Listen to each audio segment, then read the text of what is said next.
Hey, great to have you here. If you're enjoying the content, make sure to subscribe and support us by donating, so we can keep delivering more exciting videos. Now, let's jump into the story of the great villain right here on GMT Recap. Welcome, everyone. Today, we dive into the epic story of the great antagonist. I promise you, this will be an incredibly captivating series. The male protagonist is reborn with many skills. The world may not need them, but the beautiful women certainly must not be left out. I hope you enjoy your moments of relaxation, and don't forget to support us. In Jang, a handsome man is choking a person with two colored hair. The handsome man says, "And Wu Dao, do you know who I am?" The man being choked trembles and barely manages to utter the word brother. "Aren't you that useless son-in-law in the Jang family?" The handsome man glares down at him and says, "You little fool, I am the master of the Dragon King Palace, Dragon King Shaoshan." The man being choked, with his neck turning purple, screams, "What?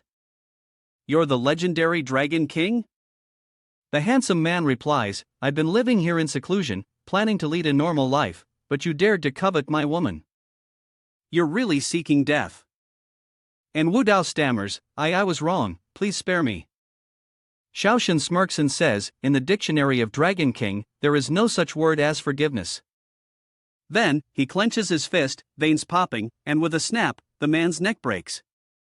After Wu Dao, the man with two colored hair, dies, Dragon King Shaoshan turns and walks away. A man without legs, high above, thought to himself, "Just because I believed in those deceitful people and lost my life, I am unwilling to accept it." For a moment, a pair of red sandals appeared, and a beautiful woman spoke. The system detected a wicked person, a criminal with heinous crimes, who has just died. It must be him. In front of her, a system appeared, displaying a notification, "Loading divine level villain system." She walked up to Wu Dao, pressed a button, and a green wave shot straight into his head. The soul of Wu Dao, floating in the air, was immediately drawn into the vortex and re-entered his body. Suddenly, memories surged, and Wu Dao's eyes blazed with intensity. In an office somewhere, two figures appeared, the Dragon King's mother-in-law and the Dragon King. She said, "Is this the place you can just show up at? Get out of here now." Shaoshan said, "Ruo Shui is my wife. If there's any trouble, let me handle it. No need to seek help from outsiders." Shaoshan's mother-in-law said, "Can you solve this? The Jang family is currently in debt of 10 billion yuan. What do you plan to use to solve this? You're just a worthless scoundrel, all you know how to do is cook and wash clothes. It was only because Ruo Shui's eyes are blind that she brought you into this house to be her son-in-law." Wu Dao was momentarily stunned, panicking and thinking, "What's going on? I'm not dead yet, am I?" He kept tugging at his hair, looking anxious and fearful. "Am I reincarnated?" When he looked at the clock, he thought, "Isn't it just that I've gone back to half an hour before the Dragon King squeezed me to death?" Wu Dao's expression was one of disbelief. In front of him, a notification toolbar appeared, announcing that the God-level villain system had been activated. The system mission declared a survival task. In his heart, he thought, "What is this?" On the toolbar, a countdown timer appeared, 29 minutes 59 seconds. Wu Dao looked up, thinking with worry, "That's right, the next half hour is when I die." Wu Dao glanced at the woman beside him, who kept asking, "Young masterin, what's wrong with you?" The Dragon King's wife, Zhang Ruoshui, asked with concern, "Why are you sweating so much? Is there something wrong with you?" This made the Dragon King next to him furious. He snarled and lowered his face, preparing to hold a grudge. Wu Dao angrily shouted, "Stay away from me." In his mind, he thought, "Isn't it enough that you think I'm dying too slowly?" Unexpectedly, the Dragon King's mother-in-law also sat down and grabbed Wu Dao's arm, saying, "Young masterin, don't be angry. That useless brat isn't worth your frustration." Wu Dao, worried and terrified, felt as though one problem hadn't even been solved before another one appeared. The Dragon King's mother-in-law continued, "Young masterin has connections with higher-ups and helped the Zhang family secure a 10 billion yuan investment. Let me tell you, Ruo Shui has already decided to remarry him." On the side, and Wu Dao couldn't stop worrying, silently shouting in his head, "Are all of you really complaining that I'm not dying fast enough?" Xiaoshan said, "That 10 billion investment was arranged by me personally. The boss of that company, Xiao, is me." Unexpectedly, Ru Shui rushed over and slapped him across the face, shouting, "Shut up! Just because you share the surname Xiao doesn't mean you have any connection with Boss Xiao." This left Xiaoshan's face distorted to one side. Ru Shui continued to look at him with disdain, "Stealing someone else's credit, shameless. The more you do this, the more I despise you." And Wu Dao watched the scene in shock, desperately shouting in his heart, "Sis, if you have something to say, just say it. Don't resort to violence." Ru Shui, angrily pointing down the street, said, "The Jang family doesn't raise useless people like you. Get out of the Jang family right now." And Wu Dao thought to himself, "It's over, I'm definitely going to die, everything is going according to plan." Dragon King Xiaoshan, with a dark expression, said, "You will regret this." And Wu Dao, his face full of fear, thought, "No, he's about to speak. I have to stop him now." On the surface, Wu Dao seemed extremely worried, but the mother-in-law of Dragon King said, "Young Masterin, don't be too agitated. Hitting him will only dirty your hands." Ru Shui also smiled and tried to persuade him, "Young Masterin, considering we have some feelings for each other, please spare him." And Wu Dao thought, "He's the one who won't spare me, that's for sure." Xiaoshan smirked and said, "No more disguises, I'll reveal it now. I am the Dragon King." The subordinates behind him also cupped their hands and bowed their heads, saying, "Dragon King." It is said among the people that the Dragon King Palace is the #1 underground organization in the world overseas, with immense power and a highly respected status. The Dragon King's subordinates consist of 3 famous generals: the tyrant holds power, the god of wealth holds wealth, and the lord of hell holds destiny. The tyrant is the man with blonde hair and sharp eyes, a tuft of hair in the middle of his head. The lord of hell is the one with 2 scars on his face. The god of wealth is the middle-aged man holding a gold ingot. The Dragon King is the one holding a jade token. God of wealth said, "Dare to offend the Dragon King, then this 10 billion contract will no longer be valid." Immediately, the paper recording the contract was torn to pieces.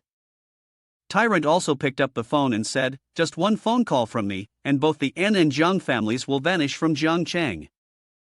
Tyrant continued, "The Dragon King only needs to give the order, and I will instantly unleash a massacre." And Wu Dao scratched his head, thinking, "Is this the same result as before? Am I going to die again? Is the villain only meant to be a stepping stone for the protagonist to shine?" With a troubled expression, Wu Dao frowned and thought, "No, I refuse to accept this." Xiaoshan said, "I do not accept your plea, but I will grant you a very comfortable death." And Wu Dao replied, "I never intended to beg you for mercy." The Dragon King answered, "Though your Ren family is incredibly powerful in Huaxia, before the Dragon King Palace, you are but a speck of dust. Everything is controlled within the framework of the villain versus the Dragon King Palace." And Wu Dao said, "Oh. But with just one phone call from me, I can make you regret this for eternity." Dragon King Xiaoshan sneered and said, "Ha, so arrogant. I'm really curious to see who has such great power. If you have the guts, go ahead and call them." 15 minutes later, a pair of leather shoes appeared, and a beautiful woman dressed in tight-fitting clothes shouted, "Arrest everyone." The anti-terrorism squad, led by Captain Lu Man. Beside her, Wu Dao was smiling with satisfaction, while the Dragon King's wife and Ruo Shui looked worried. Wu Dao, with a cold expression, held up his phone, which displayed a notification: "International Intelligence Agency is calling, 12,339. Everything is under control and suppression." The special forces shouted, "Don't move, be honest, hand over your gun." Lu Man said, "Xiaoshan, you're under arrest. You are the leader of an illegal organization abroad and have long been on Interpol's most wanted list." This made Dragon King Xiaoshan's face change.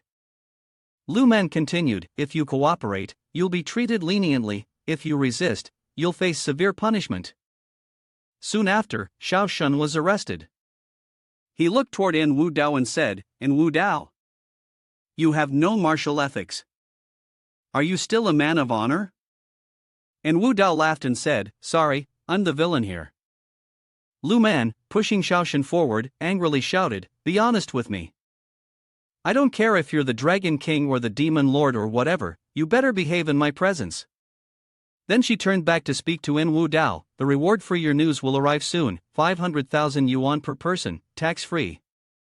According to the explanation in the story here, 500,000 per person means 2 million for 4 people. And Wu Dao clasped his hands to his chest, smiling solemnly as he said, A mutually beneficial cooperation is an honor. He then noticed a notification appearing on the taskbar, Congratulations, Master, you have completed the task and successfully seized one heaven's chosen point. And Wu Dao thought, I get it now. As long as I deal with the big players, I can seize their heaven's chosen points. I just don't know what these points are for. The system then started displaying a notification again. The system checked and detected the golden hand of Dragon King Xiaoshan, prompting the master to make a choice. Below the 9 dragon true energy, there were 2 options, copy or steal. And Wu Dao thought, this is like defeating a boss and looting a treasure. This is getting interesting. He then had a sinister look on his face and thought, if the words forgiveness don't exist in his dictionary, then I can't leave any future trouble behind either. After that, Wu Dao clicked on the steal option. Xiaoshan knelt down, and Lu Man said, Be honest, I warn you not to try any trickery in front of me. Xiaoshan said, suddenly feeling as if his body was being drained of energy. Inside the house, Wu Dao held Ruoshue's waist and said, Ha, everything he had is now mine. Ruoshue thought to herself, although he's the Dragon King with immense power, how could he possibly lose to this crafty and sinister Wu Dao? The notification appeared on the phone, the bank card ending in 8,888 has just received 2 million yuan. Intelligence reward for espionage, current balance, 31 billion yuan. And Wu Dao remarked, so fast in transferring the money? The work efficiency is impressive. Beside him, the Dragon King's wife's eyes lit up, thinking that he had more than 30 billion yuan. Ruoshue was also surprised. The Dragon King's mother-in-law said, Xiaoshan has been arrested, and the previous investment cannot be retrieved. The Jang family still faces the risk of bankruptcy. We humbly ask young Masterin to fulfill the promise made earlier. And Wu Dao glanced at Ruoshue with a teasing look and said, That still depends on Miss Zhang's attitude. Ruoshue thought to herself, since Xiaoshan came to our house, although we are not truly husband and wife, we have never mistreated him. Yet he has never revealed his true identity to me. He is nothing but a liar. Now, to save the Zhang family, there is no choice but to rely on Wu Dao. She thought angrily, but this person is charming by nature and domineering. If I sacrifice myself for my family, then my life is as good as over.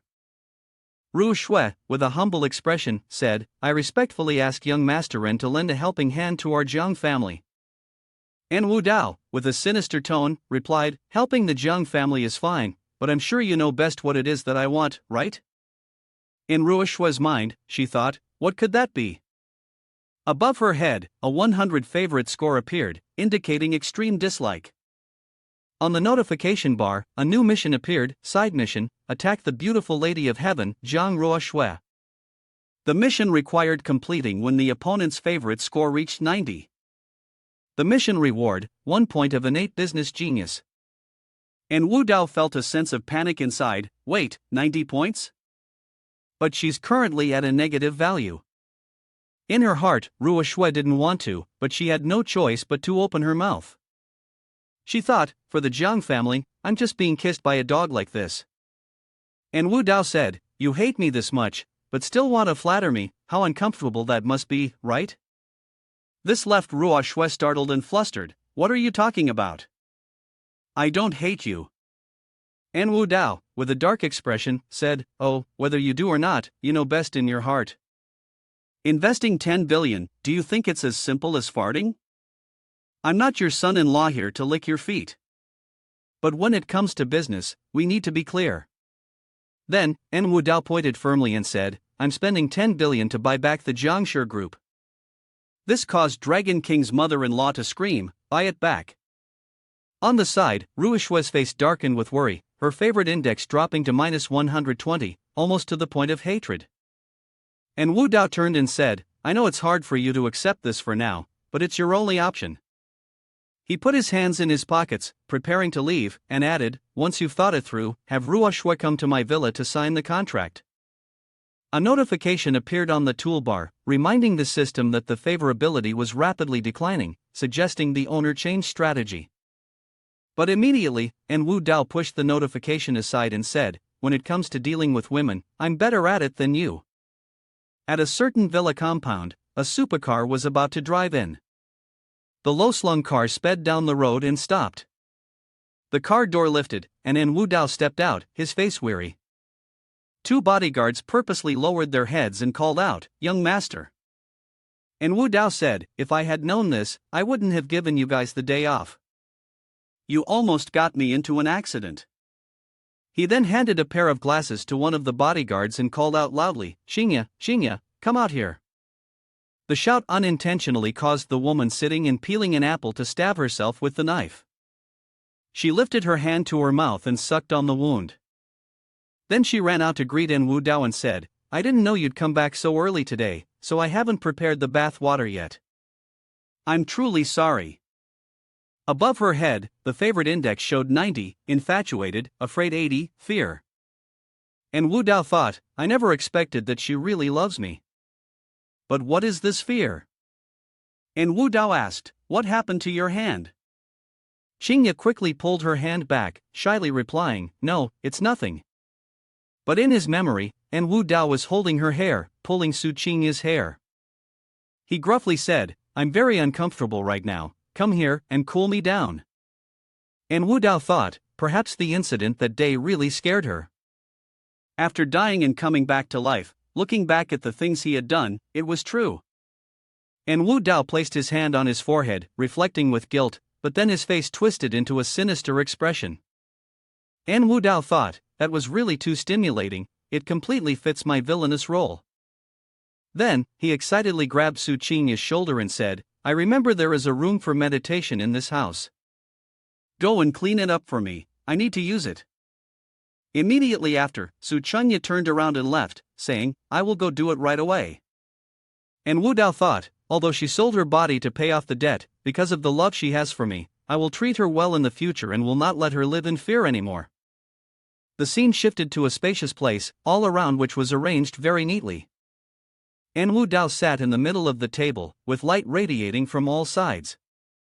At once, a spherical ring of light appeared in his hand, and the woman in red shoes appeared again. She thought, although I helped him open his spiritual senses, the speed at which he cultivates is truly extraordinary. It seems I didn't choose the wrong person. She saw Wu Dao continuing to cultivate fervently, sweat dripping from his body. The mysterious woman thought, that jade pendant is a good hiding place. It can help me avoid the godly patrols. Instantly, a beam of light leapt into the jade pendant hanging on Wu Dao's chest. This made it seem as though Wu Dao, who was cultivating, was being empowered. Su Qingya gently walked over and said, Wu Dao, drink this bowl of soup. At the same time, she also brought over a small bowl. Wu Dao thought to himself after finishing his meditation, this 9-dragon true energy is indeed a good thing. After completing the purging meridians and cleansing marrow process, his entire body felt incredibly relaxed. He sighed lightly while holding a book, perhaps the impurities had been expelled from his body, just as it was described in the text. Immediately after, he saw Su Qingya staring at him. Wu Dao arrogantly said, showing off a body like this in front of you, on the first day you might not be moved, but I don't believe you'll be able to resist it in the future. In front of Su Qingya appeared his muscular 8-pack, rolling like a painting. Wu Dao continued, speaking of which, I can see your heart beating erratically, your mood is clearly lifted. Su Qingya blushed and said, I. But immediately after, Su Qingya pleaded, Wu Dao, could you let the girl you brought back last night go? I heard she has an older brother who's in the military, I'm worried he might seek revenge on you. On the side, Wu Dao, pouring soup into his mouth, said, I was just teasing you for fun. This soup is really delicious today. After finishing his meal, Wu Dao said, "Which girl? I don't remember anything. I've sweated too much, I'm going to take a bath." Xinya was anxiously thinking, hoping that he wouldn't make any more mistakes. The scene shifts after Wu Dao finishes his shower. He wraps a towel around himself and steps outside, drying his hair, while thinking, which girl is Xinya talking about? Why don't I have any impression of her? Immediately, Wu Dao felt that something was off. He looked into the mirror, his eyes wide and his mouth agape, silently screaming, "What's going on?" As Wu Dao was drying his hair, he stared at the mirror and noticed a figure of a woman beside him. As soon as he opened the curtain, a stunningly beautiful girl appeared, with green hair, lying on the bed completely naked. A heartbeat seemed to race through Wu Dao's mind, and he thought, I get it now.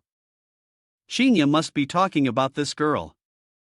Details about the beautiful girl appeared in his mind: long hair, purple eyes, a big chest, a slender waist, and long legs. Recalling the past, Wu Dao had been drunkenly drinking with another man who had blonde hair. Wu Dao said, "This girl, just by looking at her, she's pure. She shouldn't have come to this place." The blonde man replied, "So Wu Dao likes girls like this? In that case, let me bring her to your place." The one speaking was none other than Zhang Renjie, one of the 4 young masters of Zhangchang. Wu Dao's face twisted in disgust, and he tugged at his ears, thinking, I can't believe that Zhang Renjie's grandson actually brought someone here. Wu Dao stood to one side, worried, not knowing what to do, thinking, making friends so carelessly, this is like digging a hole to bury myself. If we say it like that, then the word dangerous that appeared on this girl's bed earlier must be connected to this. A notification popped up on the toolbar. Checking it, he saw that a major character was approaching, and the system issued a new mission. Survival mission? Wu Dao gritted his teeth, panicking. Is it not over yet? Immediately, Wu Dao rushed to the TV to check the surveillance cameras. He muttered to himself, not good, as expected, someone is breaking in from the outside. Bing Wang is taking down each of his subordinates. Some people are bleeding from their mouths. Inside, Wu Dao shouted anxiously, holy shit, the fight's getting intense. After all the bodyguards were taken down, Bing Wang stood alone in the yard, staring directly at the camera, which made Wu Dao jump in shock. He thought, the aura's already bursting out.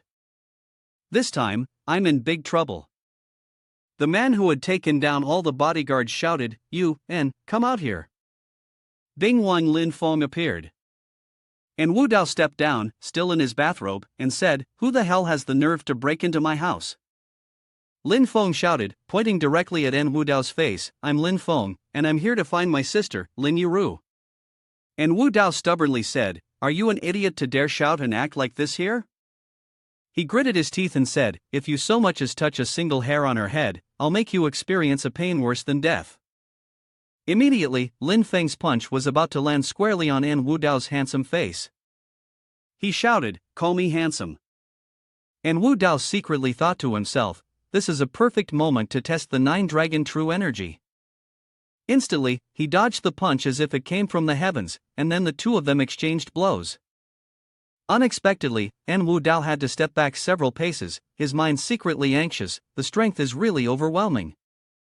If this were before, that punch would have killed me. Before he could finish his thoughts, a hand grabbed Wu Dao's neck. Lin Feng shouted, I didn't expect you to be able to take one of my punches. Compared to other second-generation rich kids, you're a lot stronger. Lin Feng, with a fierce expression, yelled, but you absolutely, under no circumstances, should lay a hand on my sister. Suddenly, 2 girls appeared. Lin Yuru shouted, brother, stop. You've misunderstood young Master Un. The punch was immediately stopped. Lin Feng, with a confused expression, asked, Yuru, what on earth happened? Wu Dao freed himself from Lin Feng's grasp and casually said, fool. When everyone had settled down on the sofa, Lin Yuru spoke up, last night, I was bullied by some bad people. It was Sister Qinya who saved me and brought me back here. It has nothing to do with young Master Un. Also, I just woke up in Sister Qinya's bed, and I wasn't hurt at all, not a single scratch. And Wu Dao, standing off to the side, calmly leaned both hands on the wooden shelf, holding a glass of wine in one hand. Lin Feng skeptically said, "That's impossible. A normal person, in such a situation, would immediately take someone to the hospital, not bring them home." Su Chengya, with an angry expression, retorted, "I'm a medical doctor, you know." This statement left Lin Feng so stunned that his jaw almost dropped. Lin Yuru, on the other hand, looked at her with admiration. Lin Feng, embarrassed, closed his eyes, furrowed his brows, and fiddled with his nose. "Ha, people with money are never good people." Suddenly, the sound of a glass being set down on the table broke the tension. And Wu Dao angrily shouted, "You, Lin!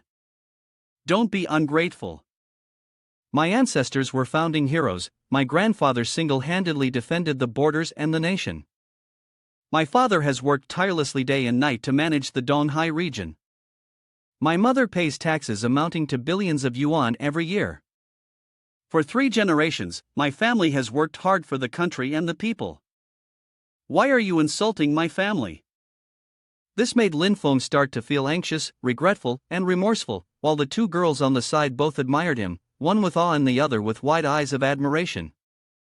Lin Yuru stepped forward to advise him, "Brother, you should apologize to young Master N, he's not a bad person."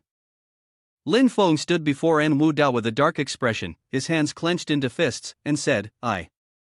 Then, Lin Feng awkwardly added, "I'm sorry, I was wrong." He tightly gripped Lin Yuru's hand and turned toward the door, saying, "We won't disturb you any longer, goodbye." And Wu Dao ordered, "Stop. Who said you 2 could leave?"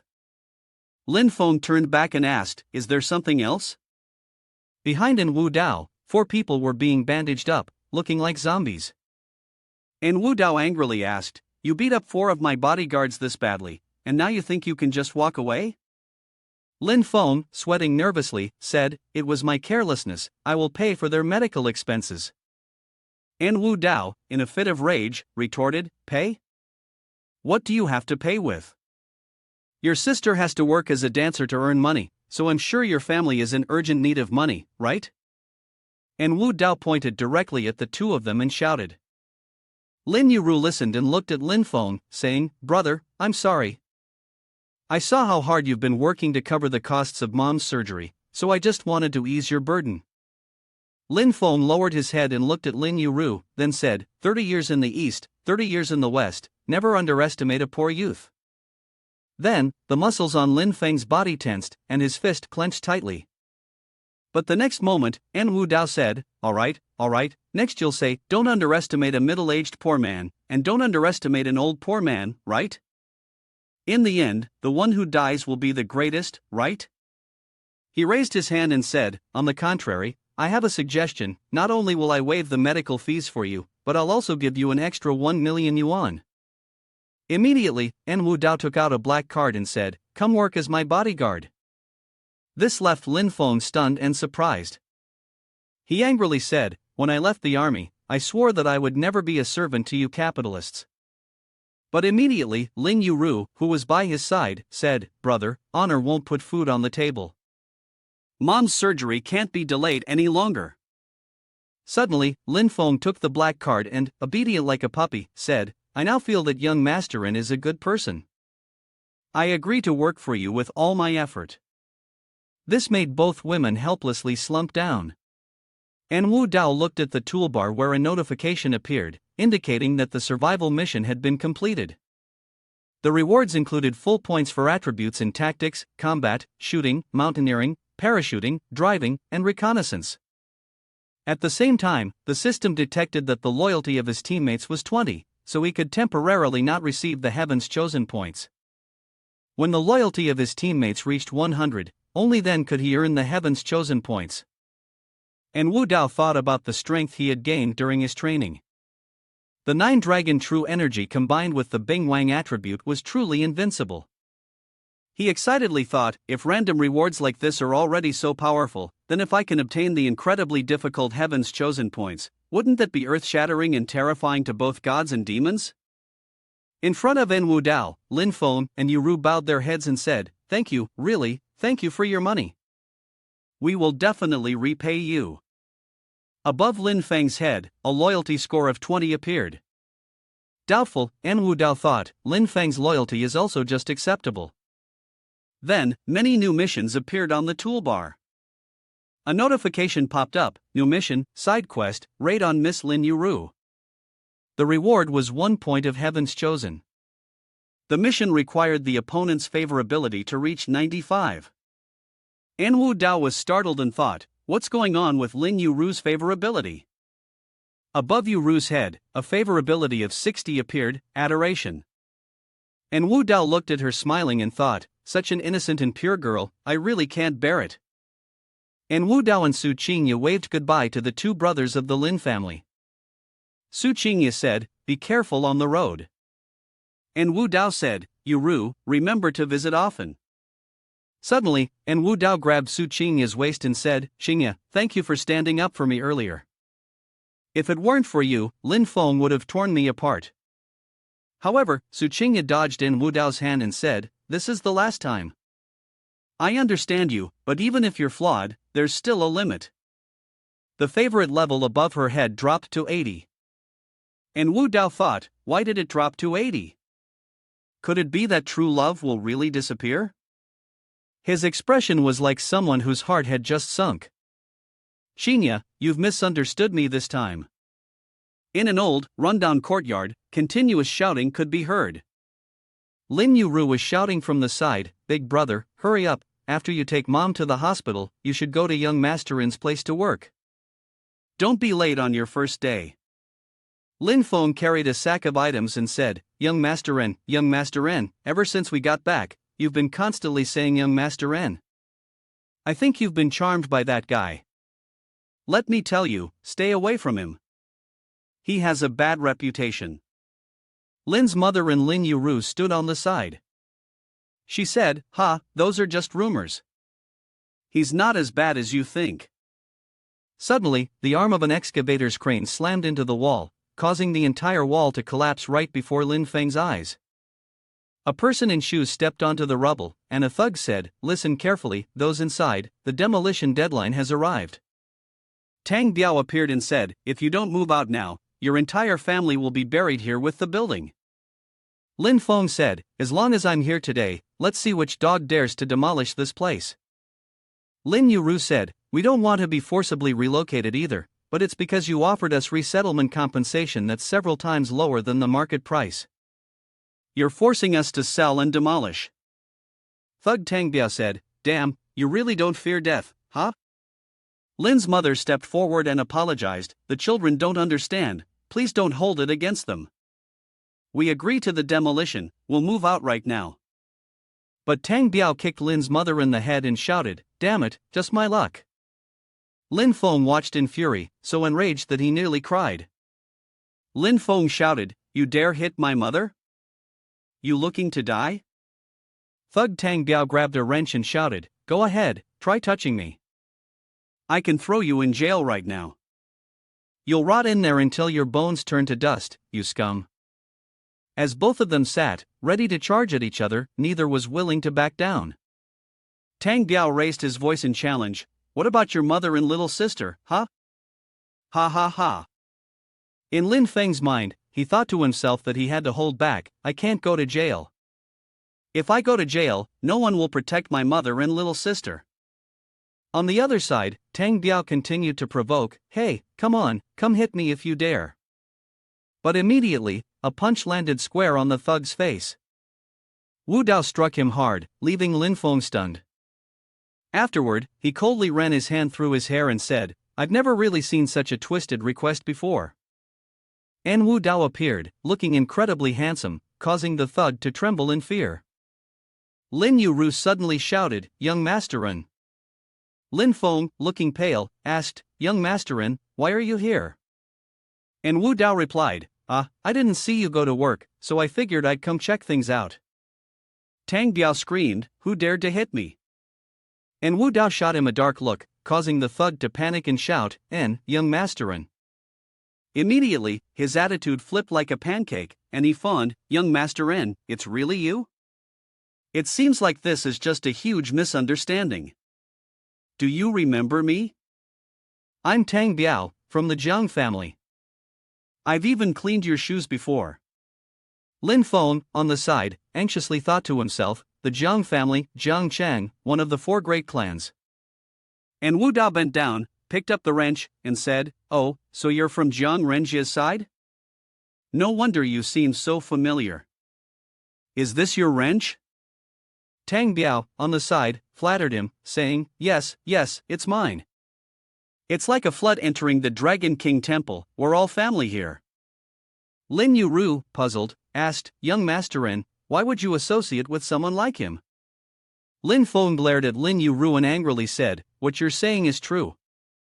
They're all the same, just a bunch of crooks." At that moment, and Wu Dao spun the wrench in his hand and struck Tang Biao squarely in the face. He sneered, "Family, huh? You think you're worthy? Hitting an old man, you're worse than an animal." The thug fell to the ground, blood pouring from his mouth. He coughed painfully, rasping, "And Wu Dao, even when hitting a dog, you should show some respect for its master, right? Are you declaring war on the Zheng family?" And Wu Dao wiped his hands with a handkerchief, then disdainfully said, "Do you really think I'd care about that?"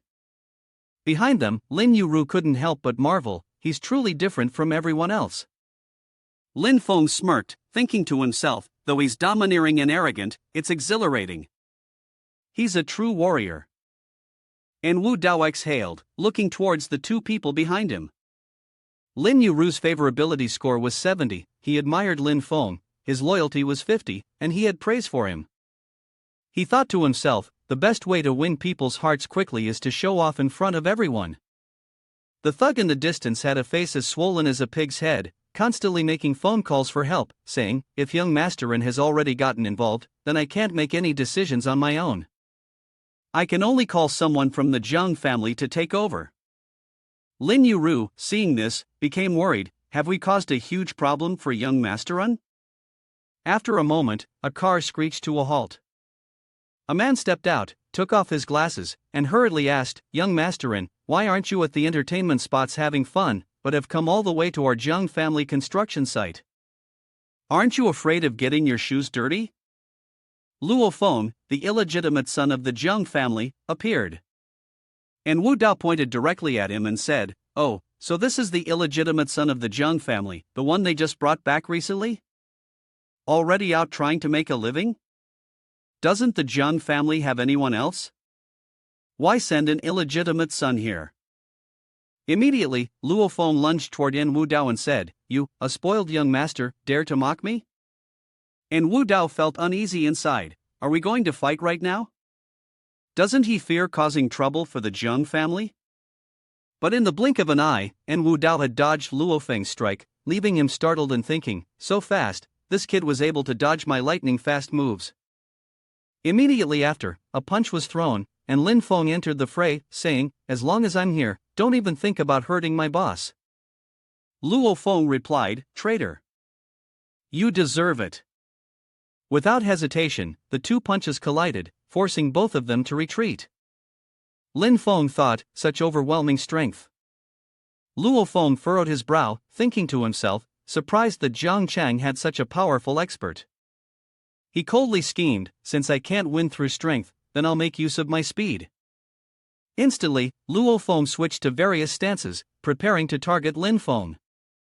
Lin Feng, on the other hand, thought nervously, his body technique is so elusive. With a normal eye, it's impossible to tell which move is real. Seeing that, he closed his eyes and immediately sensed when Luo Feng prepared to throw a thunderous punch down and shouted, "You've made a mistake." Lin Feng was still waiting for the opportunity. As soon as Luo Feng's fist made contact with Lin Feng's chest, he swiftly dodged and said, "Indeed, very fast." But immediately, Lin Feng raised his leg and struck fiercely towards Luo Feng. He said, "But you've exposed a weakness." Lin Feng's kick caused Luo Feng to stagger back several steps. And Wu Dao, who was on the side, thought worriedly, Luo Feng can actually fight evenly with Bing Wang, he must not be an ordinary person. A new notification appeared on the toolbar, showing a major new character.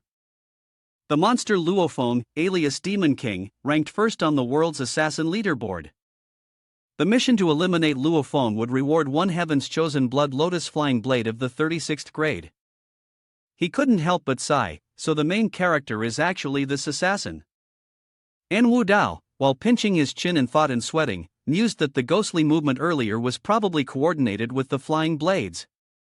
With 36 flying blades, could Lin Feng block them? And who would the female lead be if she's with him? An Wu Dao thought wickedly. Suddenly, there was the sound of footsteps from behind. Tang Biao prepared to strike, but An Wu Dao had already detected it in time. In his mind, he thought, this bastard must be trying to distract Lin Feng. Luckily, after his body was reformed by 9 Dragon True Energy, he had developed an instinct for sensing danger. He turned around and thought, cunning, but this is also a good opportunity. Just as Tang Biao was about to strike Lin Yuru, he shouted, "Dare to defy the Jang family's orders, all of you must be eliminated from Earth." Lin Yuru, still unaware, was in front of him. Suddenly, there was an extremely loud sound. And Wu Dao shouted, "Watch out!" And immediately after, the wrench hit An Wu Dao's back. Lin Yuru turned around, her face covered in tears. Lin Feng hurriedly turned around and asked, "Are you guys okay?" Luo Feng reminded, "It's been a while since I've had a real fight. Since it's come to this, focus on me." And Wu Dao took off his vest, rolled up his sleeves, and said, "Oh, it's fine, leave this to me." Tang Biao, holding a wooden rod, yelled, "Young Master Ren. If young Master Luo Feng has already made a move, then I apologize in advance." Before he could finish speaking, he was struck by a punch from An Wu Dao. He said, "This is what happens when you're leaving Earth." Lin Yuru, standing aside, couldn't help but sigh, "I really admire you." And Wu Dao kept hitting the thug and thought to himself, truly worthy of being a full-fledged Bing Wang. Although the level of obedience wasn't enough yet, it had already greatly enhanced his combat power. After knocking Tang Biao unconscious, Lin Yuru, concerned, asked, "Were you hurt just now? Does it hurt?" And Wu Dao, still smiling brightly, said, "Thank you for your concern, Miss Lin." "I'm fine," she replied, "just call me Yuru. It's my family's fault for dragging you into this. I'm really sorry." And Wu Dao thought to himself, as expected. The hero saving the damsel in distress would win her affection. This was the perfect shortcut for young people. And Wu Dao firmly said, "No need to apologize. Even if it weren't for your family facing misfortune today, I wouldn't just stand by and do nothing. Bullying orphans and widows is truly worse than a pig or dog." Lin's mother, standing aside, kept trying to stop them. "Stop hitting, please, stop." An Wu Dao continued, illegally seizing homes. "The Zhang family is like a blood-sucking monster preying on this entire city. How could I just sit back and ignore it?" Lin Yuru kept increasing her favorites count, which stopped at 80. Admiring, she thought, he's just so handsome, so upright and noble, kind-hearted and generous. How could there be such a perfect man in this world? She completely forgot that her brother was currently fighting for his life. And Wu Dao looked toward the battle between the two and thought, they're both Heaven's Chosen. This fight might drag on until next year. A moment later, a car screeched to a halt, and a man with blonde hair hurriedly ran out, shouting, "Luo Feng, stop it. We're all family here, don't ruin the peace."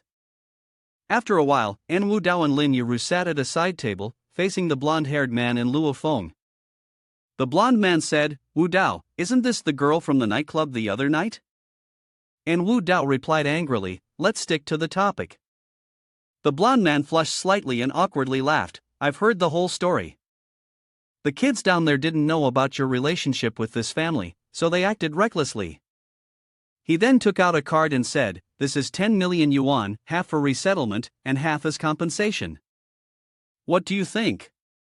And Wu Dao turned back and asked Lin Yuru, "Your brother has already taken your mother to the hospital, now this matter is in your hands." Lin Yuru anxiously asked, "Me?" And Wu Dao pointed towards that direction and said, "That's right, you can either agree or refuse." Lin Yuru asked, "Are you compensating just my family, or is everyone here being compensated like this?" The blonde man angrily said, of course, it's just for your family. There are so many houses here, if we were to compensate everyone, the total amount would reach billions. Lin Yuru firmly replied, then I'm sorry, I can't accept it. The blonde man, with a dark expression, said, young lady, don't be ungrateful. My brother has already mentioned, our relocation fund is not lower than the market price. The families here who refuse to relocate just want to raise the price. How much do you want? Speak clearly. Lin Yuru said, I don't want anything. And Wu Dao placed the cigarette to his lips and asked, so, you disagree? Immediately after, he stood up, pushed the table aside, and said, if you disagree, then no more talking. Get out, all of you. This shocked everyone. The blonde man angrily shouted, and Wu Dao, are you turning against me because of a woman? You're even willing to go against the Jang family? And Wu Dao laughed loudly and said, that's right. The man with blonde hair, furious, said, fine, if you're going to make the first move, don't blame me for making the last one. The man with blonde hair shouted angrily, hey, little lady, do you really think Wu Dao just happened to meet you in such a romantic way? In fact, he's been paying attention to you and even told me to put you in his bed. This startled both Wu Dao and Lin Yuru. Wu Dao, feeling furious inside, thought, you bastard, do you really want to harm me? I won't let you have it your way. But just then, the man with blonde hair turned and walked away. Lin Yuru asked, is that true? Causing Wu Dao to panic, with sweat dripping down his face. Lin Yuru cried like a storm, asking, is what he said true? And Wu Dao's face darkened as he thought, judging by his experience with women, she would slap him, but as long as he didn't dodge, he could make her fall in love with him within 10 seconds. Then, Wu Dao boldly replied, yes. This made her freeze in shock, and without hesitation, Lin Yuru slapped Wu Dao across the face while yelling, shameless. Wu Dao secretly calculated in his mind, starting to time himself. After 10 seconds, he turned and spoke gently, like a songbird, independent and unparalleled. When I saw you that day, my soul never returned to my body. He looked at Lin Yuru with a tender expression, his eyes full of affection as he continued, that day, I shouldn't have gone into that nightclub, and I certainly shouldn't have met you. If I hadn't, I wouldn't have spent sleepless nights, wouldn't have gotten involved in the demolition, wouldn't have been injured, and I wouldn't have had to sever a friendship that had lasted more than 10 years. These words left Lin Yuru stunned. Wu Dao continued with his role, turning away and saying, if loving someone requires shamelessness, then I would welcome that shamelessness. At the same time, the jade pendant on his chest began to glow immediately. Wu Dao's hand was grasped, and Lin Yuru said, sorry, On top of her head, a favorite rating appeared, 90, madly in love. Wu Dao smirked inwardly, time's up. Lin Feng stepped forward and asked, have the Jang family's people left yet? Lin Yuru awkwardly pulled away from Wu Dao and ran off. Before leaving, she said, you two talk, I've got something to do at school, so I'll head out now. Lin Feng, avoiding further questions, muttered, this girl. Why is her face so red? Wu Dao asked on one side, Yuru is still going to school, right?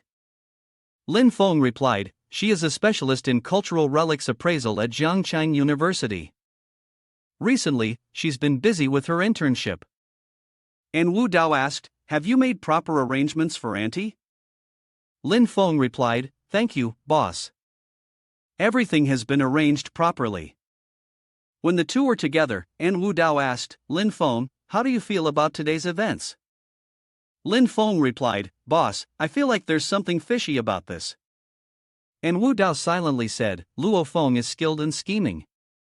Every move he makes when fighting you is calculated to the smallest detail. Someone like him cannot possibly be reckless or foolish. Lin Feng also said seriously, I think so too. Luo Feng is very secretive. Today, without saying a word, he took the initiative to attack you. It feels like he's trying to create a grudge with the Jiang family. Wu Dao maliciously said, indeed, that's also the reason why I turned against the Jiang family. Luo Feng is doing this on purpose. That fool Jiang Renjie, he definitely won't be able to beat that guy. I suspect the Jang family is about to fall into chaos. So, it's best to sever ties now and wait for the change in silence. Lin Feng was stunned and said, "Boss, you're so insightful. Loyalty stat at 60, I'm truly in awe." And Wu Dao then asked, "Lin Feng, if you were to fight Luo Feng to the death, do you think you'd have a chance of winning?" Lin Feng thought for a moment and said, "In unarmed combat, we're about equal, but I noticed his fingers are full of scars.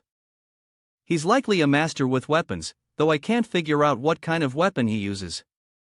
And Wu Dao casually replied, "He uses throwing daggers."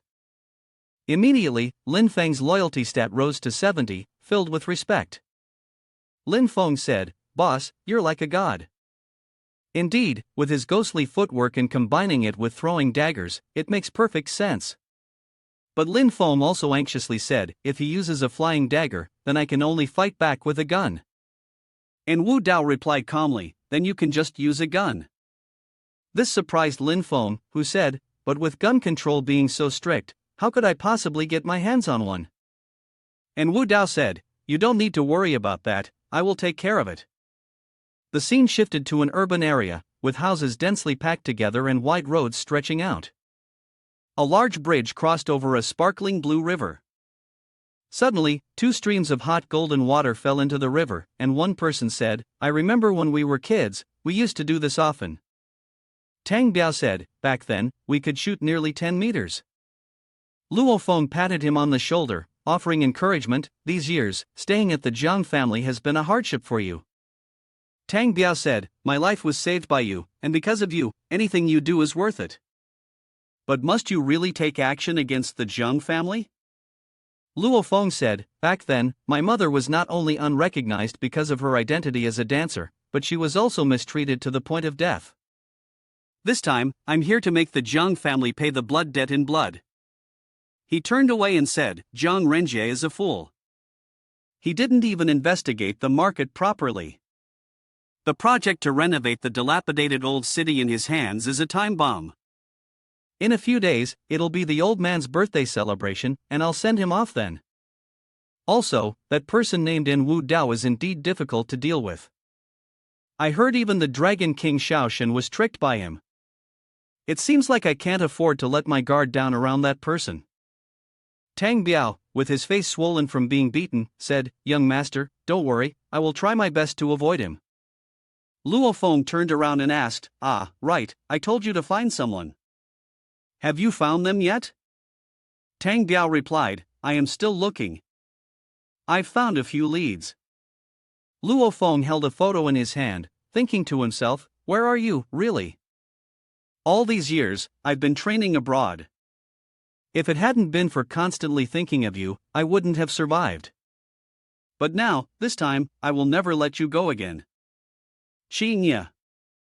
Scene change. Xinya, kneeling on one side, said, "You're back? Change your shoes."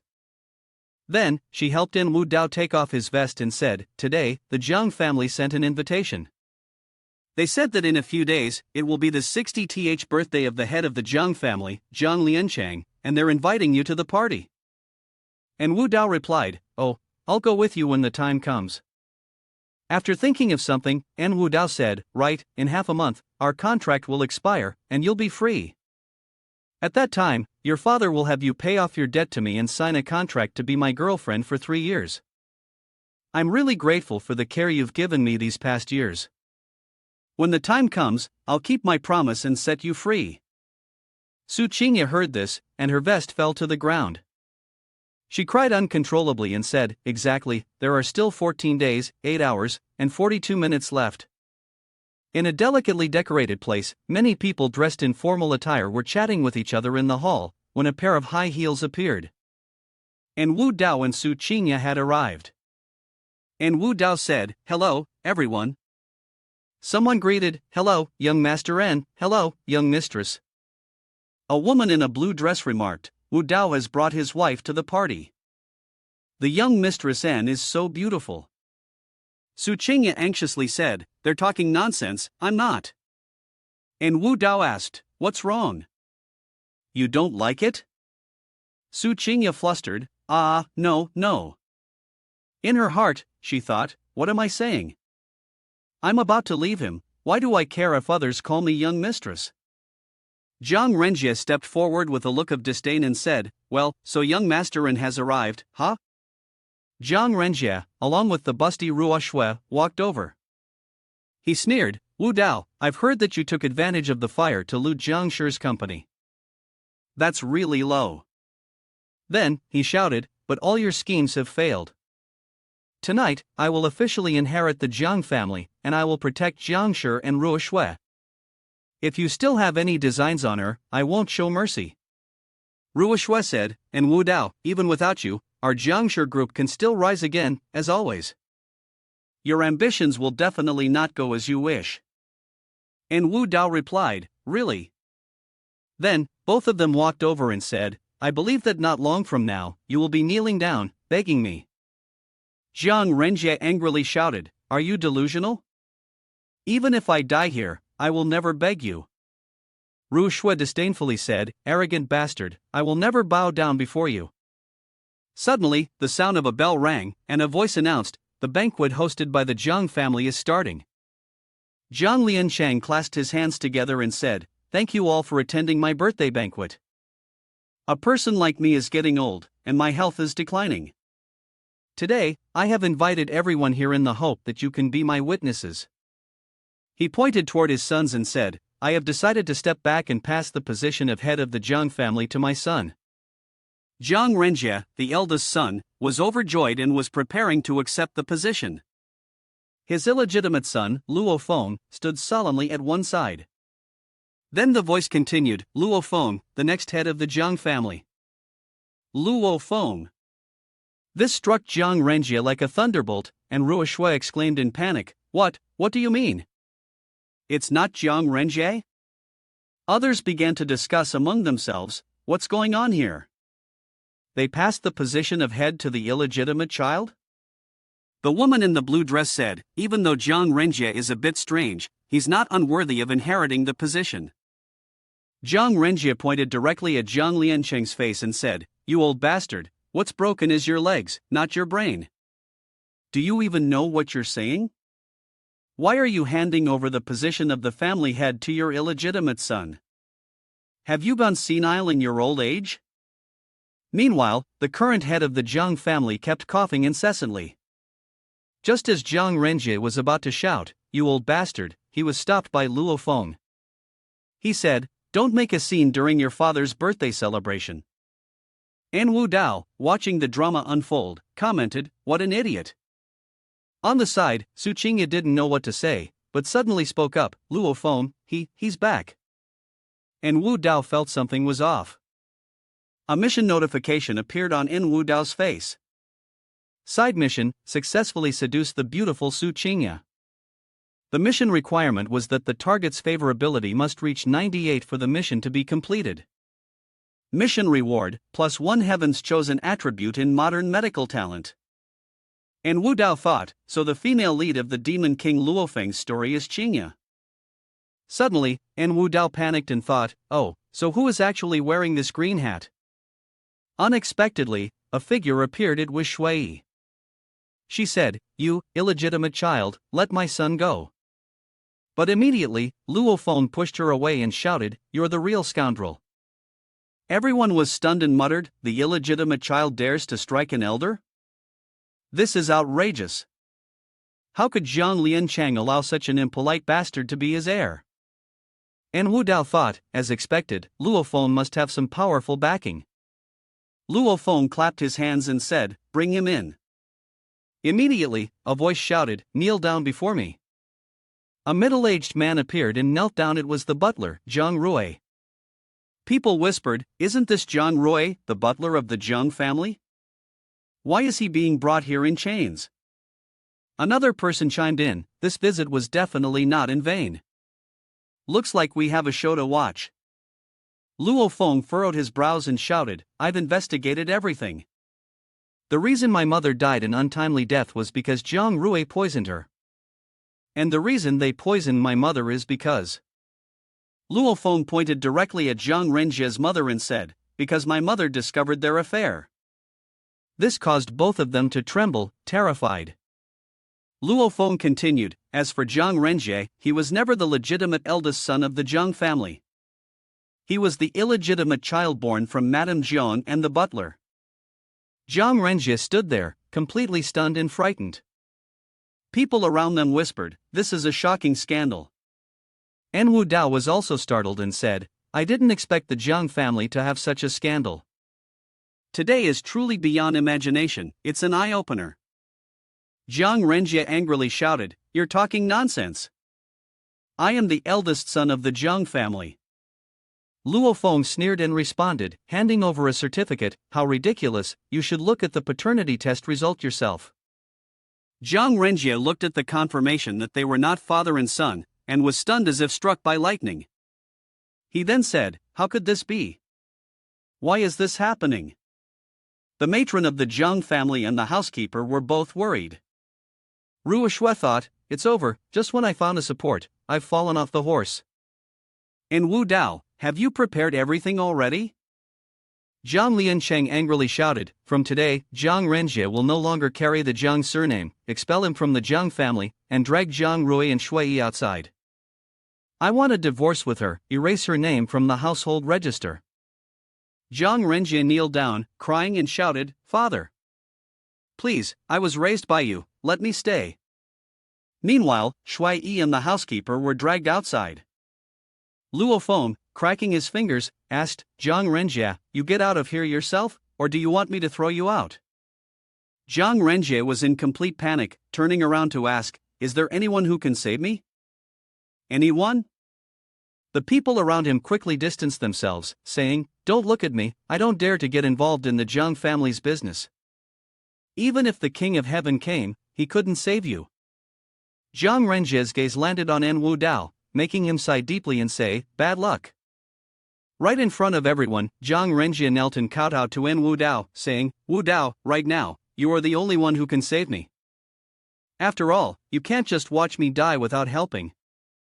And Wu Dao laughed and said, "Who was it who just said that no matter what, even if they die here, they wouldn't beg me, huh?" This caused Jiang Renjie and Ruo Shui to be startled and terrified. Jiang Renjie kept kowtowing and said, "Wu Dao, I was wrong, I won't dare to deal with you anymore." He looked up, his face full of tears, and said, "If you can protect me today, then the project for the renovation of the old city will be yours." And Wu Dao stepped forward and said, "The Jiangcheng Central Hospital also belongs to me." Jiang Renjie turned around and said, "You're being too greedy." But En Wu Dao turned back with a sinister smile and said, "You have no choice." Jiang Renjie helplessly said, "Fine." Immediately afterward, En Wu Dao clapped his hands a few times and said, "Outstanding, truly outstanding." He then stood facing Luo Feng.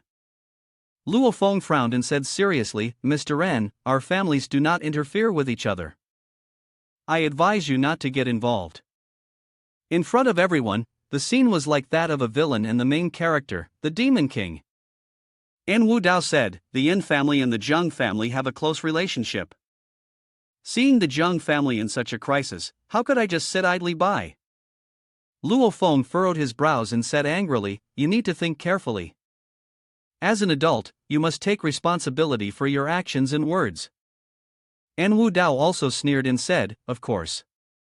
Immediately afterward, En Wu Dao raised the appraisal paper and said, "This appraisal paper is fake." This made Luo Feng startle with worry. Luo Feng scornfully said, "This is the appraisal confirmed by the Jiangcheng Central Hospital, the most authoritative institution in Jiangcheng. Don't speak nonsense." And Wu Dao slapped the piece of paper and said, "Really? Then let's prove it right here." He then pointed directly at a man wearing a white shirt tucked into his pants, with a tie and graying hair, and said, "Director Dong, please tell everyone if this authentication paper is genuine or not." The director of the Central Hospital's Department of Medical Examination, Dong Hao, thought to himself, "Even watching a show, they don't spare me. This is really giving me a headache. Why did I get involved with En Wu Dao?" En Wu Dao, smiling brightly like a flower, approached and said, "I think your son, Dong Fei, works at my Shangtang group, doesn't he?" Dong Hao, with a worried expression, asked, What? What are you planning to do? And Wu Dao grinned maliciously and said, I'll make sure to take good care of him. Dong Hao, sweating nervously, said, I understand now. Immediately afterward, Dong Hao angrily shouted, This is a forged authentication. Our hospital has never issued such a medical certificate. This caused everyone to be stunned and surprised, exclaiming, What's going on? So it was a forgery. Luo Feng, standing nearby, said, Mr. N, what will you do now that you've torn up the certificate? Zhang Rui has already said everything. All that's left is to conduct another examination. And Wu Dao said while tearing the certificate. Oh? What did Zhang Rui say? I didn't hear anything, he added. Tang Biao tortured Zhang Rui while shouting, Say again what you said yesterday. Zhang Rui knelt on the ground like a dog and said, Don't hit me, don't hit me, I admit it, I've been having an affair with Shui since 20 years ago. And Wu Dao shouted, Shut up. Miss Shui is the daughter of the Chun family in the capital, of noble birth, how could she possibly have anything to do with you? You are a servant who has been in the Jang family for generations, and you've received so many favors. How dare you slander your master and frame the young master? Such treacherous and ungrateful actions are truly unworthy of being called a man. And Wu Dao, with a dangerous expression, said, The pain of the body lasts only a moment, but loyalty and righteousness will be remembered forever in this world. This is what a man should do. As for the hidden meanings in words, death may come in the blink of an eye, but it is what can protect your wife and son. This is what you should do. This caused Zhang Rui's face to darken as he understood. He then resolutely said, It was Luo Feng who forced me to frame the madam and the young master. I have never crossed any boundaries with the madam. I have no relationship whatsoever with the young master. I am absolutely loyal to the Zhang family. This made Luo Feng, who was standing aside, shout, Bastard! That's not what you said yesterday. Immediately, Zhang Rui stood up and shouted, I will use my death to prove my innocence. With a loud thud, Zhang Rui smashed his head against the house pillar and logged out of the game. Luo Feng anxiously thought, This man twisted the truth in just a few words, even drove the steward to commit suicide, and in the blink of an eye unraveled the situation I spent so many years carefully setting up. His face darkened as he looked at N Wu Dao before him. No wonder he was able to eliminate the Dragon King, truly extraordinary. Across from him, N Wu Dao looked confidently at the tangled situation, then calmly clasped his hands and said to Jiang Lianchang, Uncle Jiang, internal strife, plotting against the lady of the house. How you handle it next is the Zhang family's own matter. I won't interfere. This took the Zhang family's head, Jiang Lianchang, by surprise. At the side, Luo Feng burned with anger, shouting furiously in his mind, Damn it, you dared to set me up at the last moment. Fine, I admit you're formidable. Immediately, the Zhang family head clutched his chest and shouted, Guards! Beat Jiang Luo Feng with sticks and drive him out of the Zhang household. I have no such son. The subordinates behind him all charged forward at his command. Luo Feng's face turned grim and he said nothing. In the blink of an eye, he knocked away the group of subordinates with just 2 punches. Taking advantage of the situation, he rushed towards Shui Yi and grabbed her by the neck. He lifted her off the ground, threatening her. Who dares? He sneered. I don't care about the Zhang family scandals, nor do I want that worthless position of head of the household. I came back for only one thing. The people around them stood frozen, holding their breath in suspense. Luo Feng clenched his fist, his gaze sharp as he shouted, Revenge! To avenge! At that moment, a loud cracking sound came from Shuiyi's neck, and she spat out a mouthful of blood. Zhang Renjie screamed, Mom! An Wu Dao, watching from the side, couldn't help but sigh, so brutal. What a pity! Zhang Lianchang, the head of the Zhang family, witnessing the scene unfold, suddenly suffered a heart attack. His face turned purple, and he collapsed on the spot. Zhang Renjie cried out, Dad! Don't die! Luo Feng let go of Shui Yi, his anger rising. Just a little scare and she's already dead? Truly unable to withstand any shock.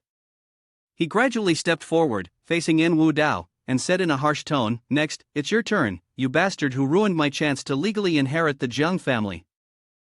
And Wu Dao stood directly opposite him, sneering disdainfully, "And here you are talking about revenge and settling scores. You're just craving the 100 billion yuan fortune of the Jang family, you piece of trash." Luo Feng frowned, preparing to strike.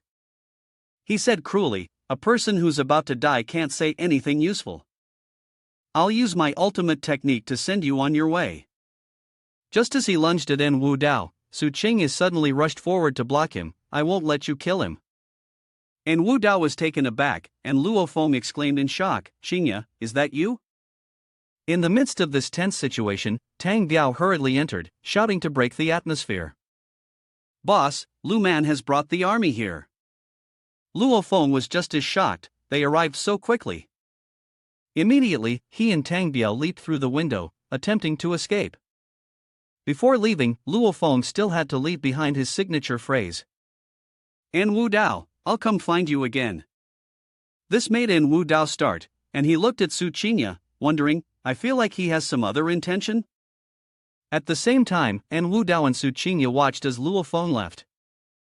Zhang Renjie, wielding a knife, chased after him, shouting and crying out, "You bastard, don't go! I'll kill you!" And Wu Dao, hands in his pockets, calmly said, "He's been running away for ages now." Zhang Renjie stopped, dropped the knife in his hand, knelt down, and cried out, "All my relatives are dead, I've become an orphan." And Wu Dao, standing by, said, "Now is not the time for sorrow. The Zhang family cannot be in chaos. I'll send someone to help you handle the funeral arrangements. You should take over the Zhang family business as soon as possible." Zhang Renjie stood up, rushed towards En Wu Dao, and earnestly said, "Wu Dao, you're the best to me." And Wu Dao crossed his arms, shouted, "Are you gay? Let go of me now." And Wu Dao, brushing off his clothes, casually said, "We've been friends since we were kids, playing naked in the rain together. Of course we wouldn't just watch each other die without helping." Zhang Renjie, delighted, said, "Having a brother like you is truly great." And Wu Dao put his hand on his shoulder, speaking sinisterly, "Oh, by the way, remember to transfer the urban renewal project and the central hospital to my name as soon as possible." Just as Zhang Renjie's eyes widened in shock, En Wu Dao added, "Remember, remember." After this event, Zhang Renjie turned to Ruo Shui and said, "Miss Zhang, you saw what happened today. I can't afford to offend Wu Dao for your sake. If I do, the agreement we made earlier will no longer be valid. You'll have to find another expert." Ruo Shui said sadly, "I understand." Zhang Renjie approached Ruo Shui and whispered in her ear, "I think you should still go with him. In Zhangchang, no one dares to oppose En Wu Dao. Anything he wants, he always gets." He sighed and added, "And you? You are the woman he wants." Ruo Shui bowed her head, crying with frustration, and said, "But..." Ruo Shui screamed directly at him, "En Wu Dao, you deceive and manipulate for your own gain, twisting the truth. Do you ever feel any remorse?" En Wu Dao's face darkened, and he smirked, saying, "Twisting the truth." He explained, "Do you think no one here can see through it? Do you think Zhang Lianchang doesn't know the truth? The Chen family's influence in the capital is huge. If the Zhang family casually expels Chen Shuiyi and banishes Zhang Renjie, the Chen family would definitely take revenge. We're riding a tiger, and to avoid embarrassment, we have no choice but to change the air." He spoke casually, "What I am doing is simply giving him a step down." This surprised both Ruo Shui and Su Qingya. Ruo Shui angrily shouted, "Impossible, Zhang Lianchang would never disregard his Zhang family bloodline for the sake of self-defense. You're just spouting nonsense." En Wu Dao, with an uninterested expression, replied, "The ancestors of the Zhang family were the second sons of the Zhang clan's great-grandfather, sharing the same bloodline as Zhang Lianchang. The blood flowing in both Zhang Renjie and Luo Feng is of the Zhang family."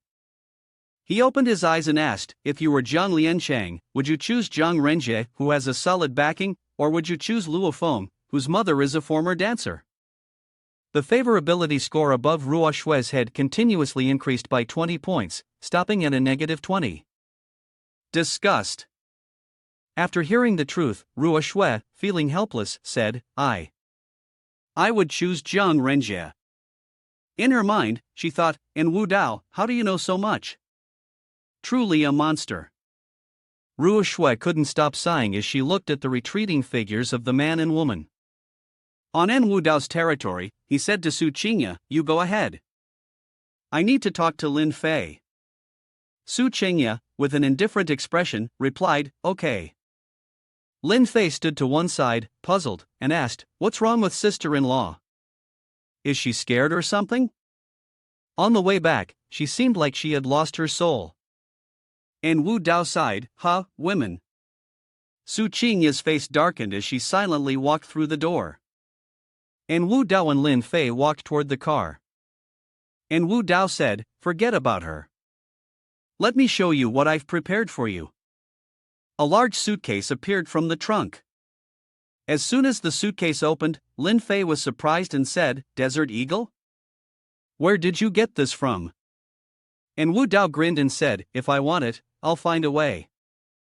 In front of the two of them appeared a finely crafted gun along with 5 bullets. Lin Fei, excited, said, "This familiar feeling. It makes me dream of becoming a soldier again." He placed his hand on the gun and caressed it. Too bad I don't have a gun license. My shooting skills won't have a chance to be put to use. After hearing that, En Wu Dao casually took out 2 gun licenses. Lin Fei was stunned, sweating in surprise, and asked, "2 gun licenses?" En Wu Dao nonchalantly replied, "I told my grandfather I was afraid someone might bully me, so he got these for me." Lin Fei, with a skeptical expression, asked, "Who would dare to bully you?" Suddenly, a loud scream echoed from Su Qingya's room, "Don't!" which startled the 2 people downstairs. En Wu Dao anxiously shouted, "It's Qingya." Without hesitation, Lin Fei grabbed a gun and quickly leapt onto the balcony of Su Qingya's room. He anxiously asked, "Sister-in-law, what happened just now?" Su Qingya, her expression changing, said, "Maybe I saw a cockroach. Normally, I'm really afraid of insects." As she turned her back, Lin Fei was about to holster his gun and said, "Well, if that's all, it's good. I'll find someone to come and exterminate the pests later." Suddenly, En Wu Dao stepped forward, seriously stating, "I don't think it was a cockroach, it was more likely a bedbug." Seeing En Wu Dao step forward, Su Qingya became extremely anxious. He raised her arm high and asked, "Why is there still smoke coming from the cigarette ashtray with cigarette butts in it? Could it be that you were careless?" Su Qingya tilted her head to one side and snapped, You're hurting me." And Wu Dao replied, "The ashes loosely clumped together, it hasn't fallen apart." Su Qingya was taken aback and immediately denied, it must have been a gust of wind." He shoved Su Qingya aside and interrogated, "Then how do you explain this beach sand?" "This is sand from the beach outside, behind the window," and Wu Dao said seriously. "It was him, wasn't it? He used to be your childhood friend." Su Qingya raised her large, bright blue eyes to look at En Wu Dao and said, No, it's not like that. Please don't misunderstand." En Wu Dao closed his eyes, and a surge of golden power appeared between his hands. He said, "You dare to make a scene in my house? Are you trying to?" Saying that, he launched a palm strike toward the glass window, and a golden claw shot straight toward the person hiding. The blond man was caught off guard, only managing to raise his hand to his neck before blood poured out in a fountain, and he spat out a mouthful of blood. Luo Feng suddenly screamed, "Tang Biao!" At the same time, that made En Wu Dao realize his hiding place. A notification appeared on the toolbar, warning, the Demon King is enraged, it is advised that the master quickly escape. Seeing the message, En Wu Dao also grew worried. Soon after, Luo Feng launched his ultimate throwing knife technique toward En Wu Dao. He shouted, "En Wu Dao, I want you to pay with your life." Soon, the flying daggers were about to hit someone. Not wanting to turn into a porcupine, En Wu Dao began to execute defensive moves. He said, "Is this the anger of the heavens chosen one? It's not much more than that.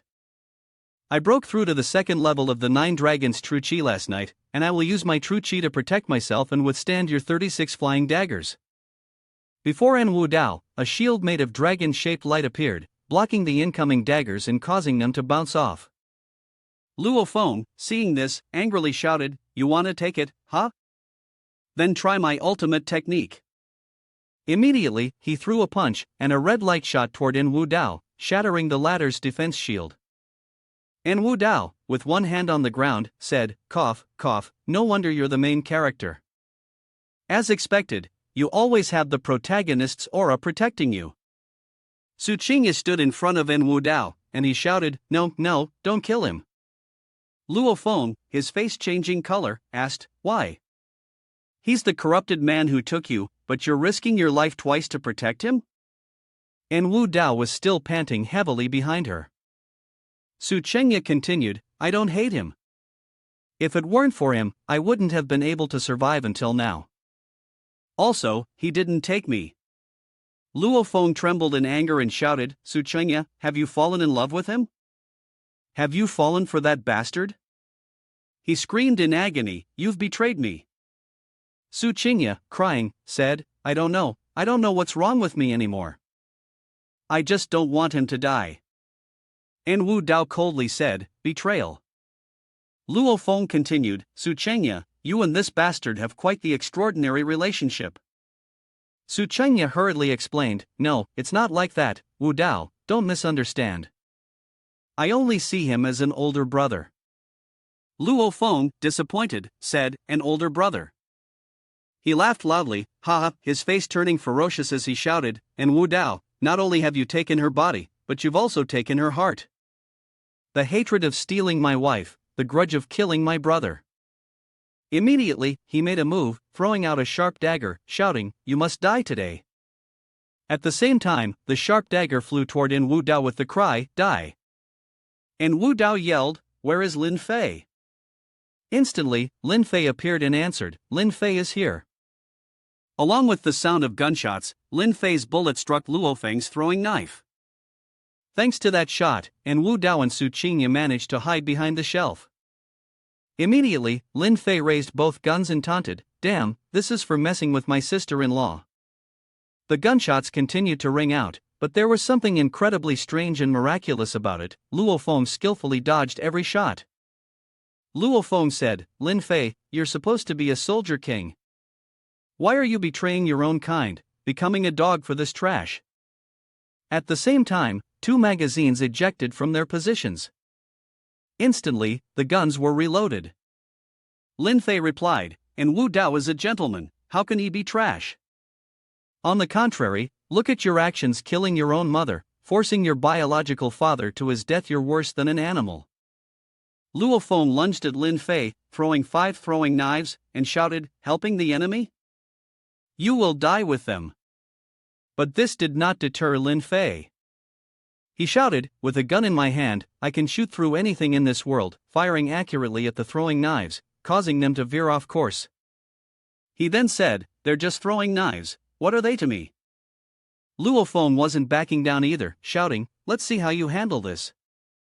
Lin Fei was ready to counter, and his bullets hit their mark, striking the tips of the throwing knives. The toys fell with a clatter, hitting the ground. Luo Feng darkened his face and said, "No wonder he's called Soldier King Lin Fei, a sharpshooter like a god." Lin Fei stood right next to Luo Feng, pointing his gigantic gun at him. He said, "Thank you for the compliment." Then he turned to ask, "Boss, how should we deal with this person?" Luo Feng stood proudly with his chest out and said, "Do whatever you want, chop or kill him."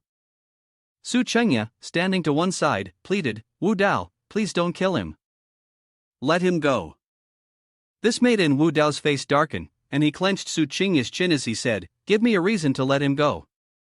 Su Qingya blushed, feeling shy, and tilted her head as she said, I agree to serve you for the rest of my life."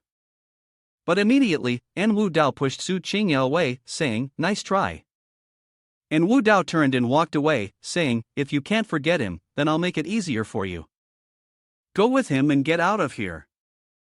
Su Chengya raised her hand toward En Wu Dao, pleading, "Please don't." At the same time, Luo Feng grabbed Su Chengya's hand and said, "Chengya, let's go." In his heart, he thought, "En Wu Dao, you'll regret this decision." The progress bar of the mission to eliminate Luo Feng appeared in front of En Wu Dao, showing 90% completion. The reward was the 36th grade Blood Lotus flying knife, which could either be copied or seized. En Wu Dao said, "Having more skills will always be helpful for oneself." He clicked on the seize option, and immediately, the Blood Lotus flying knife, arranged in the shape of a lotus flower, appeared in front of him. The red light from the Blood Lotus flying knife merged directly into En Wu Dao's body. At the same time, outside, Luo Feng knelt down and said, "I suddenly feel like I've forgotten something." "What's wrong with me?" Su Chengya frowned and said, "Luo Feng, you should go alone." Luo Feng turned around, angrily shouting, "Chengya, have you really fallen in love with that bastard?" Su Chengya, tearfully, said, "He's not a bad person. He saved me when I was at the most hopeless point in my life." In the past, a bald man said, "Little girl, stop wasting your strength. Your father sold you to us to settle a debt." Su Chengya was pressed down, both hands pinned to the table, screaming, "Let me go, help me." Immediately, an iron rod struck the bald man's head. At the same time, the cheeks of two subordinates standing nearby were also hit by the rod. En Wu Dao carried the iron rod on his shoulder, coolly saying, "Well, these big men picking on a weak woman. Don't you feel ashamed?" Su Chengya had seen En Wu Dao in such a heroic stance, and as she returned to the present, she cried out, "And what about you? Where were you at that time?"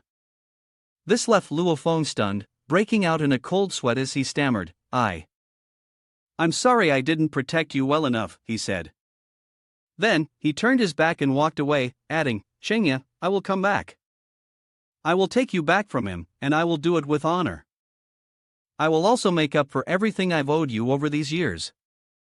Su Chengya cried as she thought, "Luo Feng, we can never go back to how we were." Suddenly, En Wu Dao appeared right behind Su Chengya. She turned around and began to explain, "Wu Dao, But En Wu Dao didn't pay any attention and simply said, "If you didn't leave, then come with me." This made Su Chengya feel reassured. She thought, "Wu Dao, I haven't done anything wrong to you. Whatever you ask of me, I will be willing." As Su Chengya sat on the sofa, En Wu Dao made her a glass of water. On the packaging, there was an image of a seductive woman with large breasts, curvy hips, and blonde hair, wearing 2 fake ears. Su Chengya nervously thought, "Is he really going to do this right in front of me?" And Wu Dao leaned his hand on the armrest next to Su Chengya and said, "Drink it." Su Chengya thought, "Is this his punishment for me? Does he really have to do this to me?" She took a sip, thinking, "I must not let this happen. I absolutely cannot, I must not show him that side of me." On top of her head, the affection rating reached 95, deeply infatuated. After finishing the glass of water, Su Chengya nervously asked, "Why do I feel so dizzy?" And Wu Dao looked at her with a loving expression and said, "The heart of a woman is indeed like searching for a needle in a haystack. Too bad it's only missing 3 more points to complete the task." While Su Chengya was deeply asleep on the sofa, and Wu Dao gently covered her with a blanket and said, "This is something between us men, it has nothing to do with you. Just sleep, and when you wake up, everything will be fine." After taking care of everything, En Wu Dao raised his hand and said, "Weeds are not uprooted, the wind blows and everything is revived. Let's go." Lin Fei, standing behind, was speechless, thinking, "He really is the villain, isn't he?" The scene shifted to another place by the riverbank, and Luo Feng thought, "Zhang Chang, I will return, and when I do, I'll take back everything that belongs to me and kill everyone who dares to stand in my way." A speedboat with 2 people wearing wide-brimmed hats stood on it. Luo Feng thought, "Finally, the boat has arrived." It was En Wu Dao, his bright and handsome face appearing. Luo Feng gasped and shouted, "En Wu Dao, why are you here? You promised Chengya that you would let me go." And Wu Dao replied with a dangerous tone, "Don't worry, she will never know that I killed you."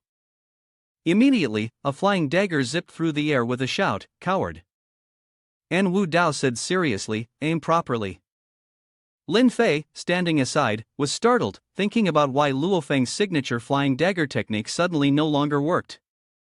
On En Wudao's hand appeared the Snow Lotus flying dagger, spinning with the golden light of power, and he said casually, using the 9 dragon true chi to control these 36 flying daggers, now that's a perfect combination. En Wudao lowered his voice and asked, does this seem familiar to you? Luo Feng was startled, and said in confusion, it does seem a little familiar, but I can't quite figure it out. Immediately, the blood lotus flying knife and the light of the 9 dragons true chi shot towards Luo Feng, piercing through his body in one strike, causing him to kneel and die on the spot. Lin Fei, standing nearby, asked, how did you end up with 36 blood lotus flying knives? En Wudao, with a delighted expression, replied, I just finished learning it. Lin Fei, speechless, said, who are you trying to fool? But in his heart, he thought, that's really impressive though. Above his head, the loyalty level reached 80, with admiration. On the taskbar, a completion notification appeared, stating that the mission to eliminate Luo Feng was 100% complete, and he earned 1 point as Heaven's Chosen One. En Wudao thought, what's going on? The system is really being too generous. I remember that before I was killed by the spirit of destruction, I encountered a beautiful woman. I wonder if the system is her. She really left a lasting impression on me. That woman was the mysterious figure wearing a cheongsam. En Wudao, with a fascinated look, thought, it seems like it's time to get a glimpse of the system's appearance. No, I should focus on exploring the system's functions instead. In a place with a pig's head and a dog's head, inside En Wudao's worship room, En Wudao was sitting, burning incense in front of an oversized tablet. He said, disciple En Wudao respectfully prays, please allow the great system to manifest and descend to enlighten Wudao. On the spirit tablet, the inscription read, the system, manifestation of the Holy True Lord. En Wudao continued, on that day, the Great One helped me. Your unparalleled beauty has made Wudao dream of you many nights. If you could favor me, I humbly request the Venerable One to manifest and descend to satisfy this lowly wish of mine. Immediately, a beam of light shot from the jade pendant, and a beauty, like a flower in jade, appeared. She said, my master cherishes me so much, it makes me feel embarrassed. I originally planned to wait until you unlocked the king rank to appear, but seeing your sincerity today, I will make an exception. After admiring the extraordinary beauty of the mysterious woman, En Wudao drooled with admiration and said, whoa, indeed, you're right on time.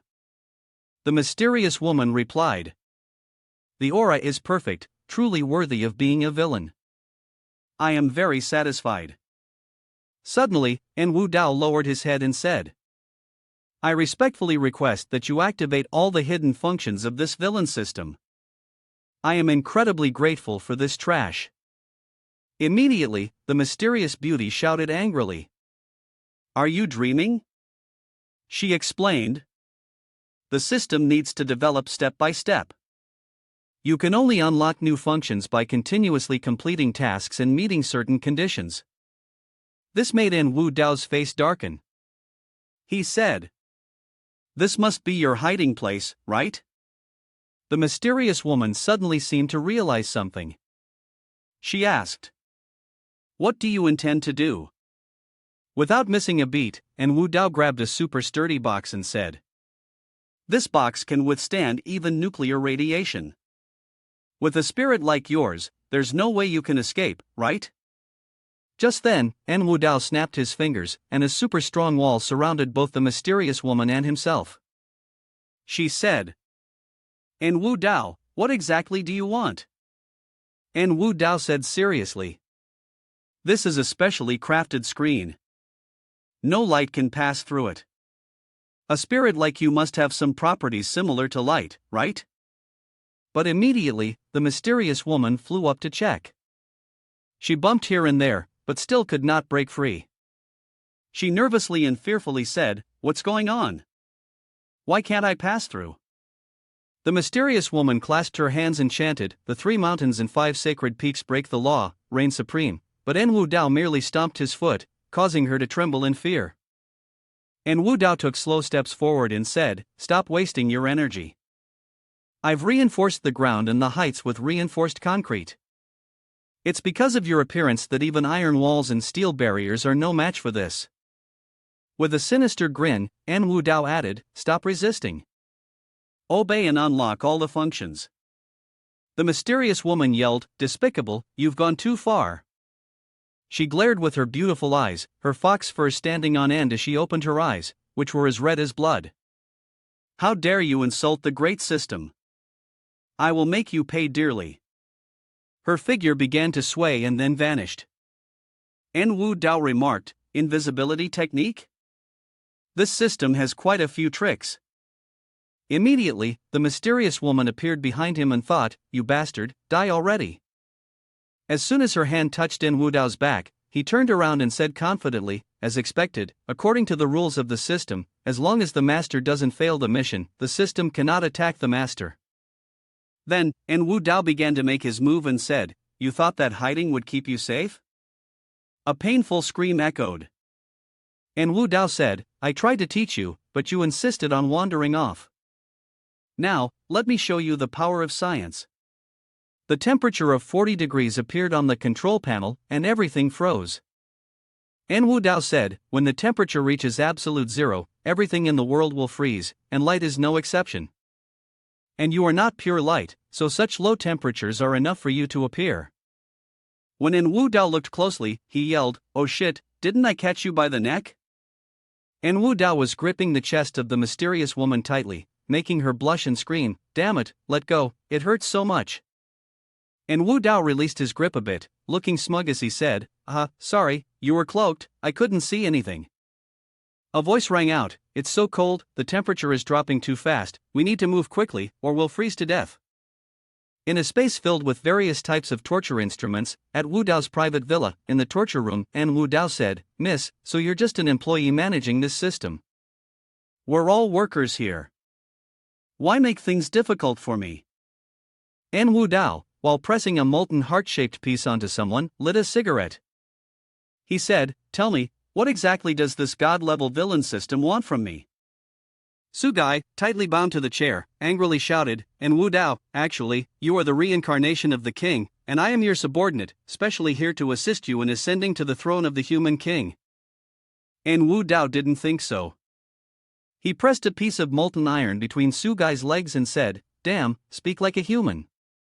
Sugai began to panic, saying, throughout history, there have been countless talented individuals who, standing on the moral high ground, have eliminated countless villains.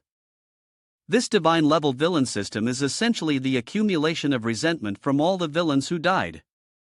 She sweated profusely and continued, my job is to use this system to train and turn them into divine-level villains, eliminating all the heaven's chosen ones. Wu Dao displayed a shameless expression, throwing aside the toy-like instrument. He said, that fearful look of yours is quite enticing, you know. This made Sugai even more frightened, stammering, what do you want to do? Just as Wu Dao's lecherous hand reached her chest, Sugai screamed, Wu Dao, you're not human, you even want the system. Before she could continue, Wu Dao began to molest her. Unable to bear the situation any longer, Sugai shouted, I agree to your request. I'll help you unlock the hidden functions of the system now. A system notification appeared on the toolbar, villain, god-level rank baron, heaven's chosen 1 points, 2. Master Wu Dao, genius with a reputation for wasting talent, no prestige points, 9 dragons true chi skill, 36 grades snow lotus flying dagger, fully attributed king of Ming. The store has been unlocked. Note, the system's god-level villains are divided into 7 ranks, namely, Emperor, King, Duke, Marquis, Earl, Viscount, and Baron. Collect Heaven's Chosen 1 points to level up the system. Wu Dao seriously looked at the toolbar and said, the rest of this is understandable, but what does prestige points mean? Sugai said with a disgruntled expression, prestige points are used to exchange for items in the store. Wu Dao asked further, so how do you collect prestige points? Sugai, still glaring at the seat, said, there are 2 ways, one is to make people worship you, and the other is to make them fear you. Wu Dao, as if realizing something, said, oh, so it's about collecting admiration points and fear points, right? In the store, countless items appeared. Wu Dao said, let me check the store to see if there's anything good for health. The store offered the following items: strengthening potion 10,000, healing potion 10,000, therapeutic potion 10,000, detoxification potion 20,000, wall passing technique, temporary, 20,000, X-ray vision, temporary, 100,000, permanent teleportation 10 million, noble rank insufficient, not unlocked, real human puppet, permanent, 10 million, noble rank insufficient, not unlocked. And Wu Dao said, not bad, not bad. These are all good items. Moreover, with the real human puppet, it could be used as a decoy in critical moments. This is truly a divine artifact for security. He focused on the real human puppet, which cost 1 million for long-term use, noble rank insufficient, not unlocked. Sugai's face turned dark when she heard In Wu Dao say, Miss Su, I apologize for offending you earlier. I hope that in the future, we can become close and cooperate sincerely. As soon as En Wu Dao untied his restraints, Sugai immediately slapped him across the face and yelled, Bastard! En Wu Dao's face darkened as he said, If doing this will improve your mood, Miss Su, then please, feel free to continue. Above her head appeared the following indicators: anger 60, embarrassment 80, self-pity 50, regret 30. Sugai's face turned red as she angrily pointed at the jade pendant and said, You bastard, I won't pay any more attention to you. En Wu Dao sighed and muttered, Ah, women. The scene shifted to En Wu Dao's castle. In a room, En Wu Dao was on the phone, and a fearful female voice came through. Wu Dao, I've broken an antique. They've demanded that I pay for it. What should I do now? Hoo. En Wu Dao picked up the phone. Hello. He said, If it's broken, just pay for it. As if recognizing the voice, En Wu Dao seriously asked, Wait a minute, is that you, Ru? Don't be afraid. Tell me where you are right now, and I'll come to you. The scene shifted to Yun Shizhai. The boss, Li Bin, shouted, Damn it, have your hands and feet been crippled? How could you not catch something as important as this antique? What else can you even do now? Lin Yu was sitting on the floor, surrounded by broken pieces. Boss Li kept angrily shouting, Do you know how much the Ming Dynasty Qi dual porcelain cup is worth? Can you even afford to pay for it? Lin Yu, feeling wronged, said, I didn't touch anyone from Qi duel. It was because you let it go that it broke. Li Bin's boss grabbed Lin Yu by the hair and yelled, You despicable thing, how dare you speak so arrogantly? He raised his hand, preparing to strike Lin Yu, and shouted, I'll beat you to death. But just in time, a hand intervened. En Wu Dao shouted, Stop. Lin Fei, standing behind, cracked his knuckles and said, Damn it, let me smash him to death. En Wu Dao furrowed his brow and said, Don't rush. Let me handle him. He helped Lin Yu up and asked, Yu, tell me, what exactly happened? Lin Yu explained, Some time ago, someone came to the shop to pawn a Ming Dynasty Chenghua vase from the Qi duel collection. Today, Boss Li took it out for inventory and also showed it to me for learning purposes. Rewinding a bit, Boss Li had held the vase and said, Yu, haven't you always wanted to study Chenghua porcelain? Come, observe it closely. As soon as Lin Yu saw the scene, she quickly warned, Boss Li, you can't hold it with one hand. Be careful. The dirty hands of Boss Li began to touch the skin of Lin Yu.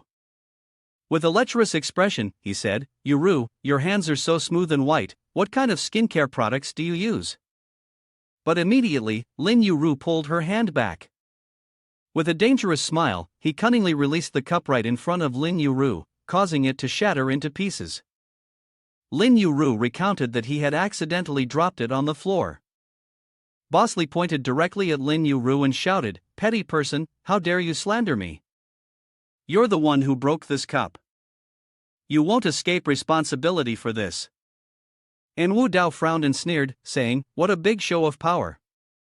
The more arrogant he acts now, the more miserable he'll be later. Not far away, there was a female streamer named Xin Xiaoxiao. She was filming everything on her phone. She sighed, Wow, the girl who's being bullied has found two handsome guys to help her out, everyone. The situation is about to spiral out of control, they're about to fight. On the phone, comments kept popping up continuously. Wow, you're definitely handsome, that's for sure, because good looks represent justice. VIP for 6 years, my superhero gal. This handsome guy is too gentle, his girlfriend was being bullied and he didn't dare to fight back. America, scared? If it were me, that damn shop owner would have been in the hospital by now. Husband of Xiao Xiao, my Xiao Xiao is the most beautiful. A notification appeared on the toolbar indicating a special favor from the community, +1 prestige point. And Wu Dao looked around and thought to himself, looks like this situation is being live-streamed. That's good, just the right time to accumulate prestige points. Not far away, Xin Xiao Xiao was still focusing on filming. And Wu Dao said, isn't there a camera? Whoever broke it, it'll be obvious. This made Mr. Li panic, his face changing color. He hurriedly said, sorry, the camera just happened to break down. At that moment, a young man with a worried expression stood behind. And Wu Dao waved his hand, hey, you there, come here. The young man looked anxious, his face turning pale, and yelled, I don't know anything. Don't ask me. Immediately, and Wu Dao slapped down 2 stacks of money and said, tell me the truth, and this money will be yours. This made even Boss Li jump in surprise and fear. Boss Li hurriedly said, Xiao Chang, speak up if you need to, but don't say anything foolish. Don't let a bit of money make you go against your conscience. Upon hearing this, and Wu Dao threw out a few more stacks of money and said, if you don't speak, I'll give it to someone else. Lin Fei, standing to the side, angrily said, boss, why not just act directly? This isn't your style. On the toolbar, points of prestige were continuously being added. And Wu Dao said, why rush? You'll have the chance to act soon enough. Xiao Chang trembled all over and immediately put on a bright expression, saying, I'll talk. After extracting the footage from the camera, he said, it was Li Bin who broke the cup himself and then blamed Lin Yuru. In the video recorded by the camera, Boss Li was seen holding his head and shouting, what? What do we do now? This is the precious Qi dual porcelain from the Ming dynasty, worth hundreds of millions. And he came up with a plan.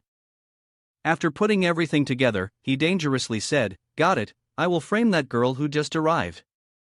On the livestream, the comment from June's Wind was, indeed, there is no such thing as absolute loyalty. If there were, it's only because the benefits aren't enough yet. The girl would rather cry in a BMW. That ability to use money. Even the foster father is still a father. Is this really the way of the rich? Using money to solve everything, and never forcing anyone. And Wu Dao said, Lin Fei, didn't you say you couldn't hold back anymore? Destroy everything for me. He turned around, his face serious, furrowing his brow as he said, go and destroy everything for me. At the same time, Lin Fei grabbed an iron rod and charged forward, relentlessly smashing everything around the store. The shopkeeper, Mr. Li, screamed, are you crazy? Do you know whose business this is? He pointed at Yuru and threatened, you wretch, tell him to stop, or I'll make sure you can't live peacefully. This made Lin Yuru anxious. And Wu Dao tightly grabbed the shopkeeper's wrist and said, I've been holding back from you long enough. This hand, didn't it just touch my Yuru, right? You even hit my Yuru, didn't you? And Wu Dao's face was serious as he said, then it's no longer necessary for it to remain. Immediately, Master Li's hand also shattered into pieces. He screamed in pain. On the side, Lin Yuru felt both happy and scared. A light popped up above her head, raising her favorability to 93, utterly smitten. She thought, Yuru, my dear? Mr. Wu Dao is so impressive, so handsome. On the toolbar, fame points appeared, plus 1,000, plus 2,000, plus 5,000. And Wu Dao was surprised, oh, live streaming can really earn so many fame points? Xin Xiao Xiao, stunned, thought, 20,000 views, 30,000, 40,000? Oh my god, my live stream channel 18 is getting hot. The comments kept flooding in. The 5 Gao Power Rangers all stood up and apologized to the male lead. This script isn't that bad, everyone. Doctor Strange, 10 points for the shopkeeper who fully supported the male lead. The Flash, push the views, everyone. We're about to catch up with brother Hua Chang. Batman, this script is so outdated, but I like it. Xiaoxiao's husband, my Xiaoxiao is the most beautiful. Guanyin descending to the mortal realm, although the male lead is very righteous, his methods are too ruthless, not very good. The crowd from County Chao, I just saw the Buddha light shining down. The Holy Mother up there, get lost. Xiaoxiao thought, it seems like he's not acting, that man's hand is really broken. Should I call the police? Boss Li shouted angrily, you're all doomed. This is the Bai family's property. Offending the Bai family means you will all face severe consequences. At the same time, An Wudao kicked Boss Li's leg and said, let me bear the consequences. Boss Li cried out in pain, my leg. It hurts so much, you will all regret this. The VIP comments on the livestream kept flooding in, the 5 superheroes, Gao. Could it be the Bai family from Zhangchang? One of the 4 great families in Zhangchang. Offending the Bai family in Zhangchang is like looking for your own death. Superman, the male lead is doomed, let's observe a 10-second moment of silence. A woman's voice suddenly rang out, who dares to cause trouble in my Yunxi Zhai? Do you not want to live in Zhangcheng anymore? Boss Li, sitting on the ground, yelled, the eldest daughter is here. You're all doomed. Lin Yuru quietly nudged in Wu Dao's shoulder and said, Wu Dao, you should leave quickly. The Bai family is very powerful. I don't want to drag you into this. If I cause trouble, I'll handle it myself. And Wu Dao smirked and said, Bai Yunxi, your old man is still alive, so how come you become the director now? The heir of the Bai family, Bai Yunxi, responded, and Wu Dao, someone as frivolous as you is still alive? That's unbelievable. Behind her, 2 bodyguards appeared. And Wu Dao stood still, and as soon as the slender hands were placed on his shoulders, he immediately fawned, Aunt Bai, I thought you were dead already. Bai Yunxi said, stop playing games. Young Masterin, you might be able to fool some young girl, but you can't fool me. Mr. Li, standing to the side, jumped up in fear and thought, what's going on here? Young Masterin? Could it be? No way, I'm finished. Lin Yuru, worried, thought, so they know each other, and their relationship seems to be quite special. When Bai Yunxi sat down in her chair, she said, all right, tell me, what exactly happened? And Wu Dao, sitting to the side, said, here's the thing, there's a video as evidence. My people have suffered, and I need an explanation from you. Bai Yunxi closed her eyes and calmly said, I know. She stood up and said, Shang, you can take the money and leave. Selling the master for glory like this is something you only need to do once. If you do it again, you'll never be able to do anything in the antique world again. She crossed her arms in front of her chest and continued, turning to open a small shop to run her business. Go ahead. Xiao Chang knelt on the ground, his whole body trembling. He raised his head and said, yes, I'm truly sorry. Yunxi interrupted, don't waste your time with those useless apologies. This is your choice. She turned and called for Li Bin, making him jump in surprise. Bai Yunxi used the tip of her shoe to lift his chin and said, you, as a manager, with techniques passed down from prestigious families, not to mention your great talent, I originally planned to cultivate you into the owner of our Bai family's big shop. But giving you another chance would be pointless. Boss Li, with a terrified expression, said, Miss, I'm truly sorry. But immediately, the sharp stiletto heel of her high heel slapped straight into his face as she coldly remarked, you really have guts, daring to offer ghosts a deal at Yunxi Zhai. Holding the cup, yet unable to even grip it properly, what use are these hands anymore? Cut them off. After saying this, the 2 bodyguards took the knife and forcefully pressed Mr. Li down. Bai Yunxi turned around and said, Wu Dao, is this explanation enough? But immediately afterward, and Wu Dao turned to ask Lin Yuru, are you satisfied? She hurriedly answered, I am satisfied. On the small screen, the 5 superhero brothers all knelt down to pay respects to the Grand Elder. The kind-hearted doctor, what status does the male lead ultimately hold? Even the Bai family must show respect. The Flash, whoa, my face hurts so much. The male lead truly is the king of the world, with the power of darkness and mystery. The Little Demons 666,666. Xiao Xiao thought, it's happening, it's happening.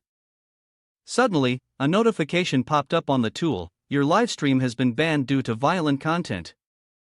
The total number of viewers was over 280,000, and the reward amounted to 21 million coins.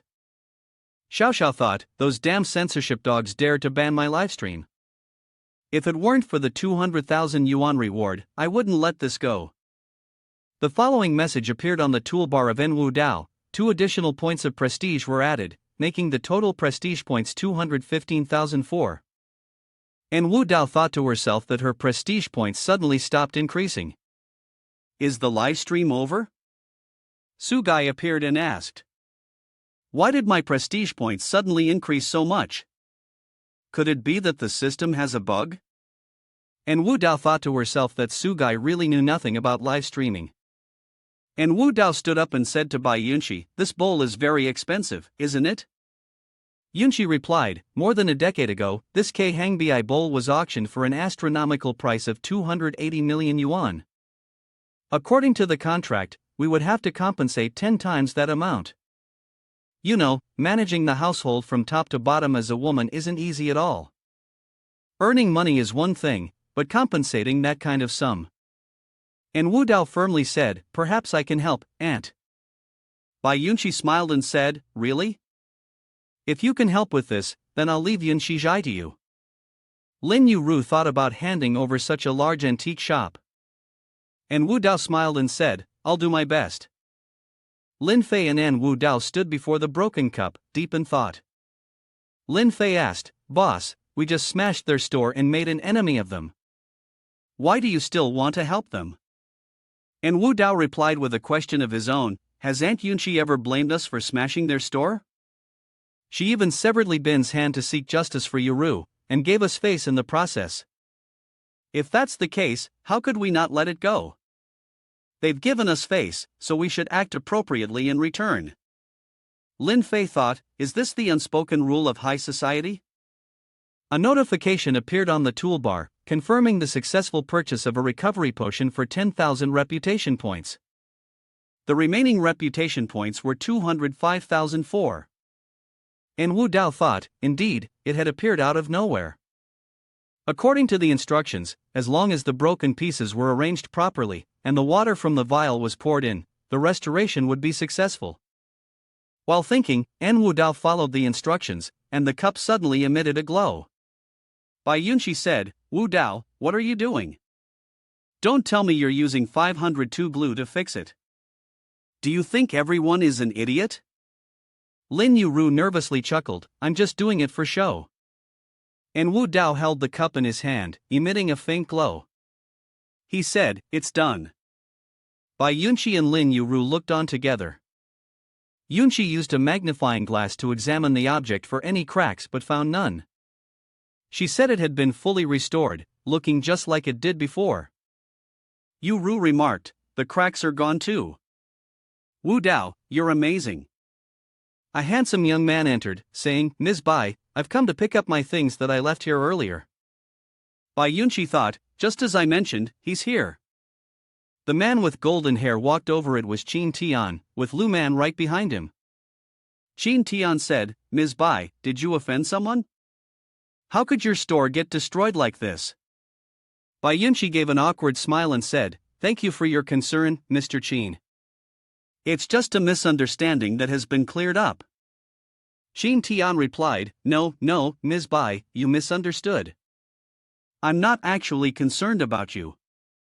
I am only concerned about the bowl that Min Thnh Ho Ai Chi Duel had taken from the shop's vault earlier. I just want to know if it is still intact. I hope it's not like those other porcelain items, all of which turned out to be unlucky. This left Bai Yunxi speechless, not knowing what to say. And Wu Dao thought, wait, isn't this the leader of the anti-terrorism team? Isn't she supposed to be out catching spies? What is she doing here? Lu Man thought, what is he doing here? Don't you dare reveal my identity. Bai Yunqi gestured for them to sit and said, please rest assured, Mr. Qin.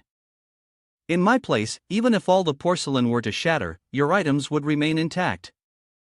Qin Tian was taken aback, thinking, what is going on? This is definitely my item, but why does it not have any signs of damage? This makes no sense. Lu Man whispered into Qin Tian's ear, didn't you handle that bowl earlier? Could it be a fake? Qin Tian whispered back, the marks are gone now. Even if it wasn't a fake, it's as if it has turned into one. But I need to remind you again, this is a bowl, not a dish. Qin Tian picked up a cup with one hand and said, are you trying to play the trick of hanging a goat's head to sell dog meat with me? Isn't this just a case of cutting through the eyes of the craftsman? This made Bai Yunqi flinch with worry. Qin Tian said seriously, the Jingdezhen porcelain, after 500 years of wear, though colorful, is not overly bright. It has a restrained, yet elegant appearance. The cup is covered in mist, and you can see bubbles all over it. As for this counterfeit, it has too many vibrant colors, no bubbles at all, and is clearly a modern-day craft. Bai Yunqi was startled, anxiously thinking that she had clearly seen Wu Dao personally restore it. How could it possibly be fake? Lin Yuru thought to himself, the skill of this person must be extraordinary. He really is too impressive. He wasn't wrong at all. If I hadn't seen Wu Dao personally restore the object, I would have believed him. And Wu Dao, standing off to the side, was equally shocked and thought to himself, oh shit, this restoration potion is too powerful. It even restores the minute cracks in the antiques. Qin Tian sat down on the sofa and casually said, Madam Bai, you were too careless playing this game. According to the rules, you should compensate me 10 times the value. As for me, Qin Tian, I've never been hard on women. Let's do this, transfer the ownership of this shop to me, and we'll consider this matter resolved. Bai Yunqi thought to herself, is it just about taking Yin Shizhai? All the antiques in Yin Shizhai have already been ruined.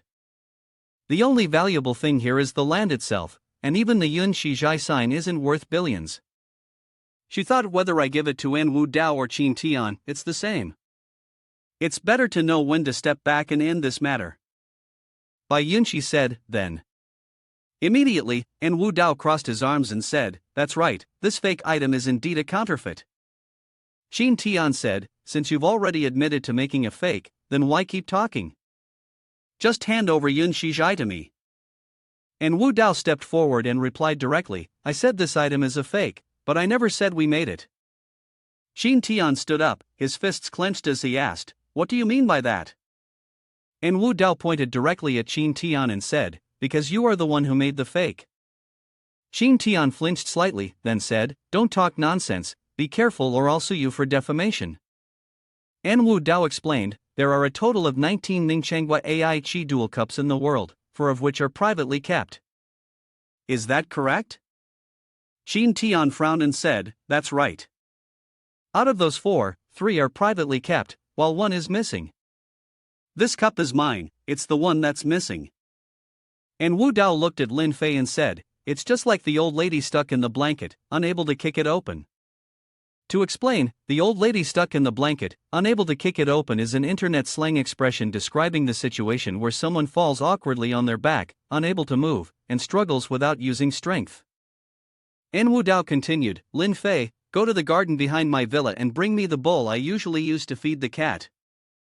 Lin Fei respectfully responded, yes. Qin Tian's face changed color as he shouted, feeding a cat? Are you insulting me? No matter how much money you have, you can't use the dirty money to feed a cat from something worth hundreds of millions. At most, it's just industrial-style chicken stew, worth 5 yuan, sold everywhere on the street. And Wu Dao calmly said, I've explained the cause and effect. Now, it's time to bring the cat's food bowl. Xiao Xiao, in the distance, was also setting up for a new livestream. She said that this time there would be no violent imagery, so it probably wouldn't get banned again. In the comments section, a user from the 5 Superheroes group wrote, I absolutely don't believe that the cat's food bowl is actually a brothel's bedpan. you're clearly exaggerating. Anyone with a bit of sense can tell that this second-generation rich guy is just acting. The young master from that family is rich and not foolish. Are the short, expensive shows like this really costing that much now? Xiao Xiao said, oh, it's filming again. Not long after, footsteps were heard approaching. Lin Fei hurriedly came over and shouted, I've brought it. After placing 2 cups down, and Wu Dao smiled comfortably and said, I got this cup from my old man. I thought it looked nice, so I used it as a bowl for the cat. Don't mind if it's a bit dirty. Lin Yuru, using her glasses to take a closer look, said sincerely, indeed, there's a layer of mist covering the surface, and the color is quite restrained. Qin Tian pushed Yuru aside and moved closer, saying, let me take a look. Immediately, something made of bronze appeared and opened up. He thought to himself, well, it's real. Seems like today I've lost. Then, Qin Tian took the restored cup and said, this thing, I'll take it with me. But right away, a fist shattered the cup he had just recovered, causing Qin Tian to yell in anger, you. Wu Dao said, according to the rules, counterfeit items must be destroyed on the spot. Qin Tian hurriedly left, clasping his hands together and saying, fine, goodbye. Lu Man followed behind. She muttered, damn it, you ruined my entire plan. And Wu Dao pondered, thinking, a plan? What plan? It seemed like something was being hidden behind this matter. Bai Yunqi, furious, stomped her foot. She said, just a country bumpkin, and he dares to scheme against the Bai family? Someone, chase after him. Cut off Qin Tian's limbs and throw him into the river. And Wu Dao calmly interrupted, Aunt Yunqi, that's enough, we can't be so reckless. Although he was not fully aware of Qin Tian's background, the woman beside him had a special status and could not be provoked. Bai Yunqi said in surprise, even you think this person is difficult to deal with, of course, he is not simple. Today, what you did was already too rude. She then handed in Wu Dao a piece of paper, saying, Wu Dao, today I accept this favor. If you ever need help in the future, feel free to ask. I still have some influence here in Zhangchang. This is a transfer contract, sign it. And Wu Dao, with his hands in his pockets, smiled and said, Aunt, you're being too polite. Not far away, the phone continued to stream live, with comments popping up continuously. Is that the bowl for feeding the cat really used to hold the jellyfish? I really enjoy watching these moments with such slaps in the face. No one could have expected it. The poverty had limited my imagination. And Wu Dao took the title transfer paper and handed it to Lin Yuru, saying, Yuru, I'm borrowing flowers to offer to the Buddha, this antique shop is for you.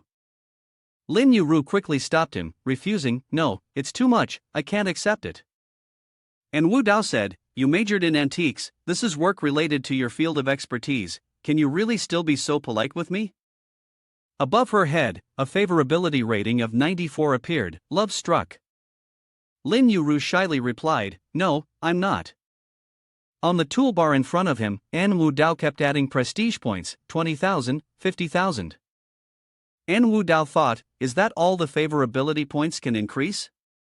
It seems Yuru isn't really interested in getting rich, but why are the prestige points increasing so rapidly?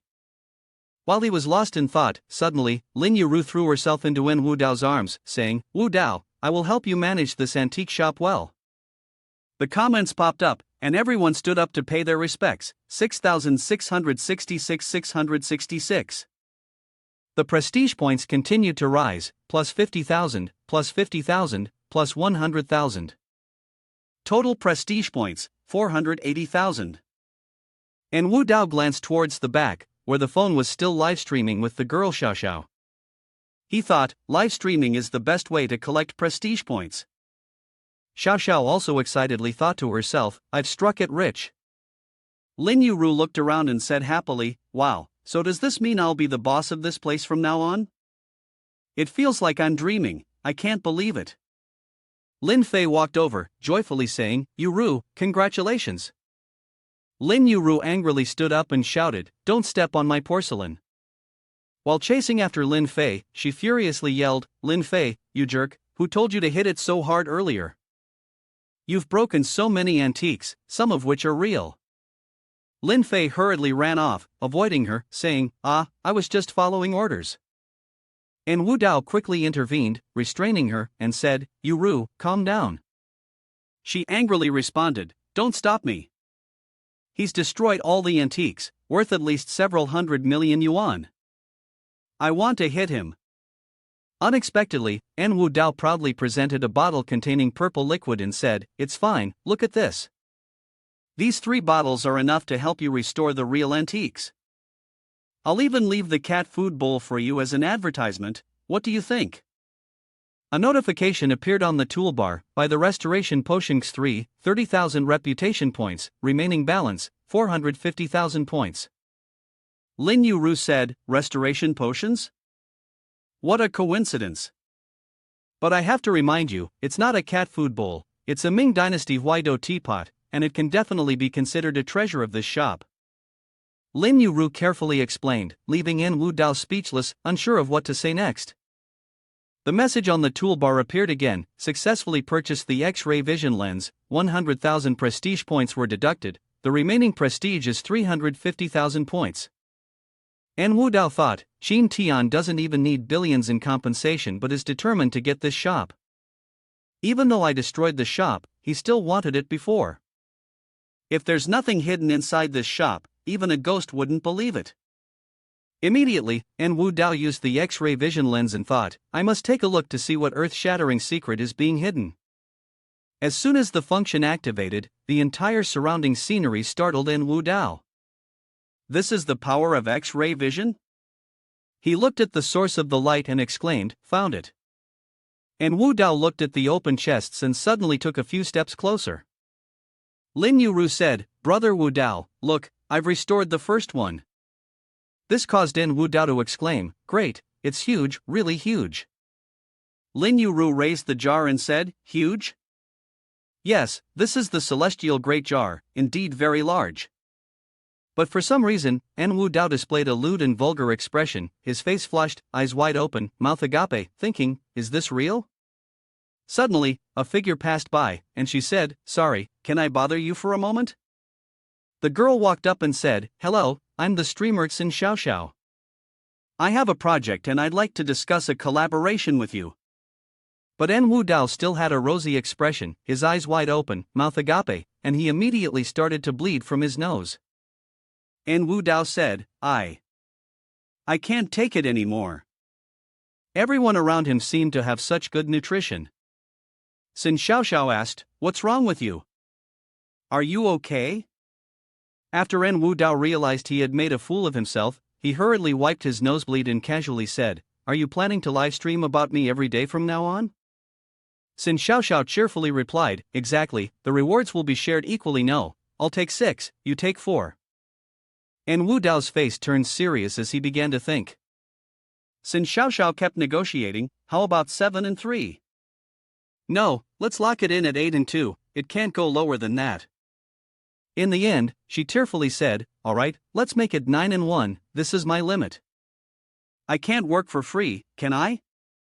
And Wu Dao leaned on his hand and laughed, saying, Do you think I would care about that share?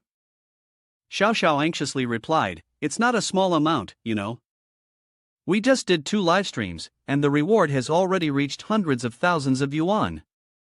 But An Wu Dao waved his hand and said, You can film me all you want, whatever reward there is belongs to you. But I have a condition.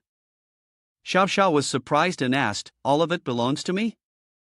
Immediately, An Wu Dao handed her a piece of paper and said, You must sign a long-term contract with me for 10 years. I call, you come. No breaks, unless it's due to an accident, an earthquake, or giving birth. In his mind, he thought, This girl is my stable source of fame points. I can't let her slip out of my grasp. Xiaoxiao turned to ask her pets, and both the dog and the cat shook their heads, wagging their tails. Xiaoxiao asked, the cat shook its head, the dog shook its head. But why do I feel like it's not that bad? Xiaoxiao continued live streaming the scene in front of her and said, Mr. N, I am willing to sign the contract. The comments kept popping up. Thap that to you, the silly girl has been tricked. Engineer of aircraft carrier maintenance, isn't this like selling her body? Tymn Sui Ingyu, master has already laid his hands on Xiao Xiao, but I beg you, please spare my goddess. Scene transition, Lin Fei, Lin Yuru, and En Wu Dao stood outside the antique shop. En Wu Dao said, Lin Fei, you stay here and help Yuru clean up.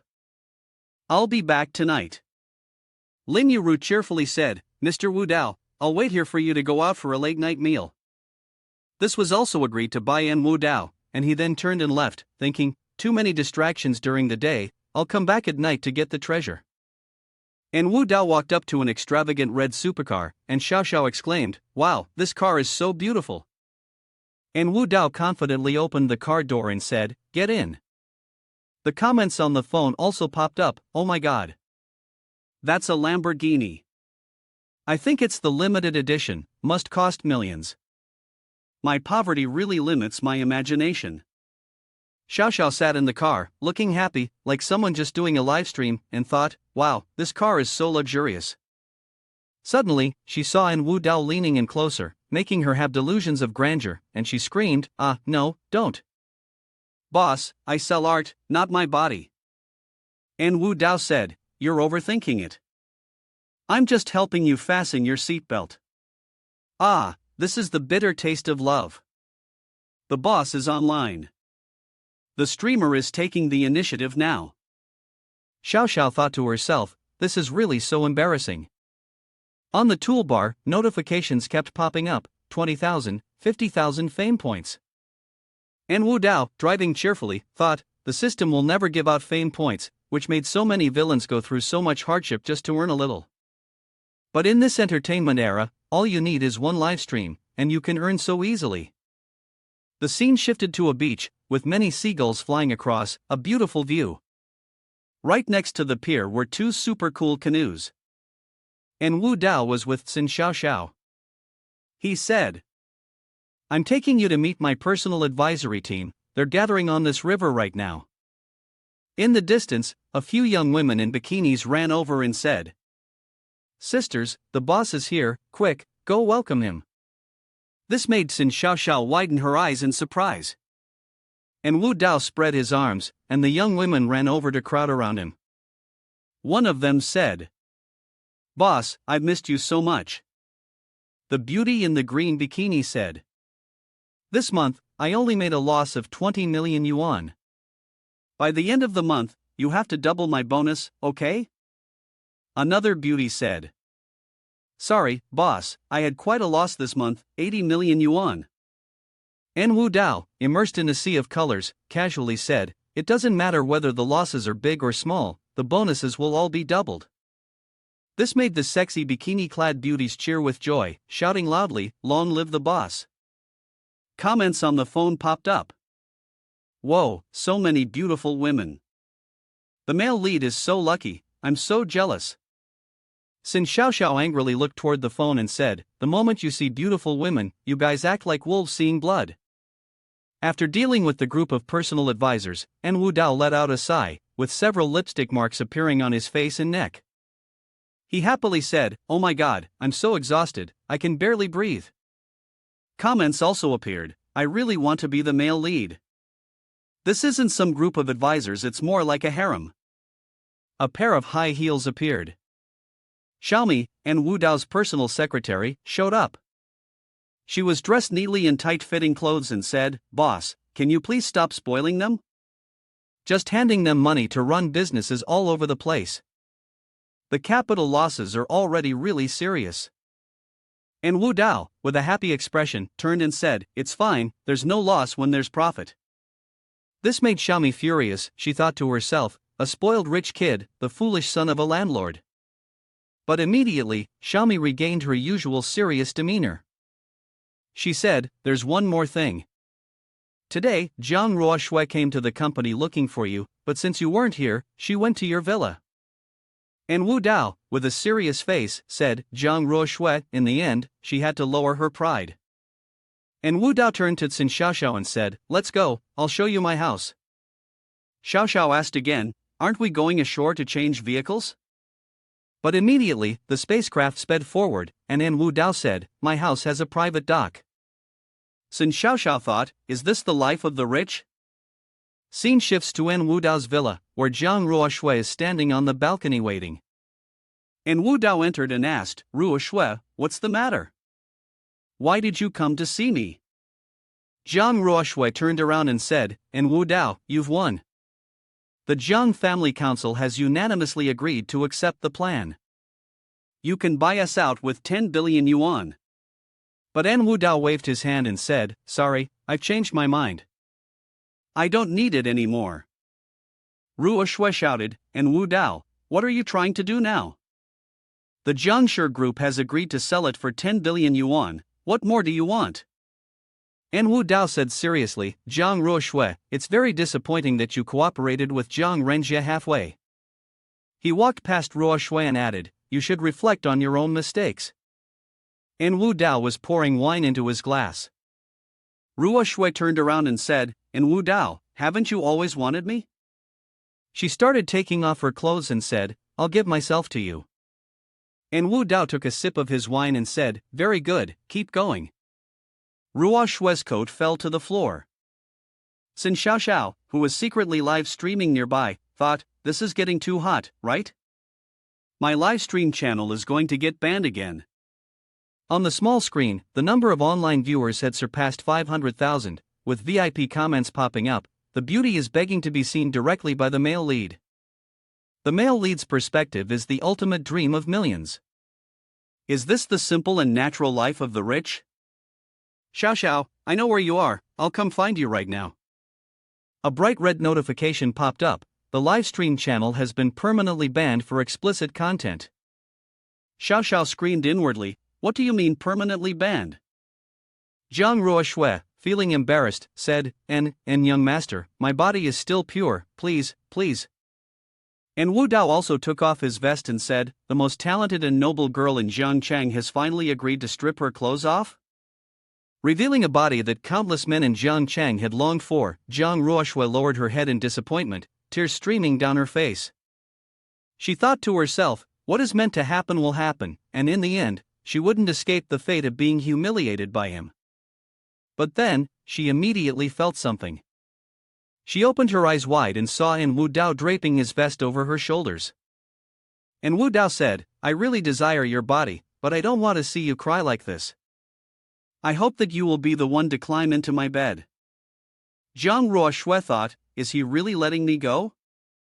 Scene transition, Jiang Ruoshui finished putting on her clothes. En Wudao sat on the sofa, calmly drinking wine before saying, from today onwards, all the companies and financial assets under my name will be handed over to you to manage, including the project to renovate the old city together with the Jiangshi Group. Jiang Ruoshui was surprised and said, you're giving me something worth hundreds of billions of yuan? Before she could finish, En Wudao interrupted. At 18, she went abroad to study business administration, and by the age of 21, she had worked hard to turn the Jiang family from bankruptcy to the pinnacle of success. If it weren't for the men in the Jiang family always being wary of her, the Jiang family would have already been worth hundreds of billions of yuan by now. He, looking worn and weathered, raised his glass of wine towards Jiang Ruoshui and said, you are a genius businesswoman, I trust you. Jiang Ruoshui thought, over the years, he was the first person to truly understand her, the first person to comprehend her circumstances. Her affection for him continued to grow, adding 10, 10, and 10. She thought, until now, I've always viewed him as an animal, but he is the only one who has been sincere with me from the beginning to the end. He genuinely wants to sleep with me, and he genuinely trusts me. Jiang Ruoshui gritted her teeth and thought, even if he was a bad person, at least he was a bad person with a purpose, far stronger than that trash Xiaoshen. The Jiang family had ruined their own talents, obstructing every avenue for her business potential to be fully realized. At first, she was almost ready to forget her ambition in the business world, had almost forgotten the things she used to boast about when she graduated abroad. She wanted to become the #1 female CEO. Jiang Ruoshui looked towards En Wudao and thought, he gives me hope again. Jiang Ruoshui firmly said, I'm willing to manage your assets, but you have to agree to 3 conditions. First, replace your entire team of personal financial advisors. Second, allow me to act according to circumstances. For every project, I must have absolute decision-making authority. Third, you personally cannot interfere in any of my decisions. And Wu Dao raised an eyebrow and said, fine. In his heart, he thought, no wonder she's a genius businesswoman recognized by the system. Just look at the conditions she's laid out, so professional. The goodwill of Jang Ruoshui reached 50, gratitude. She thought, he agreed without even thinking? Why does he trust me unconditionally like this? Why is he being so kind to me? Resisting earlier was the wisest decision. If I were to take advantage of someone in a difficult situation, I would never be able to catch him in this lifetime. And Wu Dao thought, I'm not interested in her business skills, but the arrogance she displayed today is very captivating. There are many items in the store that need to be upgraded before they can be bought. The arrogance she showed today reveals something very important. Zhang Ruoshui picked up several files and hurriedly said, well, if there's nothing else, I'll leave now. Ah, by the way, Xiaomi from my advisory team can't be dismissed, but the others are up to you, and Wu Dao replied. Zhang Ruoshui agreed.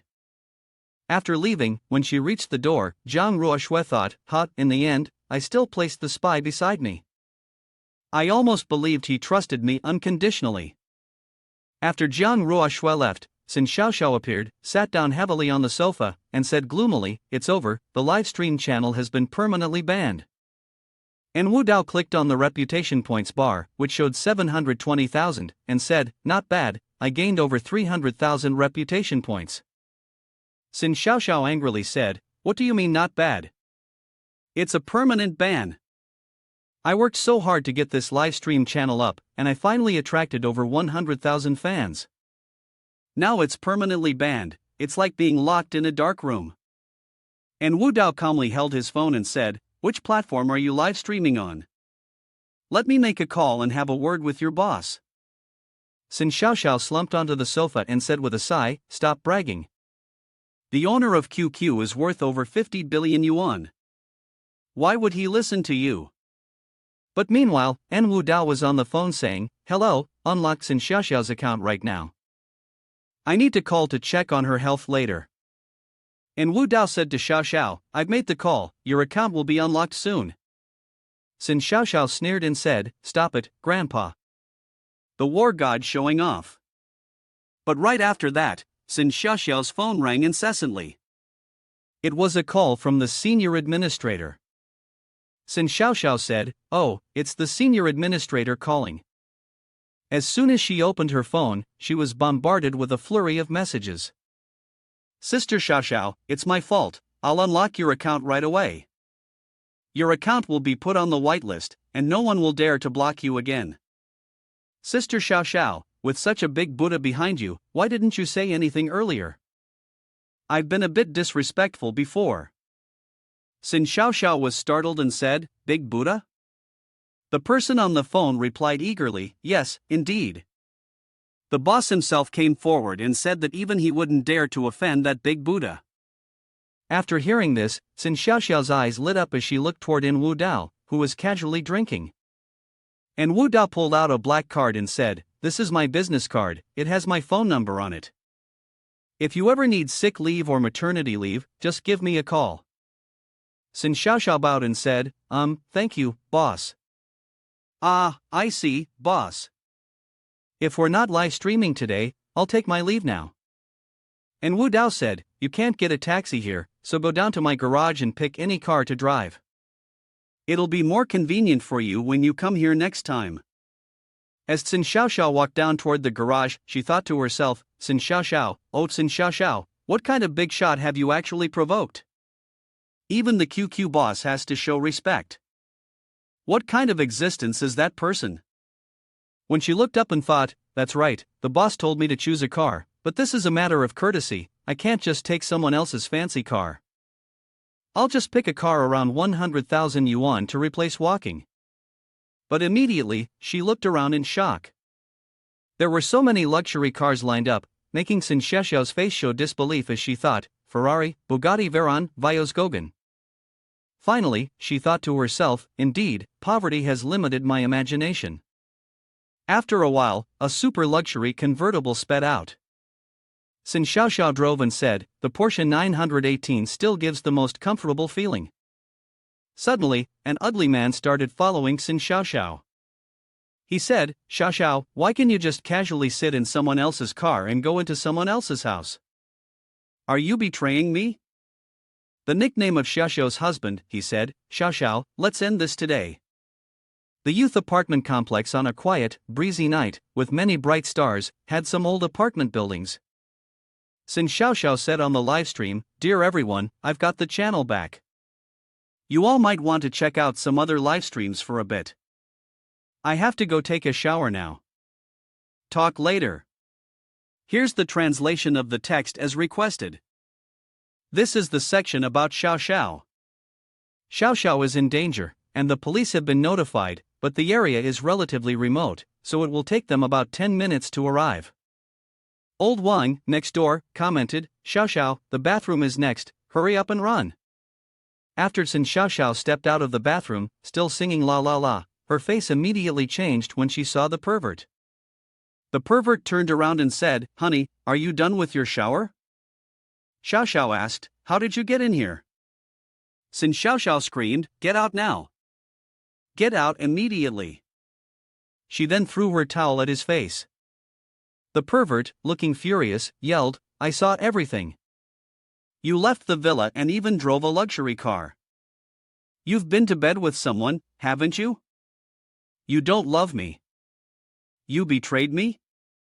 Sin Xiaoxiao, terrified, screamed, "What do you want from me? I have no idea who you are, and I'm not your wife. Please, I beg you, just leave." The pervert was about to set off a Molotov cocktail. He said, "Honey, I want you to stay with me forever," and immediately hurled it toward Sin Xiaoxiao while shouting, "Forever." Xiaoxiao screamed from a distance, sitting on the ground, "Help! It's on fire." The pervert, with a malicious expression, said, "Burn it down, you traitor. I want to die with you here." The pervert, with a look of disgust, turned away and said, "Xiaoxiao, don't be afraid. I will make sure this entire building burns down with us. That way, when we go down there, we won't be alone anymore."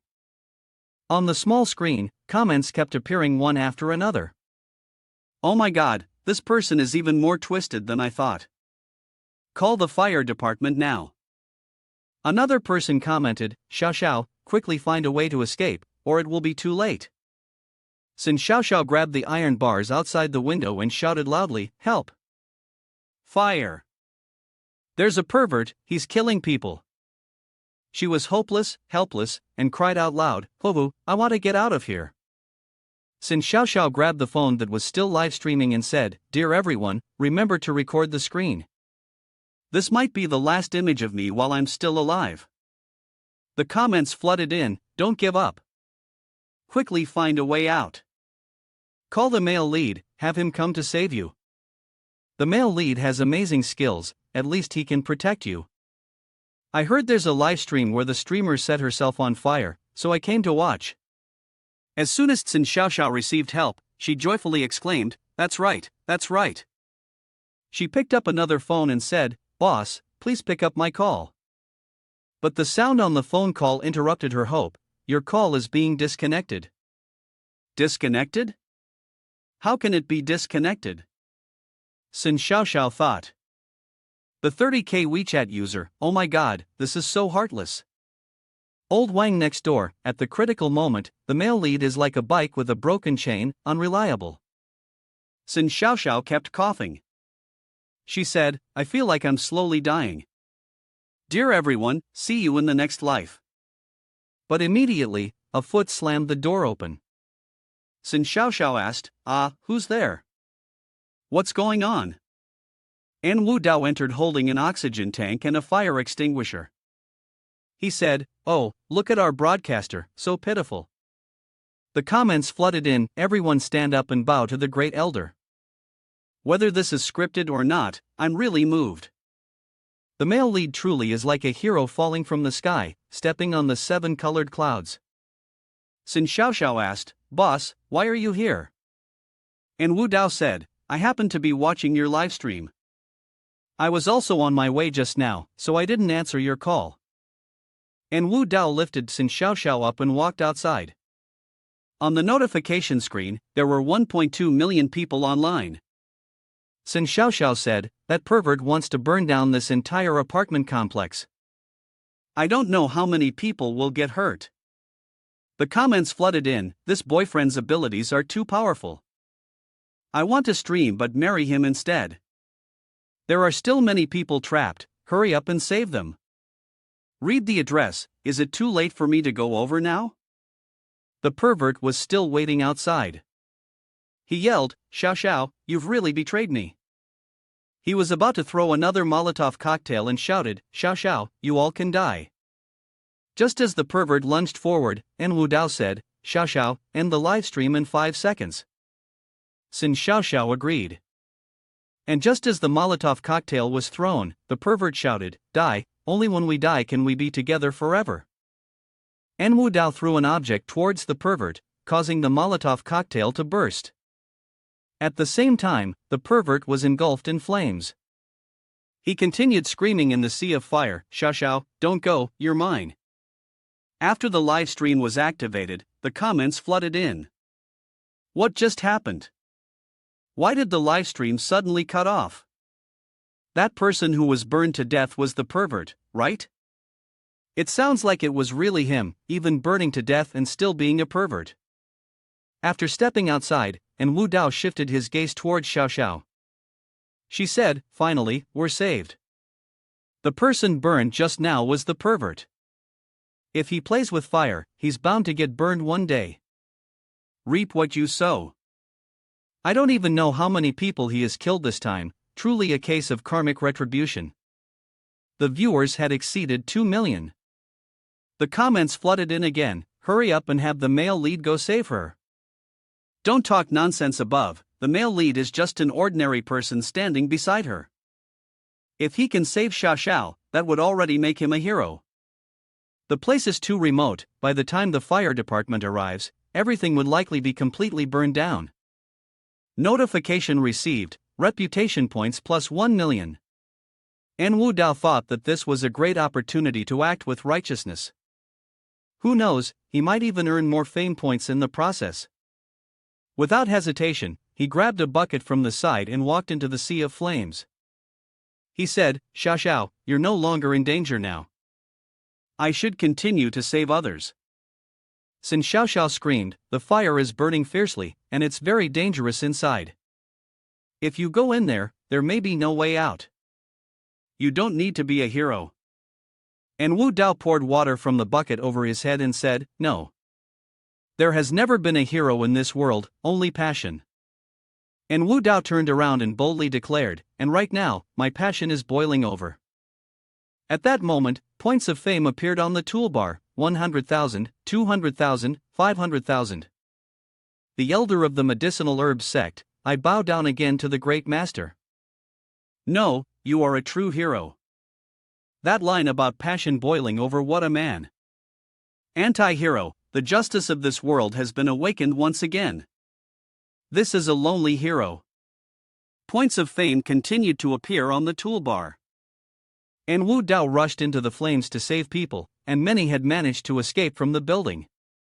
Sin Xiaoxiao said, "It's the boss. He has saved so many people." Another person said, "What an immeasurable virtue." A man who had just escaped said, "The great hero hasn't come out yet. I hope nothing happens to him." Sin Xiaoxiao asked, "Why hasn't the great hero who saved everyone come out yet?"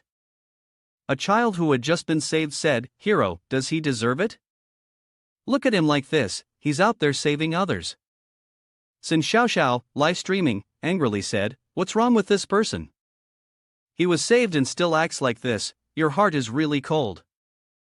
Zhuoboki replied, "People these days are ungrateful, it's truly a tragedy of this era. I really hope he doesn't want to be a hero, I hope nothing happens to him." But the truth was, a red axe appeared, and Wu Dao shouted, "Damn, there's only one burning door and it's stopping you? Hurry up and crawl out of here, if anyone stands still, I'll chop you down now." A woman spread her arms and legs like a bird, saying, "You're making it too difficult, you're going to get burned." A man said, I'm scared, won't I be burned to dust? And Wu Dao angrily shouted, stop talking and jump out quickly. Then, with a murderous expression, and Wu Dao asked, what about you? Why haven't you jumped out yet? A disabled person sitting in a wheelchair suddenly stammered, I, and immediately En Wu Dao swung his axe directly at him, forcing the disabled person to jump out and scream, crazy, this person is insane. There was a woman hanging from the window. And Wu Dao shouted, why aren't you jumping? Hurry up and jump. The woman replied, I'm scared, I'm afraid I'll fall to my death. And Wu Dao shouted, this is the first floor, how could you possibly die from falling? If you don't jump right now, I'll chop you to death. The woman cried and said, what kind of hero are you? This is more like anti-heroism. And Wu Dao hefted his axe onto his shoulder in thought. Most of the people who died in the fire did so because they hesitated and wasted the best time to escape. If they couldn't make the decision themselves, then he would help them. Fortunately, he had the 9 dragons' true chi protecting him, or he would have already been burned to a crisp. Just as the flames were raging, a figure was preparing to step outside. Sin Xiaoxiao shouted, boss, come out, boss. And Wu Dao boldly carried the red axe outside, and everyone commented, the great hero is back, finally, a sigh of relief. 66,666, we salute the great god. The entire apartment complex was engulfed in a sea of flames, rising all the way up to the blue sky. And Wu Dao said to Lin Fei, arrange a place for Mistson in my villa. Lin Fei replied, got it, boss. Afterward, Lin Fei was about to leave but said, by the way, boss, Yuru is still waiting for you at that shop. And Wu Dao said, alright, I'll go meet her now. As the Porsche supercar drove away, En Wu Dao looked at the notification bar, noticing that his reputation points had reached nearly 4 million. He casually said, the reputation points are enough for now, it's time to go treasure hunting. The scene shifted to Yunxi Zhai, where Luman and Qin Tian were using binoculars from a distance. Luman said, why is there still someone in the shop? When are they going to close it? Qin Tian replied, there's only that beautiful employee inside. Should I go in and get her out? Then, Luman saw Ling Yuru and En Wu Dao standing at the door. Luman said, wait a minute, why is he here again? Ling Yuru said, En Wu Dao, you're here. Qin Tian whispered, is this beautiful woman really waiting to date this trash? What a waste of heaven's gifts. Luman said, our plan won't be delayed again, right? They're rushing us a lot up there. Qin Tian replied, don't worry, I've already agreed to help you. I guarantee that the item won't escape our grasp. He said with a victorious expression, we can just wait slowly, no need to rush. On the hot pot table, there was a variety of meats, vegetables, and mushrooms, enough to make one salivate. Lin Yuru said, today's a bit simple, not exactly the most delicious dish, but I still want to invite you, Wu Dao, to have a meal. In her hand, she was still holding a plate of beef belly wrapped in mustard greens. And Wu Dao laughed and said, perfect, I was just getting hungry. Lin Yuru kindly picked up a piece of beef for him and said, Wu Dao, try this. Although this beef was sent by my relatives from the countryside, it's really tender. And Wu Dao responded, using those old hot pot pots in the shop, it's really amazing. Then, Lin Yuru happily showed off a treasure, saying, Wu Dao, look what I have. It's a century-old medicinal wine I dug up from behind the warehouse. I've tried it, and it's really delicious. The piece of meat on En Wu Dao's chopsticks suddenly fell to the ground. En Wu Dao's face changed color as he said, what, that bottle is. Yuru asked, what's going on? Immediately, En Wu Dao began looking around, searching everywhere.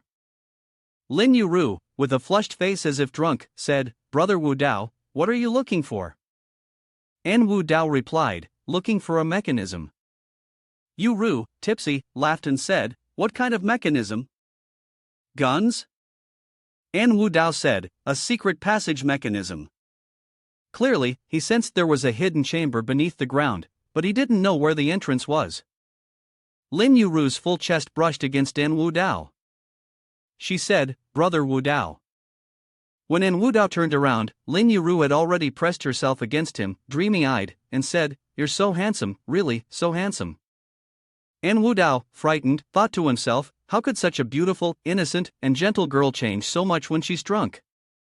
Does her personality change this drastically when she's intoxicated?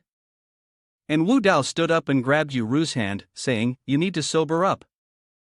Yuru, dazed, asked, "Sober up? I don't understand." En Wudao said, "You're acting so passionately, little one. Are you some kind of femme fatale?" Then, the work suddenly got cut off by En Wudao, and in the darkness, there was a sobbing sound. "Brother Wudao, I really love you, I love you so much." "Ha ha." En Wudao said, "Can you stop being so passionate? I feel a little uncomfortable." Suddenly, the window made a clicking sound. Qin Tian and Lu Man sneaked in. Qin Tian said, "Finally, those two have left. I was waiting so long, I almost fell asleep." And Wu Dao, who was being pinned down, thought, "What's going on here? Do they think there's no one left in the store? That's why they're sneaking in to steal something." Lu Man looked around and then said, "Qin Tian, I observed this place during the day. I didn't see any traps. Do you know how to get to the treasure?" Qin Tian replied, "It's simple," and immediately his eyes gleamed with a golden hue. He continued, "All I need is my bronze needle to know the way." The violet golden-eyed one opened, and then Qin Tian said, "Found it." The mechanism spiraled a few times and was hidden in the ceiling. A finely carved unicorn statue and a small sword appeared, along with numerous other valuable items. Lu Man exclaimed, "Wow, so many cultural relics. You really found it. Qin Tian, you're amazing." She picked up the green unicorn and said, "Not bad. This is the Qing Tai blue unicorn, just like the one in the photo. It's the same batch that was stolen not long ago." Qin Tian took the small blue sword and said, "According to our agreement, I'll just take this, the rest belongs to you." The two items they were holding were named Qing Tai blue unicorn and the dragon blade, Lady Xia. And Wu Dao silently stood behind, muttering, "Oh, have you two finished splitting the goods? Anyone who sees this should at least share some with me. You almost gave the two in front of me a fright, thinking it was a ghost." Lu Man and Qin Tian quickly stepped aside and asked, "And Wu Dao, you're still here?" And Wu Dao immediately threw a throwing knife at them and said, "How dare you steal from my shop? Do you want to die?"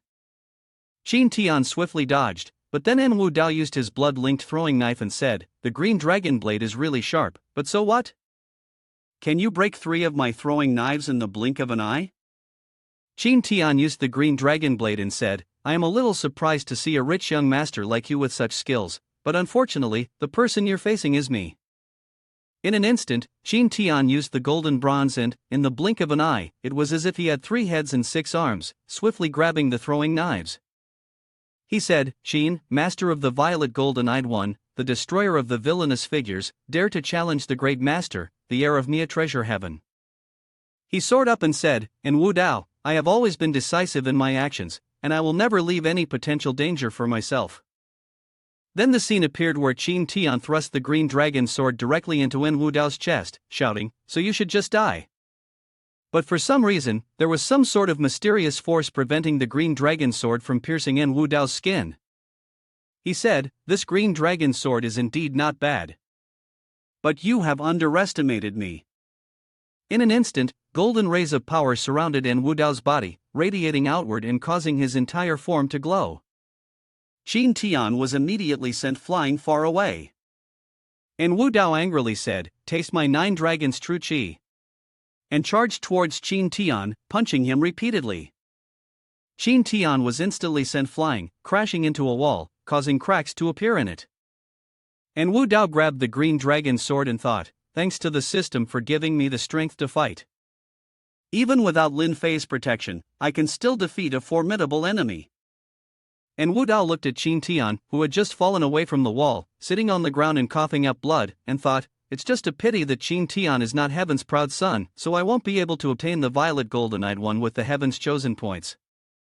But at that very moment, a notification appeared, indicating the arrival of a new heaven's proud son. Heaven's chosen Qin Tian, the violet golden-eyed one achievement, golden-handed master of the Mia treasure sexaire, mission to kill Qin Tian, reward, 2 heaven's chosen points, the violet golden-eyed one. And Wu Dao was stunned. A new heaven's chosen, and on top of that, he had not 1, but 2 points as a heaven's chosen. And Wu Dao frowned, thinking seriously, I understand now. These 2 heaven's chosen points correspond to a difficult mission. I can't underestimate the protagonist's aura. While En Wu Dao was deep in thought, a barrel of a gun was aimed directly at him. Lu Man said, Mr. N, please calm down. There must be some misunderstanding here, I will explain everything to you. En Wu Dao shouted angrily, you two broke in to steal something, and he even wanted to kill me. Do you think an explanation will still help? Lu Man anxiously said, I am truly sorry, Qin Tian has been a bit reckless. Actually, we came for these antiques for a reason. She explained, these antiques are national treasures that were lost overseas. After many years of overcoming countless difficulties, a great hero donated these cultural relics back to our country without asking for any compensation. But on the way back, the national treasures were stolen. A mysterious person dressed in black, carrying a suitcase, calmly walked away. On the other side, Qin Tian was continuously coughing up blood. Lu Man continued, later, we received intelligence that the antiques were seen in this antique area, so I invited Qin Tian here to search for the treasures. He is the heir of Mia treasure and can detect the location of the treasure. Lu Man angrily said, originally, during the day, according to the plan, we should have been able to take it, but I didn't expect you to ruin it. And Wu Dao said seriously, it seems these things are quite hot to handle. Lu Man, holding the green unicorn, said, now we've found the evidence, but the shop owner is you. You might get implicated. Upon hearing this, En Wu Dao immediately let go of the short dagger, making it fall onto the wooden floor, driving into the ground. He raised his hands and said, if it's a misunderstanding, I'm willing to cooperate with you. Take the items, just take them. This surprised Lu Man, but suddenly, Qin Tian's eyes gleamed with a purple light, and he thought, too late. Then, Lin Yuru suddenly stood up. And Wu Dao asked, Yuru, what's wrong? Lin Yuru grabbed the dagger from the floor, leaped towards En Wu Dao, and stabbed it straight into his abdomen. En Wu Dao screamed, Yuru. Blood poured out non-stop. En Wu Dao held his stomach and said, damn it, you control Yuru. Qin Tian, who had been sitting on the ground, stood up and laughed loudly, exactly, my violet golden-eyed one can not only see through the qi, catch the speed, but also activate soul-controlling techniques. Lu Man, who was standing nearby, said fearfully, Mr. N, I'm really sorry. I didn't expect him to do this. And Wu Dao shoved Lu Man aside and shouted, get out of the way. It's your fault for drawing my attention, allowing him to control Yuru. No need to pretend anymore. Lu Man tried to explain, I didn't. She shouted towards Qin Tian, he has put down his sword, why are you still doing this? Qin Tian raised his hand and shouted, the heart of a woman, people like her always seek revenge for any grudge. He and I have already formed a deadly enmity, how could he just let me be? So, I have no choice but to eliminate the threat. Lu Man spoke in disappointment, you're despicable. But Qin Tian did not agree. He said this was called caution. He extended his hand toward Lin Yuru and said, you cannot underestimate the power behind En Wu Dao, I absolutely cannot let my identity be exposed, so I can only pull out the weeds by the roots, killing people to silence them. Lu Man, terrified beyond measure, screamed, what do you want to do? Qin Tian's eyes were a sharp violet, his expression dangerous as he ordered, kill yourself. Immediately, Lin Yuru raised the green dragon sword to her neck and made a swift motion, falling directly in front of En Wu Dao. En Wu Dao screamed, no. He clenched his fists, overwhelmed by pain, and shouted, I have to kill you. Qin Tian and Lu Man were preparing to leave when he arrogantly said, the green dragon sword is coated with a poison so deadly that anyone who is struck by it will die. If you want to kill me, you'll have to wait for the next life. Lu Man turned around, repeatedly apologizing, I'm really sorry, I'm truly sorry, I am so sorry. And Wu Dao bowed his head before the corpse of Lin Yuru, and in his heart, he harbored cruelty, thinking, even if I become a ghost, I won't forgive you bastards. Outside, Jin Tian urged, hurry up, don't let anyone find out. But Lu Man aimed her gun at him. Jin Tian asked, Lu Man, are you planning to burn bridges after crossing them? Lu Man replied, Jin Tian, you killed people, I have to arrest you. Jin Tian stubbornly refused to admit his wrongdoing and said, if you don't say anything, and I don't say anything, no one will ever know it was me. Lu Man angrily shouted, but An Wu Dao and Lin Yuru are dead, they didn't deserve to die. This made Jin Tian begin to feel a sense of resentment. He said, Lu Man, look into my eyes and tell me, are you arresting me because of An Wu Dao or because of justice? Lu Man looked into his eyes, but immediately, Jin Tian's gaze emitted a purple light. He said, Lu Man, we successfully obtained what was ours earlier. We didn't run into anyone at the antique shop. Now, you must go arrest Bai Yinshi. Lu Man immediately fell under hypnosis and said, that's right, there is evidence. Now I can go and catch the person. Jin Tian's face looked truly devious, and he thought, who would have guessed that my violet golden-eyed one could even alter memories? Inside the shop, An Wu Dao trembled and called out Yuru's name, his mouth continuously bleeding, and the shop interface appeared on the tool panel. An Wu Dao said, I will not let you die. But then a notification slapped him in the face, saying, sorry, your shop has been closed and cannot be used. And Wu Dao screamed to the heavens, Miss Su, how can a person do this? Yuru is about to die. Su Gai appeared before An Wu Dao and said, Wu Dao, so it's your turn now? She spoke triumphantly, when you held me captive, did you ever think you'd end up in this situation? But then, An Wu Dao seemed to realize something. He continuously bowed to Su Gai and said, Miss Su, our grudge has nothing to do with Yuru.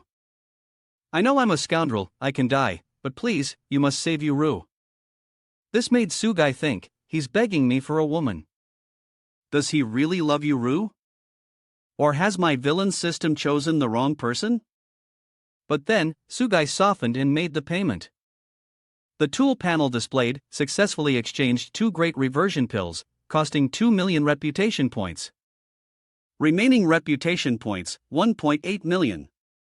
Successfully used the great reversion pill, poison neutralized, recovery successful, healing in progress. And Wu Dao thought, although Su Gai is the manager of the villains, she is also evading the gods. This indicates that she, too, cannot escape the heavenly Dao. Even though I gambled that she would save Yuru, and in doing so, she would also save me, I am confident that the odds are 80% in my favor. At the hospital, Lin Yuru had a terrible dream. When she woke up, her eyes were filled with tears as she shouted, Wu Dao, be careful. And Wu Dao, who was sitting beside her, gently comforted her, it's all right, everything has passed. Lin Yuru, teary-eyed, spoke with a trembling voice, Wu Dao. Then she threw herself into his arms and said, Wu Dao, I'm so sorry. I really didn't want to hurt you, but I couldn't control myself. When that knife stabbed into you, my heart shattered. Thank goodness, you're all right. Lin Yuru looked into An Wu Dao's eyes and softly said, Wu Dao. Suddenly, a watermelon fell to the ground. Lin Fei, witnessing Lin Yuru and An Wu Dao kissing, was shocked and asked, What are you two doing? Immediately, Lin Fei yelled, I regard you as my boss, and you're flirting with my sister? An Wu Dao and Lin Yuru awkwardly separated, and he said, Lin Fei, don't pay attention to such details. But immediately, An Wu Dao's expression became serious as he said, You rushed here, did something urgent happen? Lin Fei suddenly remembered and said, Yes, just now someone from the Bai family came to find you. They said Lu Man brought people to capture Bai Yunqi and asked for your help. An Wu Dao thought for a moment, realizing that this situation was a bit difficult to resolve. Behind Lu Man was the Red Shield team. If he got involved, it would escalate the matter, and it would definitely attract the attention of the old man. Bai Yunqi appeared polite on the surface, but she had decided to hand over Yunqi Zhai to him at this time, which was clearly an attempt to drag him down with her. And Wu Dao said to Lin Fei, Go tell the Bai family's people to say. But immediately, Sugai intervened, saying, Lin Yuru just needs 2 more favor points to succeed, and with the 3 points above, it's enough to level up to become the Lord. Do you really want to throw that away? And Wu Dao shot Sugai a glare and said, What's the point of leveling up? It's just unlocking a few more items. But if it means losing the entire battle, it's not worth it. Sugai disagreed. She said, Look at the details of the level up. The level up details appear on the toolbar, unlocking new items, upgrading all skills, and your body gets super enhanced. And Wu Dao thought for a moment. If all his skills were upgraded, wouldn't that mean his 9 dragons true chi and 36 flying daggers would improve further? That would certainly give him a better chance against Qin Tian. Immediately after, and Wu Dao smiled smugly. He said, Yuru, I have to go and avenge you. But Lin Yuru stopped him, and Wu Dao, don't go. Qin Tian is very scary, I'm a little afraid. Immediately, and Wu Dao comforted her, gently stroking Lin Yuru's cheek as he said, Don't be afraid, Qin Tian has already killed you once. If I don't avenge you, then I'm not worthy to be called a man. Lin Yuru's affection level for him reached 95, infatuated.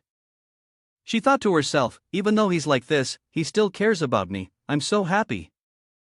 On the notification toolbar, Lin Yuru's affection level had reached 95, completing the flirtation task, earning 1 point of Heaven's Chosen and a talent enhancement. A streak of green light appeared on En Wu Dao's hand. A system notification read, Congratulations, the Master has leveled up to Lord, requiring 10 Heaven's Chosen points to be promoted to a noble rank. Next, the superhuman body strengthening began, followed by the leveling up of all skills. On the toolbar, the leveling up stats for En Wu Dao appeared. After successfully leveling up, the 9 dragons true chi, along with 36 flying daggers in his body, were enhanced. En Wu Dao thought, the so-called Heaven's Proud Son, the so-called Child of Destiny, the so-called main character's radiance, all of it is utter nonsense. Why can you people kill others at will? Why do you pretend and then act so innocent? Without a golden finger, you're not even worth as much as a dog. My young master will send all of you straight to hell. En Wu Dao frowned, thinking seriously, robbing the rich and killing people for their wealth. Is that the justice of the protagonist? Secretive thoughts, ruthless decisiveness, is that the cautious nature of the protagonist? Ha ha. That Qin person, you're not wrong, a person like me really repays any grudge with vengeance. The scene shifted to a distant city, where a Toyota car sped along the road. Bai Yunqi said, Miss Liu, you won't let me hire a lawyer, nor will you go to the nearest court office. You're not following the regulations. Lu Man shouted, Shut up. She was suspected of hiring someone to commit murder and trafficking in national-level cultural relics. She could just wait for a bullet to come her way. In her heart, Bai Yunqi worried, but still wore a standard smile on her face, it's over. It must be those people from my family who are framing me. They know normal charges won't work against me, so they're accusing me of trafficking in national-level cultural relics, and even involving the Red Shield team. Although I have wide connections, the influence of the Red Shield is vast, and I'm afraid no one would dare to offend the Red Shield on my behalf.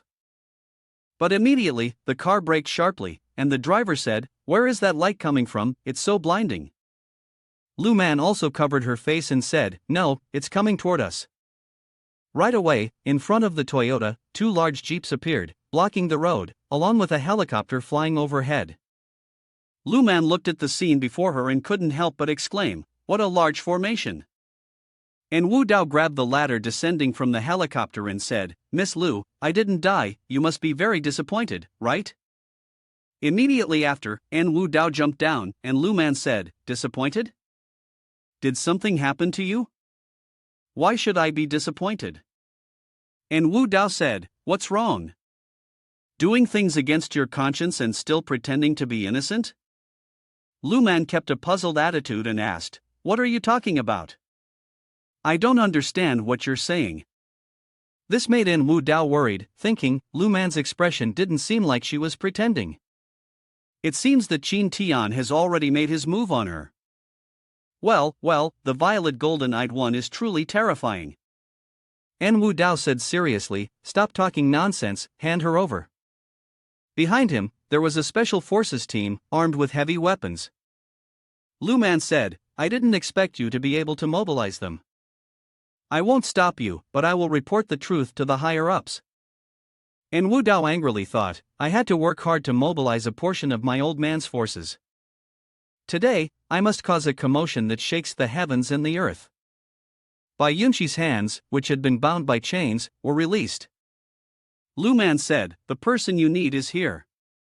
Bai Yunqi said, "Wu Dao, the hero, is angry because of a beautiful woman. In this life, someone like you is worth cherishing, it's truly valuable." And Wu Dao's face darkened as he asked, "Where is Qin Tian?" Lu Man replied, "He's not part of our team." Once the mission was completed, he left. Bai Yunqi said to Wu Dao, "Did you get emotional yourself, Aunt?" "Wu Dao, are you not making a big deal of this for me?" Wu Dao thought, Bai Yunqi is truly sharp, starting the conversation by trying to gain a favor from me. He coldly thought, "Nice try, but today Qin Tian isn't here. This favor is for you to enjoy on your own." Wu Dao thought, "Nice try, but today Qin Tian isn't here. This is for you to enjoy on your own." Wu Dao said, "To harm Aunt Bai, Qin Tian is the mastermind. Not only must I save Aunt Bai, but I must also make him pay a heavy price." Bai Yunqi cried as she said, "Wu Dao, you've truly moved me so much. In this world, who else cares for me like you? How could Bai Yunqi be ungrateful?" From now on, the relationship of Bai Yunqi is the relationship of Wu Dao. The wealth of Bai Yunqi is the wealth of Wu Dao.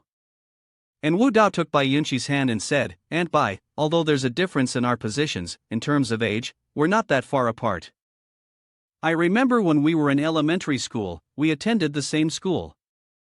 Back then, I was bullied by others, and you protected me. Now that I've grown up, let me protect you." Bai Yunqi's affection for him grew steadily. She then threw herself into Wu Dao's arms and said, "Wu Dao, just now, I felt like I had reached the end of the road. I thought my life was over. Thank you." And Wu Dao thought to himself, "It's getting a bit over the top now, the acting's a little exaggerated. It seems like she's becoming emotionally moved." Lu Man couldn't bear to watch the scene. She turned back to the car, closed the door, and shouted, "Wu Dao, the Bai family situation is not as simple as you think. It's better if you don't get involved in this murky water." And Wu Dao also said seriously, "My affairs are none of your business." He then spoke to Qin Tian, "Clean your neck, wait for me to come." Bai Yunqi said, "Wu Dao, she's right. The waters in the Bai family run deep. Thank you so much for protecting me. The rest, I'll handle myself." And Wu Dao thought to himself, based on past experience, she must be the female lead related to Qin Tian. Why is she so fond of me? Above Bai Yunqi, the affection level displayed was 50, grateful. In his heart, Wu Dao silently wondered, could they be the male and female leads, with a love-hate relationship, Qin Tian helping Bai Yunqi rise, and in the end, taking over the Bai family? Thinking of this, Wu Dao's expression changed drastically as he thought, so Qin Tian turns out to be a madman obsessed with demons. A notification appeared on the taskbar, announcing a new mission, flirt with heaven's proud daughter Bai Yunqi. When the other party's favorability reaches 98, the mission is complete. Reward, 2 points of heaven's chosen, and a unique talent in demon killing. After seeing this report, Wu Dao immediately knew it was bound to happen. But he was puzzled. Demon killing talent? Isn't that a good thing? Is it truly good or bad, right or wrong? It was something that could be easily seen with a glance. On the surface, Wu Dao enthusiastically said, "Aunt, something this big happened? Those in the family who covet the position of head of the family will surely exploit this weakness to force you out of your position. How could they possibly let you off the hook? Can Aunt really handle this?" Hearing this, Bai Yunqi became restless, unable to sit still. Immediately after, Wu Dao picked up his phone, smiling as he left. He stuffed his hands in his pockets and turned back to Bai Yunqi, saying, "Let's go, let me take you home." I'll see you off, right to the gates of the Western Heaven. Bai Yunqi felt deeply moved inside. Only in times of crisis can one truly recognize sincere intentions. In this moment, when her life was at its lowest point, only in Wu Dao, someone she had never paid attention to before, was willing to help her. Moreover, he did not hesitate to mobilize his entire family's resources to assist her. How could she ever repay such a favor? There is a message on the phone between Sin Xiaoxiao and An Wu Dao. He asked Sin Xiaoxiao to come quickly and also send her location. Xiaoxiao agreed. The scene shifts to the Bai household. The two of them stand in front of the grand hall, but the bodyguard doesn't allow them in. He says, "Young miss, the family has rules. The women are not allowed into the council room. Only the men of the Bai family may enter." Bai Yunqi, infuriated, stomps her foot and says, "Yesterday, I was in there presiding over the meeting. Why can't I go in today?" The bodyguard remains calm and replies, "I don't know either. Anyway, the second young master just announced that no women are allowed in. Anyone who barges in." Before he can finish, Bai Yunqi slaps him hard, making his face turn. She shouts, "You bastard, get out of my way." Immediately, both of them enter the council room in front of everyone. The detestable second young master, his face changing color, questions, "Bai Yunqi, how did you get in here?" Bai Yunqi enters within Wu Dao, looking at him with disdain, and says, "You must be so disappointed, huh? I'm here, aren't I?" But the person sitting at the top, furious, shouts, "Bai Yunqi, you have secretly been trading in cultural artifacts, ruining the family's rules. I've called for a family meeting to remove you from your position as deputy head.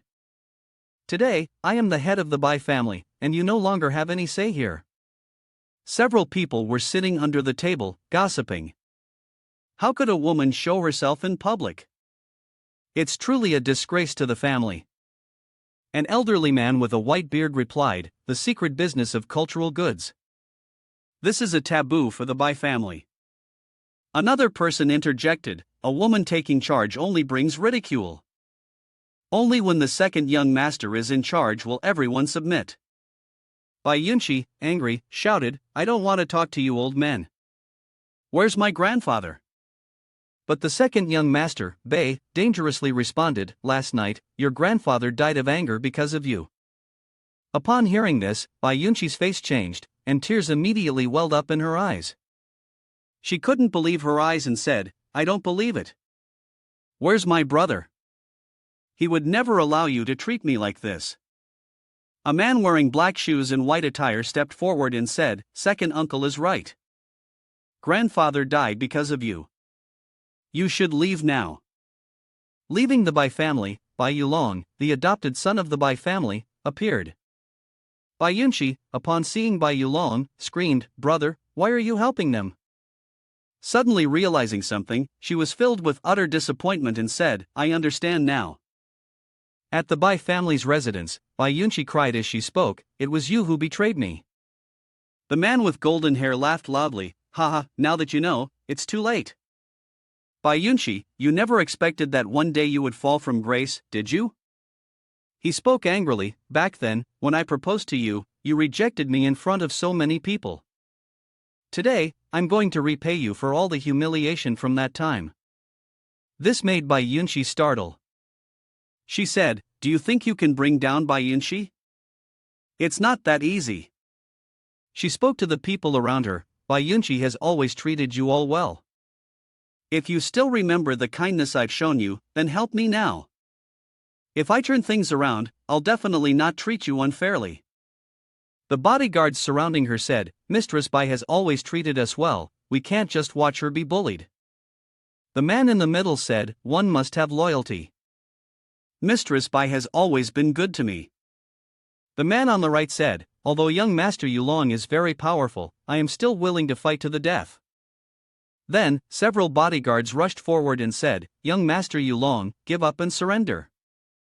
Yulong cracked his knuckles and then raised his fist, saying, "You think you can stop me with just you guys?" Immediately after that, one of the bodyguards was knocked down by a punch from Yulong. He arrogantly said, "A bunch of rats.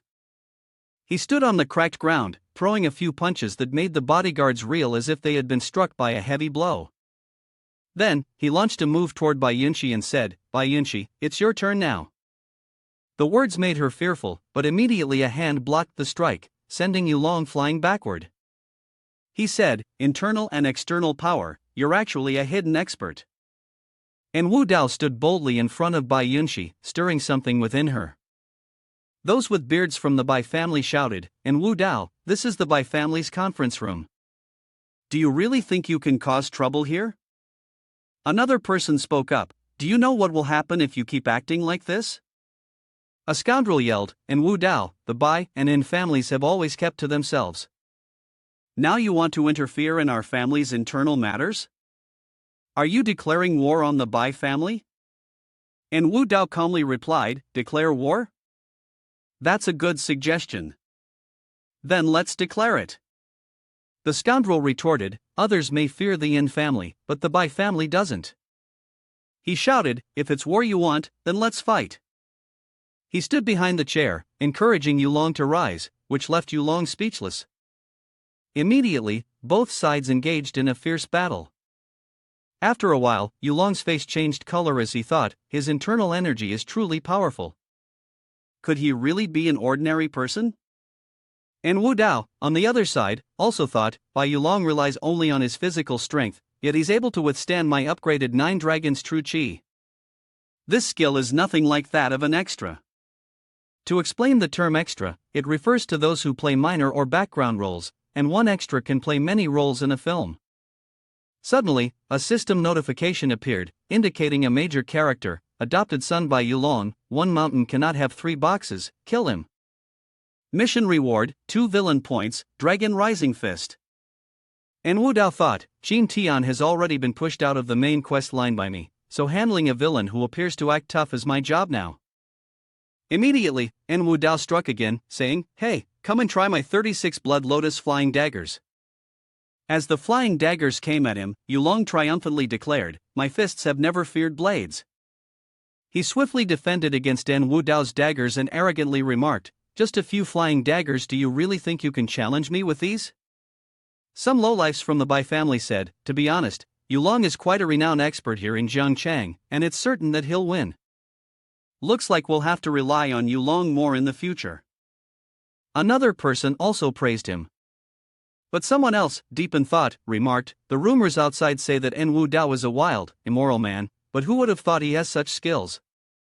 It's really beyond imagination." En Wu Dao had his trump card. He threw the green dragon short sword toward Yulong and said, "This rising dragon fist is not bad, with it, victory is certain." Immediately after, the green dragon sword stabbed straight into Yulong's heart. He collapsed to the ground, his voice trembling, You sneak attacked, you coward." The lowlifes from the Bai family screamed in fear, "How is this possible?" Yulong was defeated.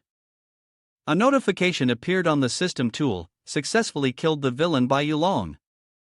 Reward, 2 villain points, Rising Dragon Fist." A beam of red light shot toward En Wu Dao. The system notified, "Successfully learned Rising Dragon Fist." En Wu Dao asked Su Gai, who was within the artifact, "Miss Su, what are villain points? Are they useful?" Su Gai's voice came from within the jade. "Villain points can be exchanged for Heaven's Chosen points at a ratio of 0.5, or they can be exchanged for Fame points at a ratio of 1 to 100. And Wu Dao said, "Villains like us are indeed pathetic, always one head lower than the Heaven's Chosen. As for Fame points, I already have items to buff, and I can earn more points than by killing a villain to exchange for them." Immediately, En Wu Dao operated the toolbar, and a notification appeared confirming the exchange was successful. Your Heaven's Chosen points increased by 1, bringing your current total to 4. You need 9 more Heaven's Chosen points to be promoted to Count. Bai Yunxi ran over, worried, and called out, "Wu Dao." In her heart, Bai Yunxi thought, he caused such a commotion in the Bai family for me, not hesitating to declare war on the Bai family. Is there any man in this world who could compare to him? Her affection towards him reached 60, worshipping him. She happily thought, he killed Bai Yulong with a single strike, his strength is terrifying. It seems that the trashy reputation he had before was just a disguise. It makes sense, with his special body. If he had revealed his talent too early, he would have been at a disadvantage. The scum from the Bai family angrily shouted, "And Wu Dao, how dare you kill a member of the Bai family in front of everyone like this? The consequences are showing complete disregard for the law." The fat man said, "The king of criminals, a commoner in the eyes of the law. Even if the Yin family can cover the sky with one hand, you're definitely dead this time, and Wu Dao. I've already called the police, you won't escape." The moment the words left his mouth, the fat man was struck in the stomach with a kick that sent him collapsing to the ground. And Wu Dao coldly said, "Quiet." Standing before the ancestral tablet of a member of the Bai family, and Wu Dao put his hands in his pockets and looked at Lu Man as he spoke, "The witnesses and evidence are all here. Arrest him."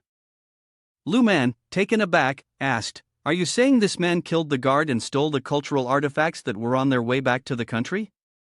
And all of this happened because Bai Yaozong was drunk?" And Wu Dao answered resolutely, "That's right. There are fingerprints on the artifacts. It'll be easy to verify." Bai Yaozong lifted his head and shouted, "This is a huge injustice. I never touched those artifacts, it was all Bai Yulong's doing." But immediately, his face changed color as he thought, "Damn it, I've said too much." He quickly tried to deny it. "No, that's not true. I don't know what you're talking about. What robbery of artifacts? It has nothing to do with me." And Wu Dao coldly and maliciously replied, "Then you're saying you didn't kill your own father? You won't admit to that either?" He frowned and answered, "Of course I won't admit it. This is slander. I'll sue you for defamation. I've always been filial to my father. May heaven bear witness, if I lie even a single word, let my father come and punish me." But immediately, the coffin inscribed with the Bai family name began to shake violently, startling everyone, their faces turning pale as they shouted, "What's going on?" Without making them wait too long, the head of the Bai family slowly sat up and stood up. He jumped in front of Bai Yaozong, scaring him so much that he nearly pissed his pants. Bai Zhao said, "You evil bastard, you poisoned and killed my father, and now that I'm still alive, you try to smother me with a pillow. How can there be such a cruel, heartless son like you in this world?" The old man's gaze seemed to be controlled, which terrified Bai Yaozong. His face filled with tears, he coughed up blood and then passed away. And Wu Dao calmly said, "He died from being scared to death." The notification bar showed, "Scared to death the villain Bai Yaozong, gained 2 villain points." And Wu Dao thought, so you can even earn villain points for that, not bad. The scene shifted to later, where steam was rising from a cup of tea. Bai Zhao sat on the sofa, with Bai Yunqi beside him. Lu Man was taking notes while asking, "Mr. Bai, were you really killed by Bai Yaozong?" Bai Zhao sighed twice, "Our family is just unlucky." Then, Lu Man turned to Wu Dao, bowed her head, and said, "The case of the stolen cultural relics ends here. You were wronged. I would like to officially apologize to you, truly sorry. And Wu Dao, you were right." After everything was settled, Lu Man left and called out, "Withdraw." Bai Yunqi and Wu Dao stood in the distance. Bai Yunqi, enraged, shouted, "Ha, just wait to be reprimanded." At the Bai family's residence, Bai Zhao said, "From today onwards, I am no longer the head of the Bai family. The headship of the Bai family will be passed to Bai Yunqi. Everyone, do not voice any objections." Everyone agreed unanimously. Bai Zhao continued, "Change the ancestral tablet to that unfilial child, and let everything return to the way it was. This will be the last bit of face I give him as a father." The subordinates agreed, and then Bai Zhao also left. Bai Yunqi looked at his departing figure and asked, "Wu Dao, didn't my grandfather already pass away? How is he alive again? Do you have the ability to resurrect the dead?" And Wu Dao replied, "The Yin family has the great reversion pill passed down through the generations. Even a pile of bones can be brought back to life." This made Bai Yunqi's complexion flush as he fantasized, "He used such a precious elixir just for me." A notification appeared on the toolbar, "Great reversion pill has been used. 1 million fame points." And Wu Dao thought to himself, although I regret using these fame points, it's worth it to receive the 2 upcoming Heaven's Chosen points and the Dragon Ascension Fist. This time, it was definitely worth it. Regarding the reputation points, it should have been coming in steadily as usual. After Wu Dao seriously checked, the toolbar appeared because the reputation points had increased too much, causing the system to crash and restart. Then, a notification popped up, added 100,000 reputation points, added 200,000 points, added 1 million points. Sin Xiaoxiao was still secretly watching and live streaming on the side. She thought, has it finally ended? On the small screen, comments appeared, today was really intense. The plot of this play was tight. When the coffin lid popped up, I was so startled, thought the corpse was about to rise. The best part was the battle in the conference room. Is this the Grand Master? Above Bai Yunqi's head, a favorability rating of 80 appeared, full of admiration. She said, Wu Dao, there's a treasure, would you like to come to my room and check it out? Meanwhile, Wu Dao was still focused on checking the reputation points, happily thinking, wow, 2.7 million reputation points? Not only did I break even, but I actually made a profit? But on the surface, he still replied, treasure? What treasure? Fine, let's do it. And then Bai Yunqi naturally took Wu Dao's hand and said, are you coming with me? Standing at the door of Bai Yunqi's room, Wu Dao hesitated and said, Aunt Bai, this seems to be your private room. Isn't this a bit inappropriate? Bai Yunqi challenged him, saying, you had the guts to agree, but now you don't have the courage to follow through? Her entire presence radiated allure as she said, where's that aura you had in front of everyone earlier? I thought you were a real man, but it turns out you're all show and no substance. This made Wu Dao angry, and he said, all show and no substance, huh? Then, Wu Dao picked Bai Yunqi up and said, I want to see what kind of treasure my aunt is hiding. And just like that, the door slammed shut.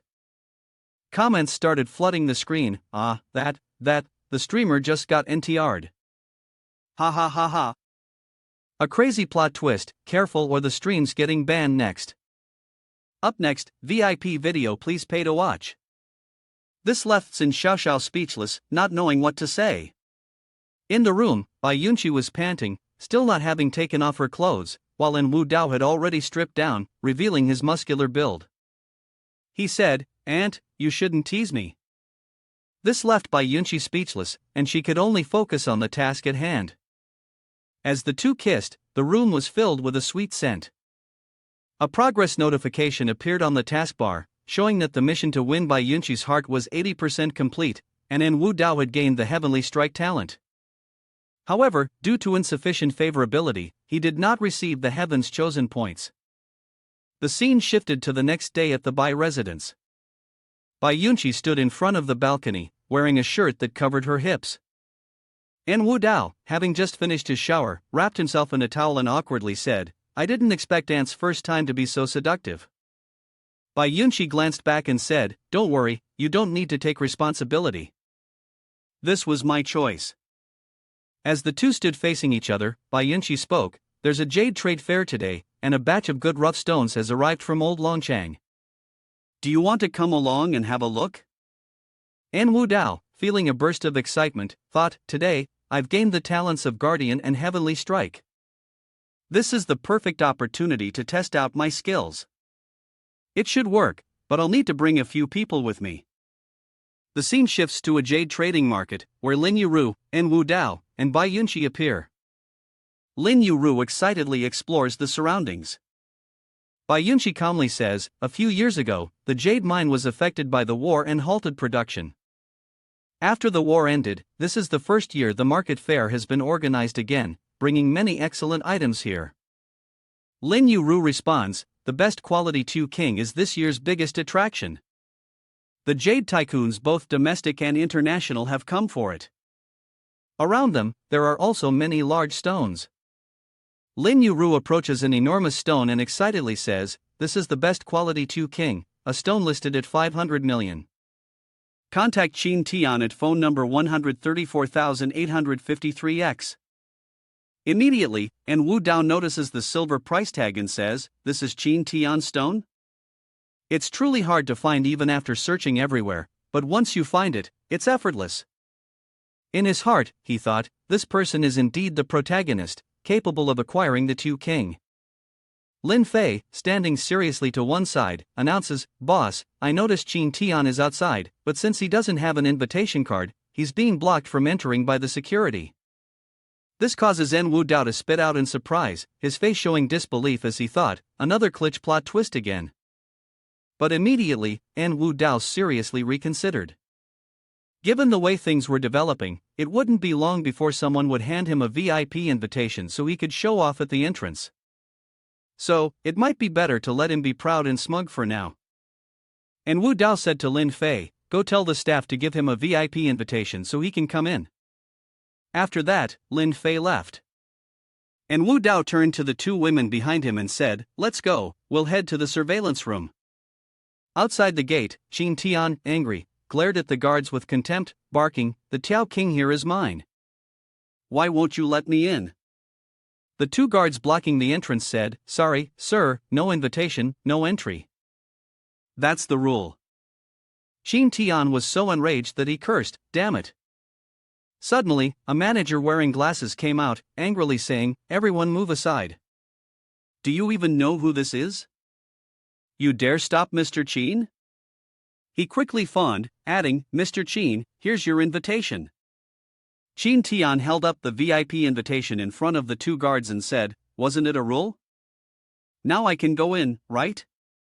How dare a couple of door guards stop me?" Although the two guards were humiliated, they still smiled and said, "We're truly sorry, Mr. Qin, we didn't know better." Qin Tian strode in with confidence, thinking to himself, "It's been a while since I've shown off, this feels really good." The two security guards at the door wore sullen expressions, unsure of what to say. Once inside the market, Qin Tian thought, "First, I need to find all the high-quality jade here. After I sell off the Tu King, I'll buy up all the rough stones. At that point, 500 million yuan could multiply many times over, and I'll have my first sum of money to make a splash in Zhangchang." Immediately, from the gold coin of the river, Qin Tian was enlightened, as violet light emanated from the stones. Qin Tian thought, "The violet golden-eyed one consumes too much, it's easy to deplete my stamina. I need to take notes, so I won't have to activate it again later." Inside the small screen, Qin Tian was recording all the data, thinking, number 23 is jadeite, number 28 is a type of crystal, number 41 is wooden marble, number 49 is high-grade ice blue, number 69 is imperial green, and number 77 is spring green, not too bad either. En Wu Dao and Lin Fei were sitting above, observing the surveillance cameras. En Wu Dao said, "Capture the entire list of stones that Qin Tian has written down. No matter how high the price others offer, we must buy them all, no matter the cost." Lin Fei immediately agreed. En Wu Dao thought to himself, beginning to plan the goat fur plucking strategy. Bai Yunqi asked from one side, "Wu Dao, isn't this a bit too risky? Although Qin Tian has the appraisal skill, what if he makes a mistake and misjudges?" And Wu Dao replied casually, "I trust him." In his heart, he thought, misjudged? He's the protagonist with the violet golden-eyed one. His eyes are the ultimate gauge, even if I were to make a mistake, there's no way he would. Bai Yunqi looked towards the surveillance screen and said, "Wu Dao, do you want to help Aunt?" Over the years, due to the international market situation and the depletion of our jade mine, our Bai family's jewelry shop hasn't been able to bring out anything like that for a long time. This time, we hope to find something extraordinary at the fair, something that can be a treasure to secure the shop." Bai Yunqi said with a heavy heart, "If we return empty-handed, not just the family, but even the company side will find it hard to explain." She sighed, and then En Wu Dao pointed to a stone and said, "Aunt, buy that stone. It will definitely produce a gem that will shock the world." And Wu Dao pointed to another stone and said, "I won't price that one, I'll just give it to you." This surprised Bai Yunqi. She said, "The listed price is 500 million yuan, and after the auction, it is likely to fluctuate around 1 billion yuan.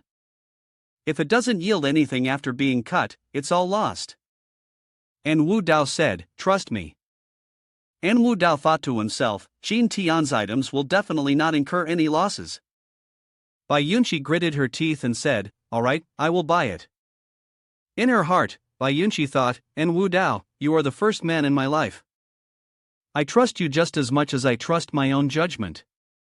If we lose, then I'll consider my eyes to be blind." Then, the auction began. The MC announced, "The gemstone fair officially opens, with a starting price of 500 million yuan." A group of men at the front of the stage, like chickens being prodded, eagerly shouted, 520 million, 530 million, 580 million. And Wu Dao, from a distance, said, "The competition for the King of Destruction Stone is fierce this time. I think it will go for over 800 million yuan. A man with golden hair said, "That's right, I heard that representatives of the 4 major families are all present, so naturally, a fierce battle is inevitable." The man with silver hair asked, "The 4 major families?" Representing the 4 great families this time are the playboy young master and Wu Dao from the Yin family, Zhang Renjie, the newly appointed head of the Zhang family, Bai Yunqi, the heir of the Bai family, and Ji Wuji, the eldest young master of the Ji family. Qin Tian frowned and smugly said, "What are the 4 great families? Sooner or later, I will step on all of them under my feet." Below the stage, Zhang Renjie forcefully said, don't raise it anymore. That King of Destruction Stone today must belong to my Zhang family." 700 million, Bai Yunqi also stepped forward and spoke. "Zhang Renjie, are you dreaming? The thing I've set my sights on, no one is taking it from me." Behind her stood An Wu Dao and Lin Fei. Qin Tian's expression changed drastically as he thought, and Wu Dao is still alive. The short dragon blade kills on sight. How can he still be alive? This is really strange. Lin Fei saw Qin Tian and said, "This Qin Tian dares to appear, I'll go kill him right now." But An Wu Dao seriously stopped him, saying, "Why hurry?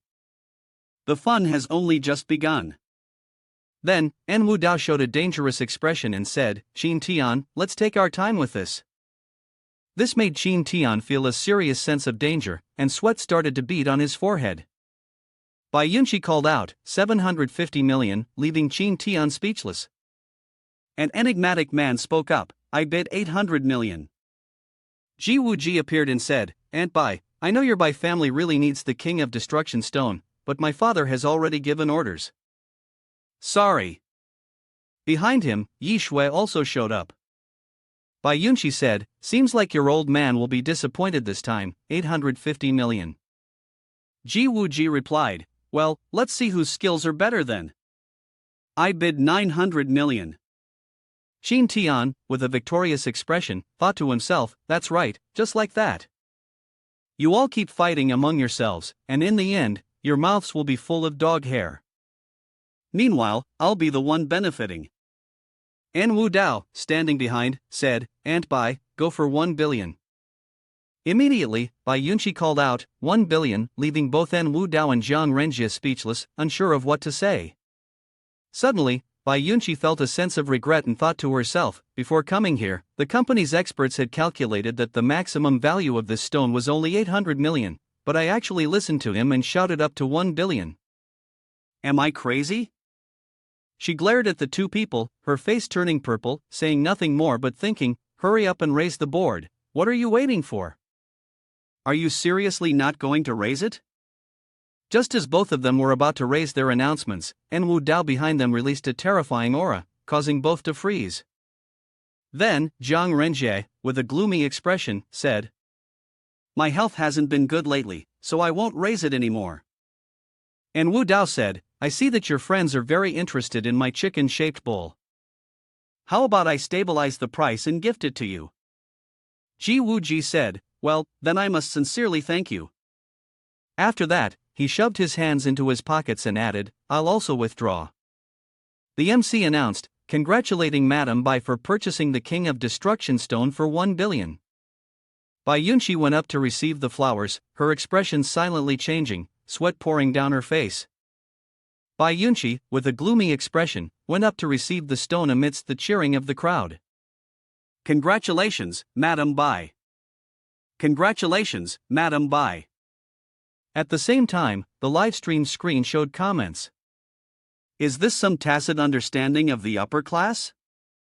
With just one glance, she was able to subdue the young master of the golden hair family.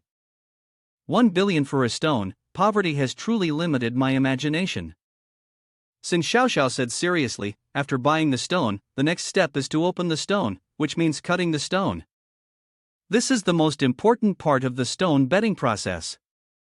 There is a saying, one cut makes you poor, one cut makes you rich, one cut chops at a ragged fabric. In front of En Wu Dao and Bai Yunqi, a large saw appeared, preparing to slice open the King of Destruction stone. Sin Xiaoxiao commented, if the cut is too deep, the stone will be split in half, and its price will drop by half. But if after 3 cuts there's still no gem, then that stone is worthless. Bai Yunqi took out a pen and said, choosing the cutting position is also a skillful task. Just this alone, my aunt had to study under my grandfather for 8 years. And Wu Dao happily thought, so, it seems my aunt's natural talent for handling the stones comes from all that experience? Immediately, Bai Yunqi drew a few basic lines on the stone and instructed the operator, cut from this position, cut vertically down. After the cut was made, Bai Yunqi exclaimed, oh no, it's all white, completely white. Bai Yunqi, nervous, said seriously, just one cut. There's still a chance, keep cutting for me. On the small screen, Sin Xiaoxiao explained, as long as it lacks color, it's not worth much. Except for white, the most worrying thing is impurities mixed in with the stone. That means the stone hasn't fully undergone the process of becoming jade yet, and the chance of getting jadeite will be greatly reduced. By the second cut, it was still entirely white. Bai Yunqi exclaimed in fear, it's over, it's shattered into pieces now. Is this King of Destruction stone also an impurity stone? Bai Yunqi said in disappointment. It's over, En Wu Dao, and has truly been deceived by you.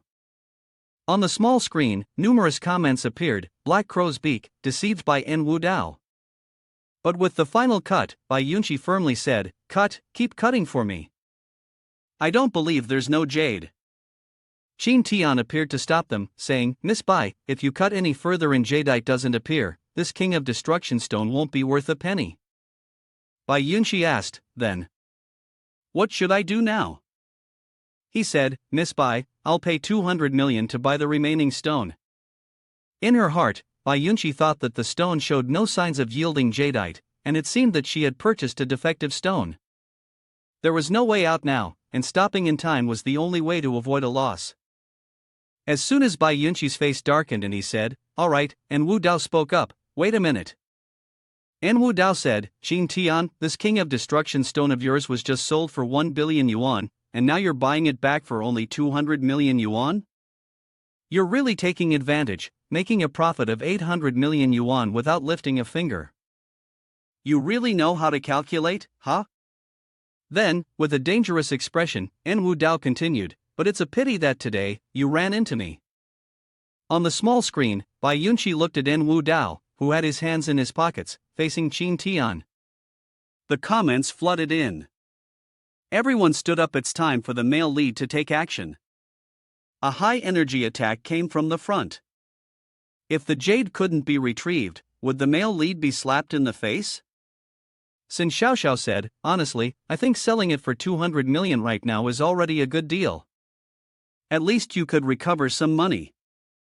But boss, I'm not an ordinary person. I'm also eager to see how things will develop next. Qin Tian, standing in the front, asked, who says once the jade is sold, it can't be bought back? She sold it, so I'm buying it. If she's willing, I'm willing. What does that have to do with you? En Wu Dao said, it matters a lot.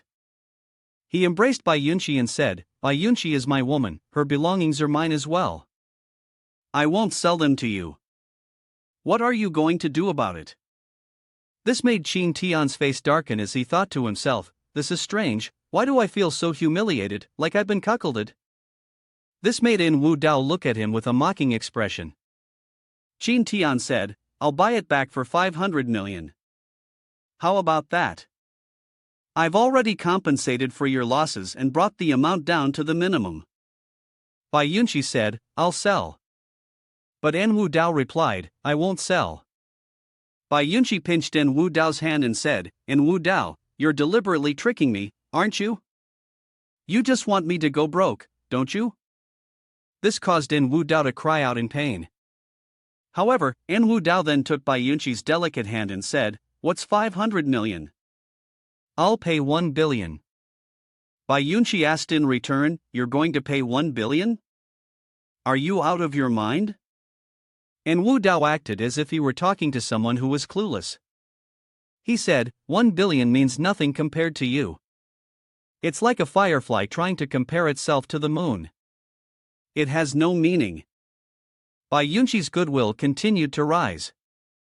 On the small screen, the image of the two of them being affectionate was also scrutinized by the public. The comments started flooding in, I have to pay my respects to the master, he is really amazing. If I were a woman, I would also fall for him. Bai Yunqi said, I've looked closely, the chances of finding jade are very low, and the chances of finding a precious gem are almost non-existent. En Wu Dao replied, No, it's definitely there. This made Bai Yunqi curious. She asked why he was so sure. En Wu Dao replied, Because of me. This left Qin Tian startled, even though he was just minding his own business. En Wu Dao thought to himself, Heaven's chosen were beings favored by the Tao of heaven, and the miracles in their hands were nothing more than a flick of the wrist. Qin Tian was willing to spend 500 million to buy this stone, so it definitely couldn't be an ordinary rock. Bai Yunqi asked, Even if there is jade inside, how do you plan to crack the stone? And where would you store it to keep it intact? En Wu Dao touched the remaining piece of the stone and said, This is something I have to thank you for. This left Bai Yunqi confused. Me. Immediately, En Wu Dao activated his innate skill, the killing strike, and said, Just cut along the stone grain from the left side, and it'll be fine.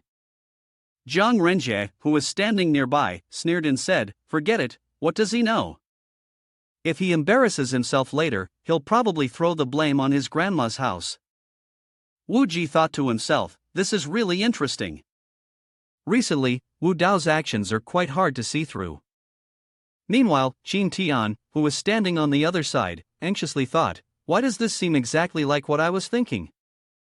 That position, even if I used the violet golden-eyed one, I'd barely be able to see it clearly. En Wu Dao, who exactly are you? Just as the saw blade followed the line that En Wu Dao pointed to, someone exclaimed, Oh my god, it's actually turning green.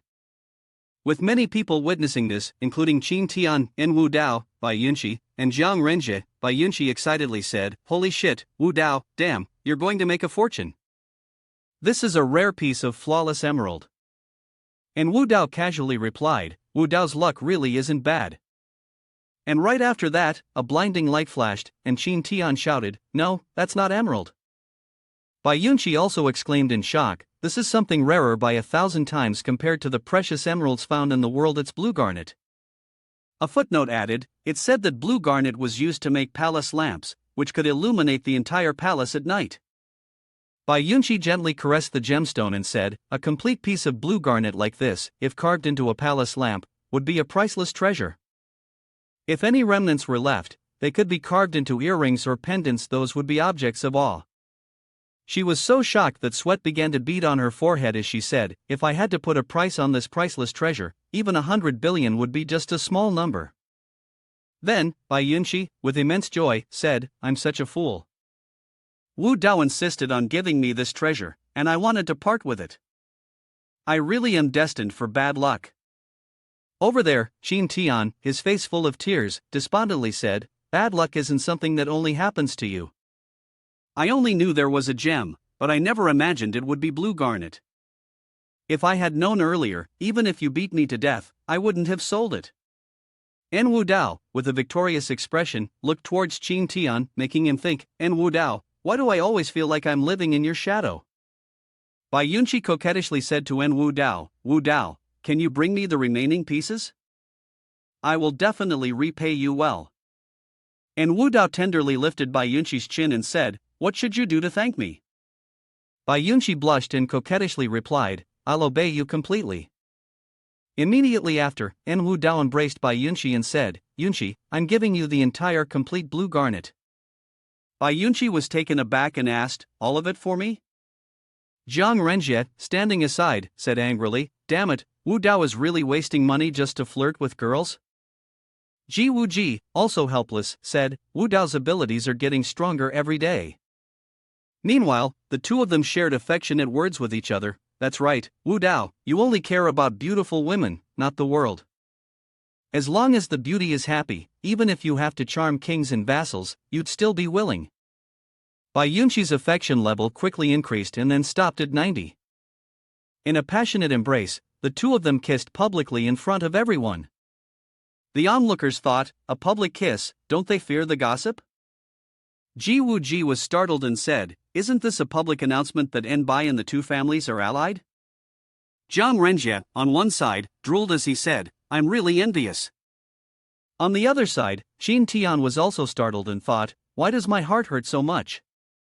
Clearly, I have no relationship with Bai Yunqi, but it feels like I'm suffering the pain of having my wife taken away. This is ridiculous. Lin Yuru, after receiving all the complete jade pieces, shouted as she ran over, Brother Wu Dao, all the stones you bought are high-quality jadeite. The total value is over 1 billion. But just as Yuru saw the scene of the two of them kissing passionately, the jade pieces fell to the ground, causing the two people who were acting like lovebirds to be startled and pull apart. Lin Yuru, disappointed, cried as she said, you bastard. She shouted as she left, I don't care about you anymore, you bastard.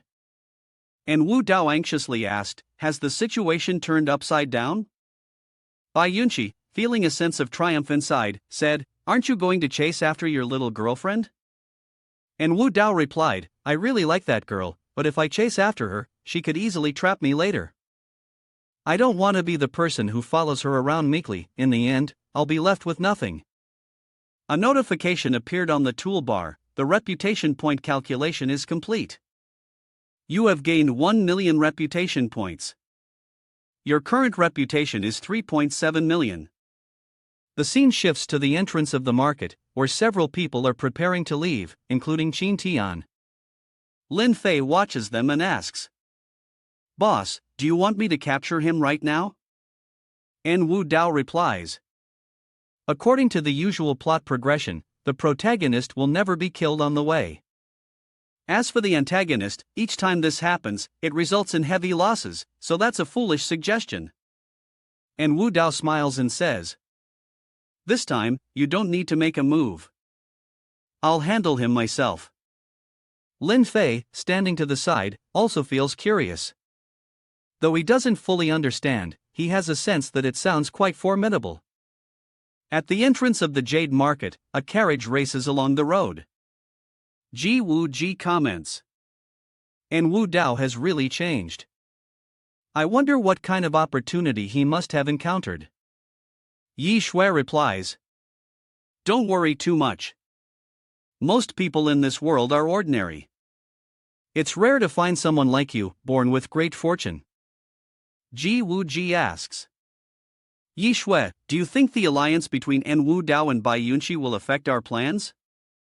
Yi Shui, sitting upright beside him, answers, if we don't get the King of Destruction Stone, that old man will seize this opportunity to make things difficult for you. That's the biggest immediate concern. Ji Wuji frowned and said with concern, it seems we need to change our plan. Immediately, a short dagger was drawn and pressed against Yi Shui's throat. Qin Tian, who was behind her, softly commanded, don't move, stay still. Ji Wuji shouted, Qin Tian, what are you doing? We've never had any grudges before. Qin Tian replied, I mean no harm, I just want to hitch a ride with you to escape from my enemies. Take me out of Zhongchang, and I will not cause you any trouble. Yi Shui calmly said, you're running away from Wu Dao, right? In that case, you can put the knife down. Qin Tian asked, do you have a grudge against him? Yi Shui answered calmly, no grudge, but I dislike him. Soon after, Qin Tian put down the knife, and both sides reached an agreement. Qin Tian sat in the back and said, I apologize for the trouble, both of you. Lin Fei asked the guard who was watching the entrance, why didn't you stop that car? The guard replied, that's young Master Ji's car. We wouldn't dare to stop it. Please don't make things difficult for us. The scene transitions to a wide view of the city. Jin Tian said to the two people, "Thank you for saving my life. Once I manage to get back on my feet, I will definitely repay this great favor. As long as the mountains remain green and the waters continue to flow, we will meet again someday." Yi Shui said, "It's hot, drink some water." Jin Tian took the water and replied, "Thank you, Miss Yi." She then said cheerfully, "Jin Tian, I believe you will rise again, and I will be waiting for the day you come back to repay this debt." But immediately, Jin Tian's violet golden eyes activated. He thought, although he was very handsome and often encountered beautiful women who tried to win his favor, he had to be careful and assess their thoughts. In Ji Wuji's mind, he thought, if I weren't being forced, I wouldn't want to offend someone like you just to get in trouble with Wu Dao. But Yi Shui's thoughts were harmless. Then, Jin Tian felt at ease and drank the water, thinking, she really is a gentle beauty. Even after using the mind-reading technique, there's nothing. It shows that her mind is as pure as a blank sheet of paper.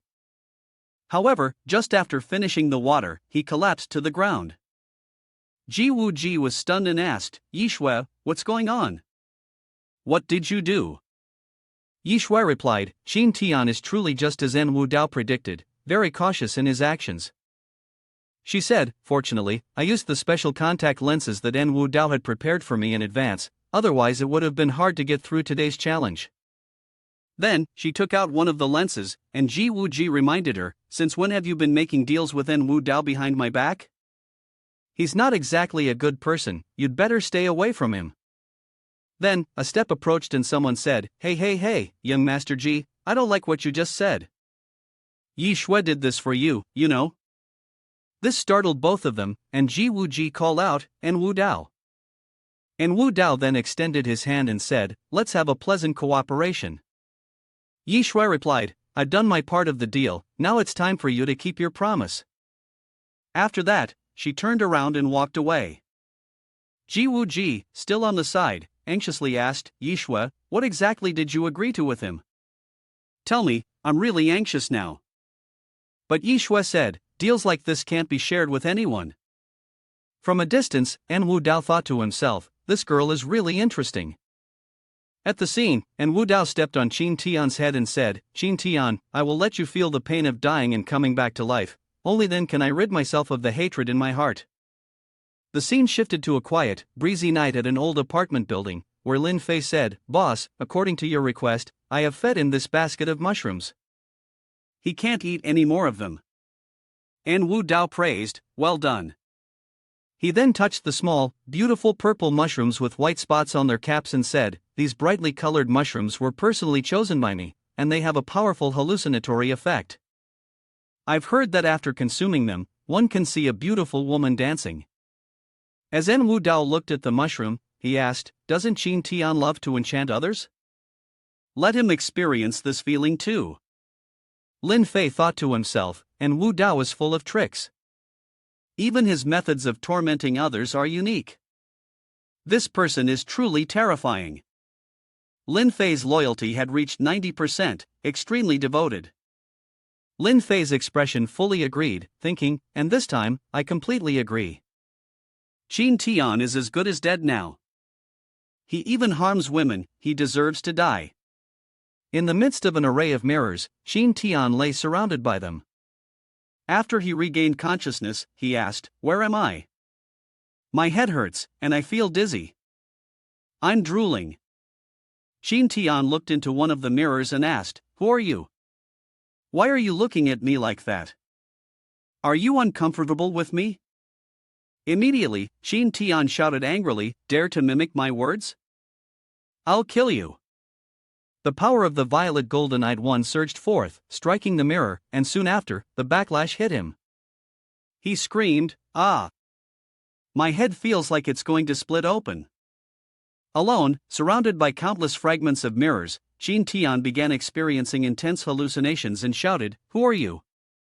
Why are you looking at me like that? What do you want to do?"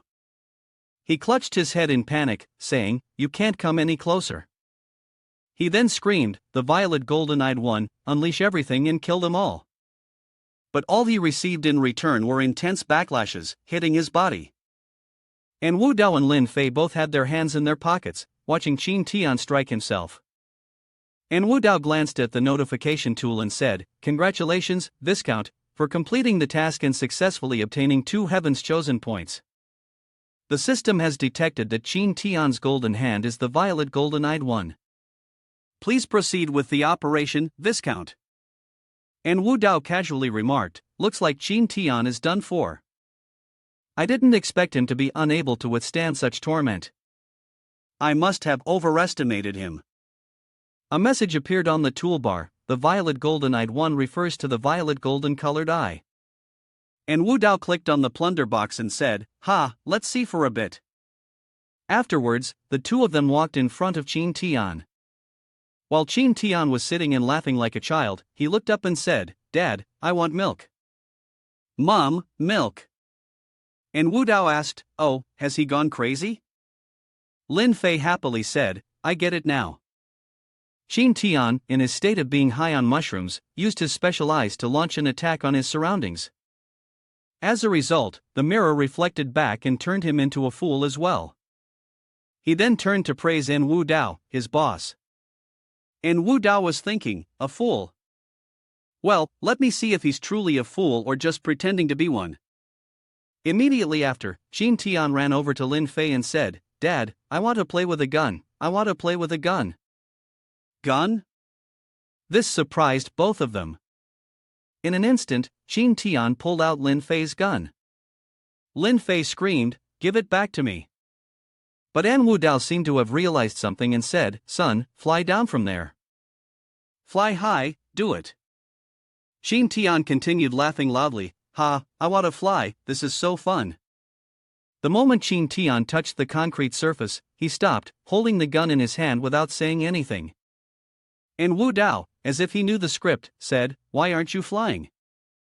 Jump down there, and you'll be able to soar through the sky." Qin Tian turned back, dangerously asking, "So, you figured this out as well?" Then, the gun's muzzle was pointed straight at En Wu Dao. Qin Tian said, "I really underestimated you." En Wu Dao replied, "This should be thanks to your violet golden-eyed one. The mind-reading technique is quite effective." Qin Tian said, "Although I don't know what your violet golden-eyed one is, you can go die now." And just as Qin Tian pulled the trigger, Lin Fei courageously stepped in front of En Wu Dao, shouting, "Boss, be careful." But in reality, the gun was unloaded, which surprised Qin Tian. En Wu Dao joyfully said, "Lin Fei, your loyalty has been proven. From today onward, you're no longer my bodyguard, but my brother."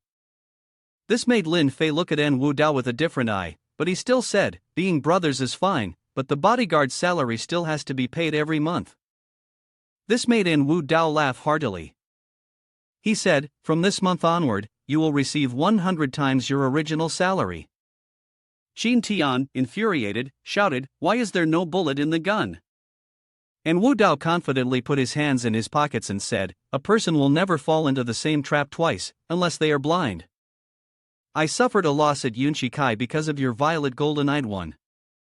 So, before Lin Fei arrived, I already removed all the bullets from that gun. Therefore, both your victory and defeat were caused by your violet golden-eyed one." And Wu Dao threw the green dragon dagger towards Qin Tian and said, "It was you who used this to kill me that day, and today I will return the favor 100-fold.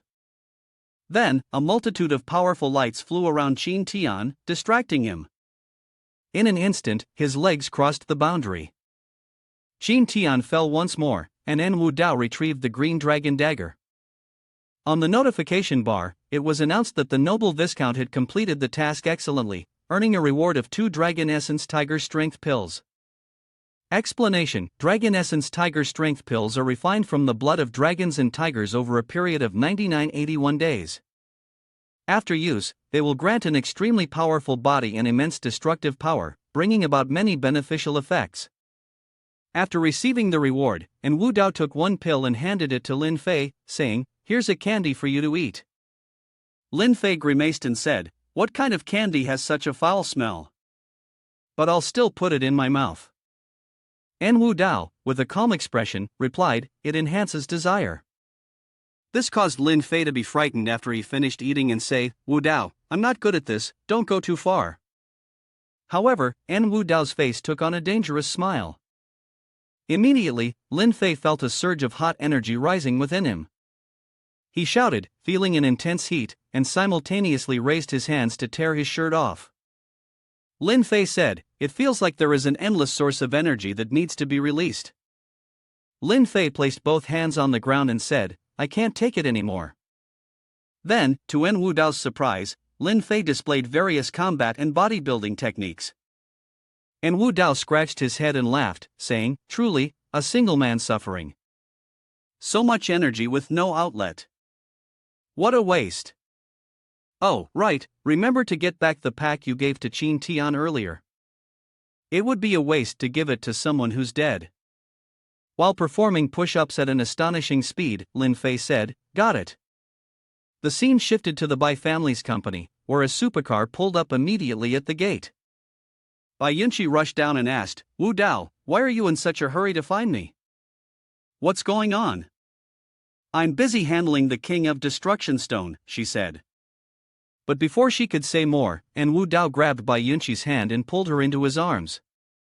As the car door slammed shut, Bai Yunqi's voice echoed, "What are you doing? It's still daytime." Wu Dao, with a lustful expression, unable to hold back, said, "You said you had to thank me properly, right? Well, now I'm going to make you do that." Bai Yunqi, lying underneath, said, "This is the roadside. You're too much, Wu Dao." Wu Dao laughed and said, "I am Wu Dao, and Wu Dao is me." Inside the car, there were sounds of movement, and Bai Yunqi screamed, "Wu Dao, you're so young, why are you taking that kind of medicine? Do you want to kill me?" Wu Dao, with a satisfied expression, said, "No, I want to make you reach your climax." After everything was done, Bai Yunqi put her clothes back on and, feeling a little hurt, said, "You're really too much. From now on, you're not allowed to take that pill anymore. My legs are all weak now." Wu Dao, with a satisfied expression, replied, "Fine."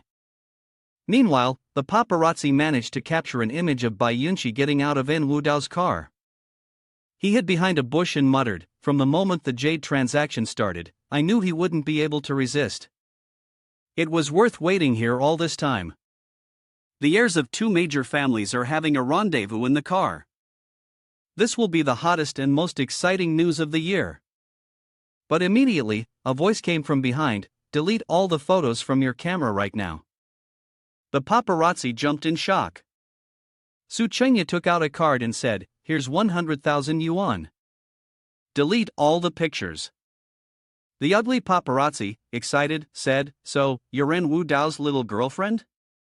How interesting." Su Chengya replied, "Want me to delete the photos?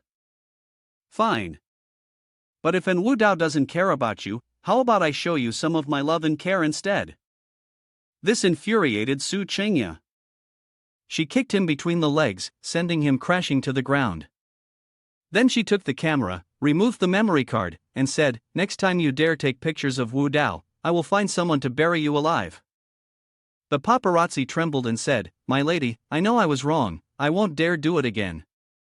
Su Chengya anxiously thought, "Wu Dao, you can indulge in whatever you want outside, but you must come home. Did you spend the night at her place last night? Is she really that great?" The scene shifted to Wu Dao's villa. Su Chengya saw the car and thought, "Wu Dao's car is here, probably for lunch? Wu Dao likes girls who are generous and understanding. I can't show any negative emotions, I need to maintain my grace." But as soon as the door opened, Su Chengya's face changed and she stammered, "You two, are you eating together?" In front of her was the scene of Wu Dao feeding Sin Xiaoxiao.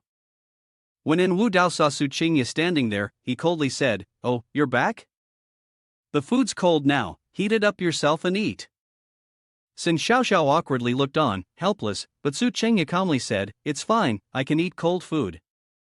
And sat down next to Wu Dao. Wu Dao coldly ordered, "Sin Xiaoxiao, sit on my lap and feed me." Xiaoxiao stood up beside him and said, "Boss, I sell my skills, not my body. Please don't do this." Wu Dao shouted, "Are you really that ungrateful? Have you forgotten about that fire? Afterward, Sin Xiaoxiao helplessly sat on En Wu Dao's lap.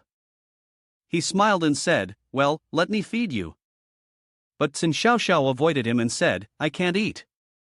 Wu Dao looked towards Su Qingya and said, "That's right, today you should move to the living room. Give the bedroom to Xiaoxiao. This way, she'll be closer to me, and I can also keep an eye on her at work." This made Su Qingya freeze, and she turned to look at him with a sorrowful expression. Sin Xiaoxiao stood up and said, "The living room is just fine, there's no need to move to the bedroom." "Sister Qingya, you don't need to move." Then, Su Qingya stood up, crying, and said, "And Wu Dao, what do you really want from me?" A favorability rating of 95 appeared above her head, filled with adoration and fear. 99, completely terrified. She said, "I never wanted to be with him, and I haven't betrayed you. I've taken care of you wholeheartedly, so why are you treating me like this?" At one side, Sin Xiaoxiao thought for a moment, "We must leave here quickly." Then, she took immediate action. And Wu Dao, enraged, shouted, "Oh my, are you angry now? Do you want to rebel?" Su Qingya screamed, "Isn't this what you always wanted, this body of mine?" She was ready to take off her clothes and said, "I have it, I'll give it to you." And Wu Dao replied, "Aren't you the one who always wanted to work? Go to the central hospital and be a doctor. When you realize your mistake, then come back home." Su Qingya, feeling sad, her eyes welling up with tears, quickly ran away. En Wu Dao watched the scene, constantly holding his forehead, before collapsing into the chair. Sin Xiaoxiao, confused, asked, "Boss, why are you deliberately pushing her away? You're clearly not someone like this." En Wu Dao, also feeling sorrowful, said, "I don't know either. I'm just so angry. Angry that she once had a relationship with Luo Feng, angry that she once protected Luo Feng. I know she's not wrong, but I just can't control my anger towards her." Sin Xiaoxiao said, "I know the reason. It's because you love her deeply. That's why you're intentionally angry with her." And Wu Dao looked up and asked, "Love?" He calmly replied, "Impossible. I have passed through countless flowers, and not a single leaf clings to me. Su Qingya is just my contract girlfriend, how could I truly have feelings for her? At most, I like her, just like how I like beautiful women, delicious food, and treasures, nothing more." Sin Xiaoxiao sighed from the side and said, Abusing your wife feels good for a moment, but later on, you'll be the one trying to win her back. Truly a typical rich person nowadays." The scene shifted to the next morning. And Wu Dao had just gotten out of bed and called, "Qingya, Qingya, hurry and help me get up." But there was no one there. Lin Fei stood to the side, ominously saying, "Boss." And Wu Dao, startled, yelled, "Why are you here?" Lin Fei stood with his hands clasped, his face as if to say, "I know everything," and said, "Your wife has been sent to the hospital by you for the past few days. If you feel like you can't live without her, I can go and invite her back for you." En Wu Dao was unconvinced. He asked, "Has Qingya admitted her fault?" Lin Fei gently coughed and said, "I won't accept it. She's now the director of the central hospital, and she manages the hospital in an orderly manner. In fact, she's even fallen for a young doctor." This made En Wu Dao startle, shouting, "What?" Lin Fei found this very amusing. He said, "I'm just messing with you. Look at how nervous you are. You even said you didn't need a sister-in-law anymore. However, she's very close with her senior.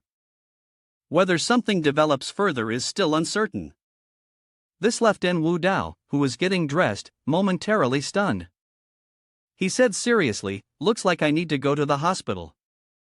Scene shifts to Zhangchang Central Hospital. Lin Yuru said, "Brother, why are you just arriving now?" "The specialist who's performing the surgery on Mom just arrived, we're only waiting for your signature." Lin Fei happily said, all right, I just found Wu Dao." And Wu Dao also appeared from behind and greeted her, "Yuru, long time no see." But she still gave a dismissive snort.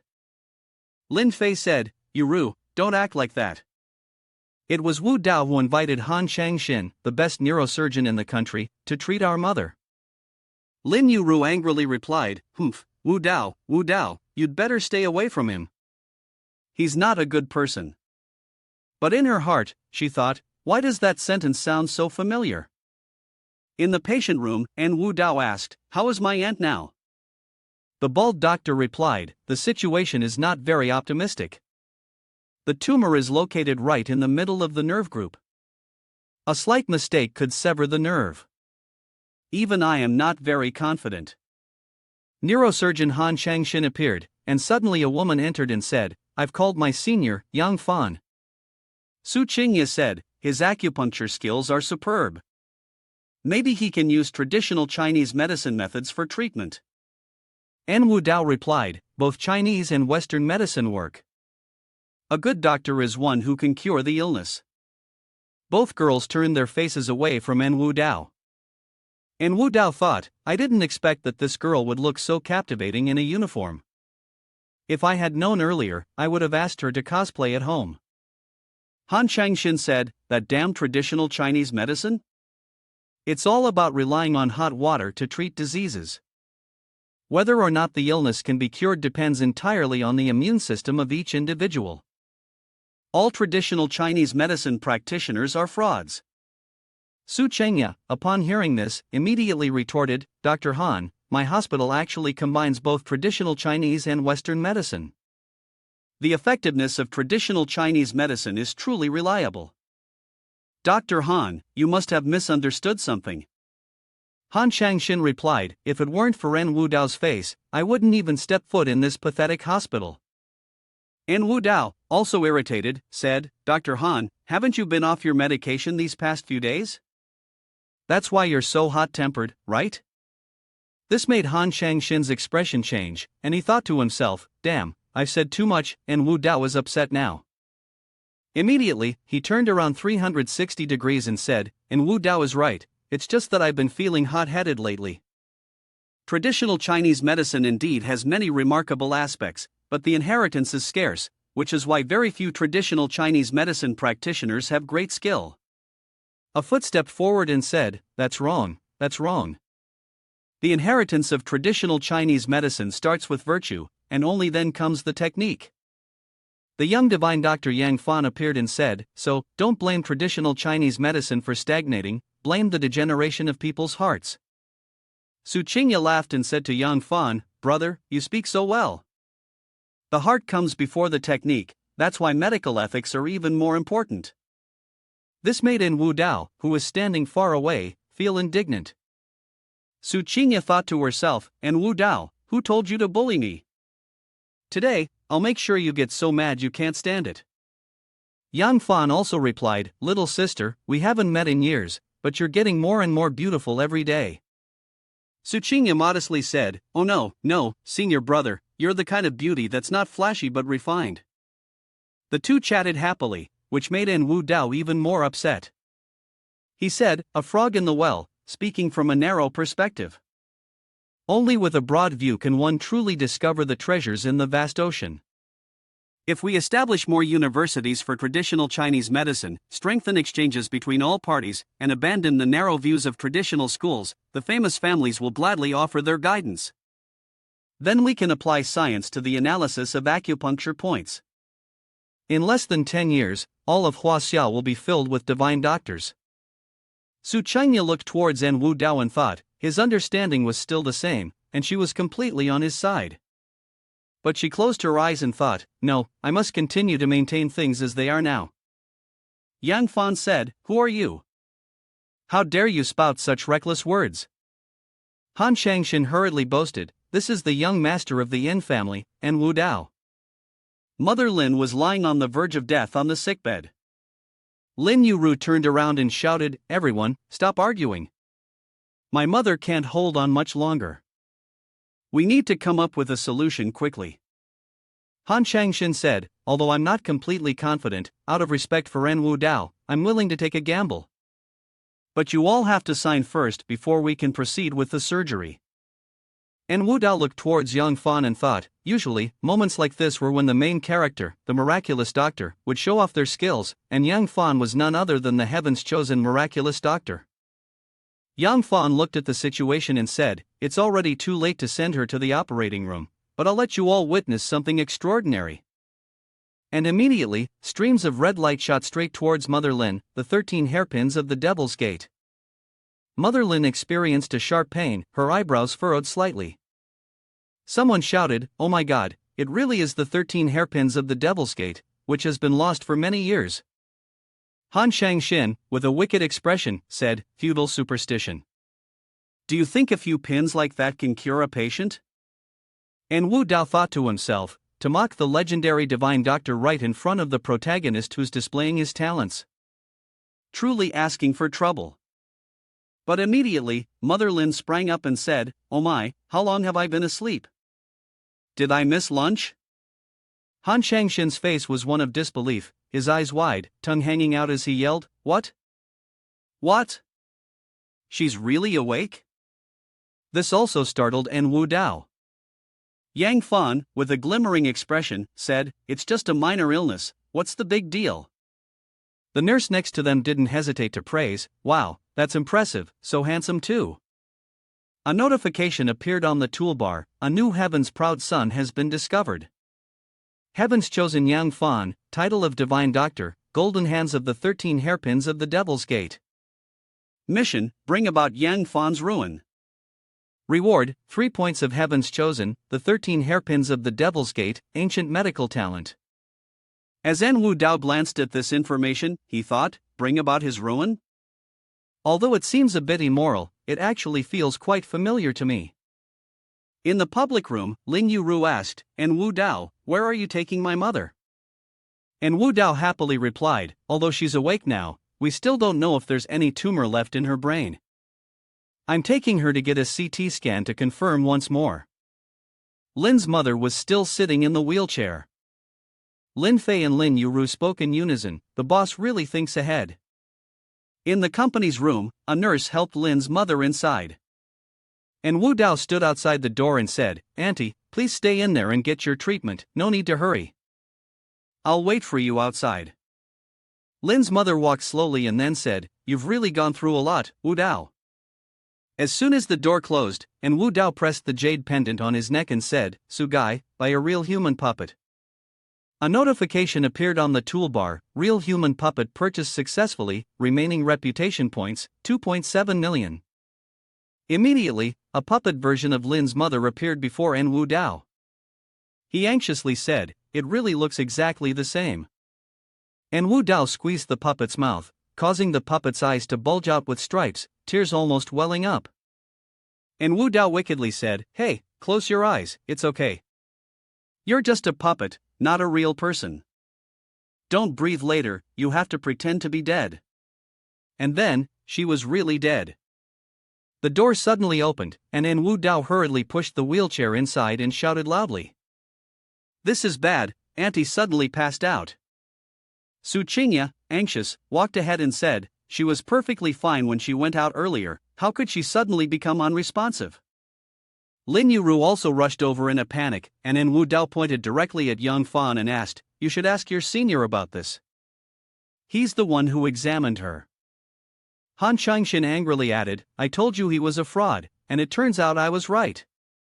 Su Qingya asked Yang Fan, "Senior, the 13 hairpins of the Devil's Gate won't fail, will it?" But Yang Fan's expression remained calm as he replied, "It's just a case of the body entering a pseudo-death state, a deep coma. Let me perform a small trick, she will wake up in no time." He then quickly threw a needle, but the 3 needles stuck straight into Lin's mother's head without any reaction. This made him panic, thinking to himself, "Impossible, why is she still so stiff? I clearly used the 13 hairpins of the Devil's Gate correctly, it's supposed to unblock the channels and revive her." Lin Fei, with an angry expression, rushed towards Yang Fan to punch him.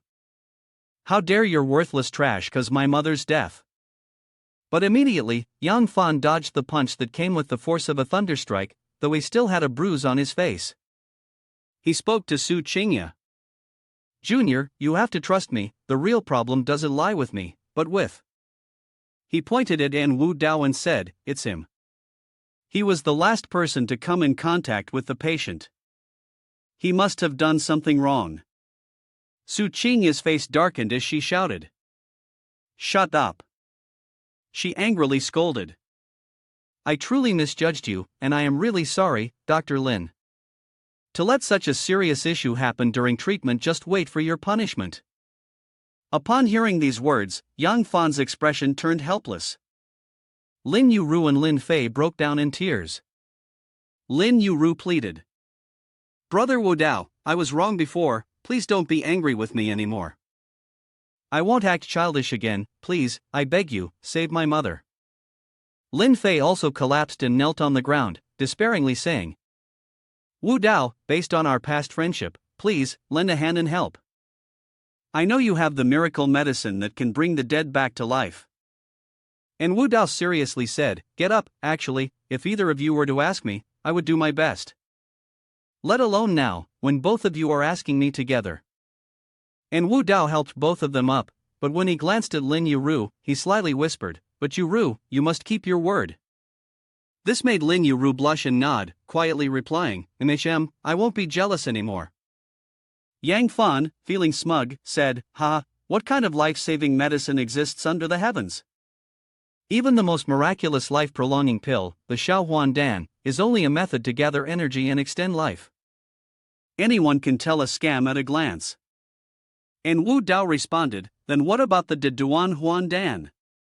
He replied, "The De Huan Dan is a family heirloom, I cannot let everyone see it." "You all wait for me here for a moment, I'll be back soon." This made Yang Fan's expression change drastically as he shouted, "Could it be that under the heavens, there really exists a De Huan Dan that can bring the dead back to life?" Ignoring him, An Wu Dao pushed Lin's mother's wheelchair out the door. An Wu Dao said, "You can pack away the puppet now." In an instant, the image of Mother Lin and the wheelchair disappeared. At the company's office, An Wu Dao cheerfully said, "Aunt Lin, sorry, I had to use the restroom. I made you wait for a long time." Mother Lin had just finished her checkup and happily replied, it's okay, I just finished too." "Sorry for troubling you, Wu Dao." Then, An Wu Dao pushed Mother Lin's wheelchair back.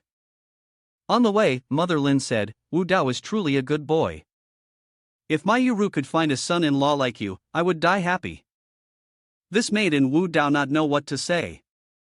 Upon arrival, An Wu Dao happily exclaimed, "We're back." Accompanied by Mother Lin's cheerful face, this surprised Yang Fan and everyone else. Everyone was delighted, but only Yang Fan stuttered and shouted, is it really true? Has she really come back to life?" And then, Yang Fan was shoved to the ground. And Wu Dao stood above him and said, "Get out of here. From now on, you're not allowed to come to this hospital anymore, or I'll break your damn legs." Yang Fan sat on the ground, looking anxious. But then, Yang Fan stood up, turned around, and left, saying, "If this place does not keep me, there will be another place that will. Today, you have treated me badly, but in the future, I will make sure you won't be able to reach me." Outside on the street, suddenly, right in front of Yang Fan, a car appeared that had been crashed into, but immediately, it started up.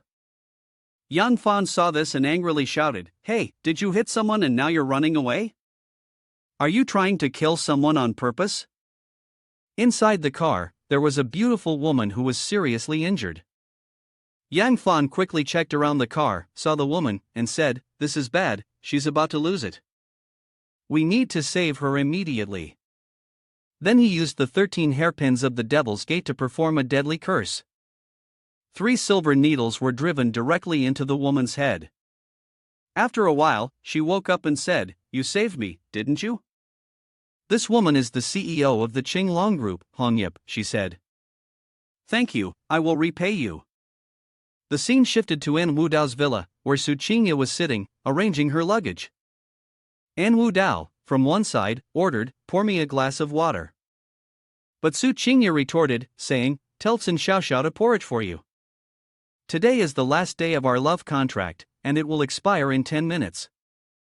She said sadly, "I will never come to this house again. Take care of yourself."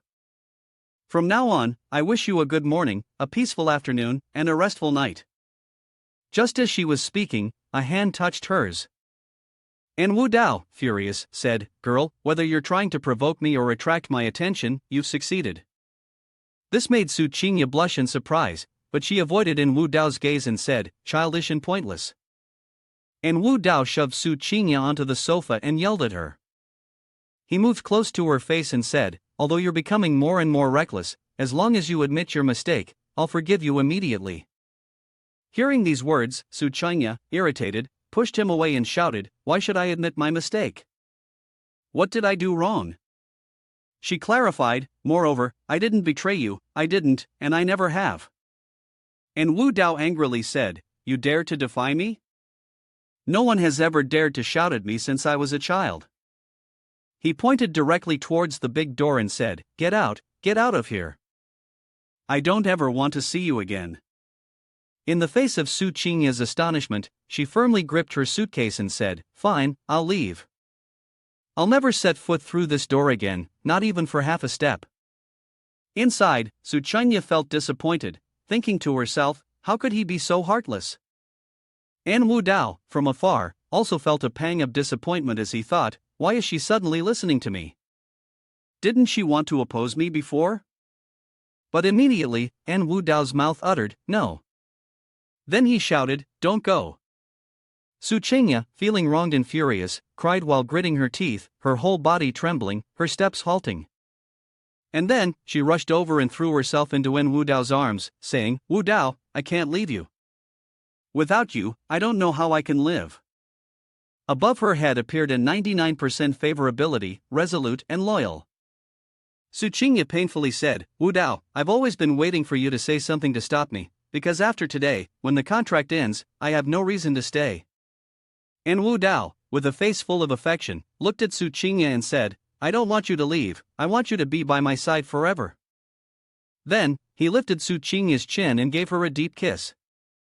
As his restless hands touched her waist, Su Qingya shyly whispered, "Are you crazy? This is the living room, we should go upstairs." And Wu Dao, domineering, replied, "I'll stay wherever I want, no one can control me."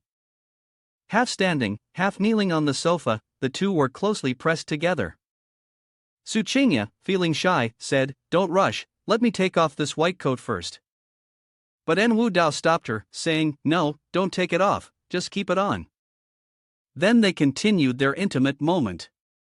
Su Qingya, embarrassed, shouted, "You're a pervert."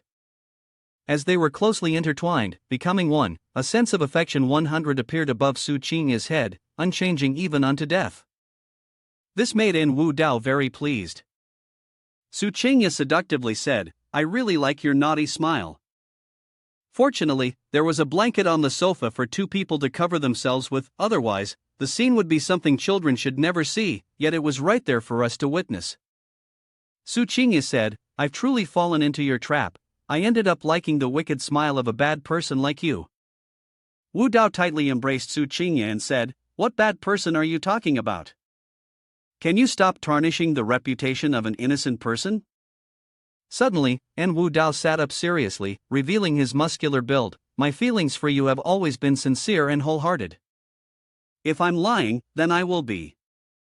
But immediately, Su Qingya interrupted him, saying, "A paparazzo caught a picture and video of you with Bai Yunqi in the car, but I managed to get a hold of it."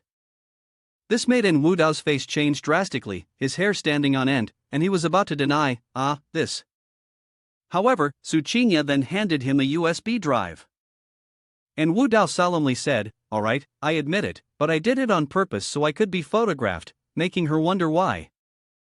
And Wu Dao recalled that in the capital, he had a fiancée due to a family alliance. He'd heard that she was a top talent in the world, but he had never met her. In his imagination, a very beautiful woman appeared, continuously casting spells. And Wu Dao said, "I hope these bad things about me will make her break off the engagement." After hearing all of this, Su Qingya threw herself into An Wu Dao's arms and said, "So that's how it is. You really had a hard time." Then she asked, "An Wu Dao, so are we going to publish the contents of this memory card or not?" But An Wu Dao handed the memory card back to Su Qingya and said, "Since it's already in your hands, there's no need to publish it anymore. Just send it directly to her by mail.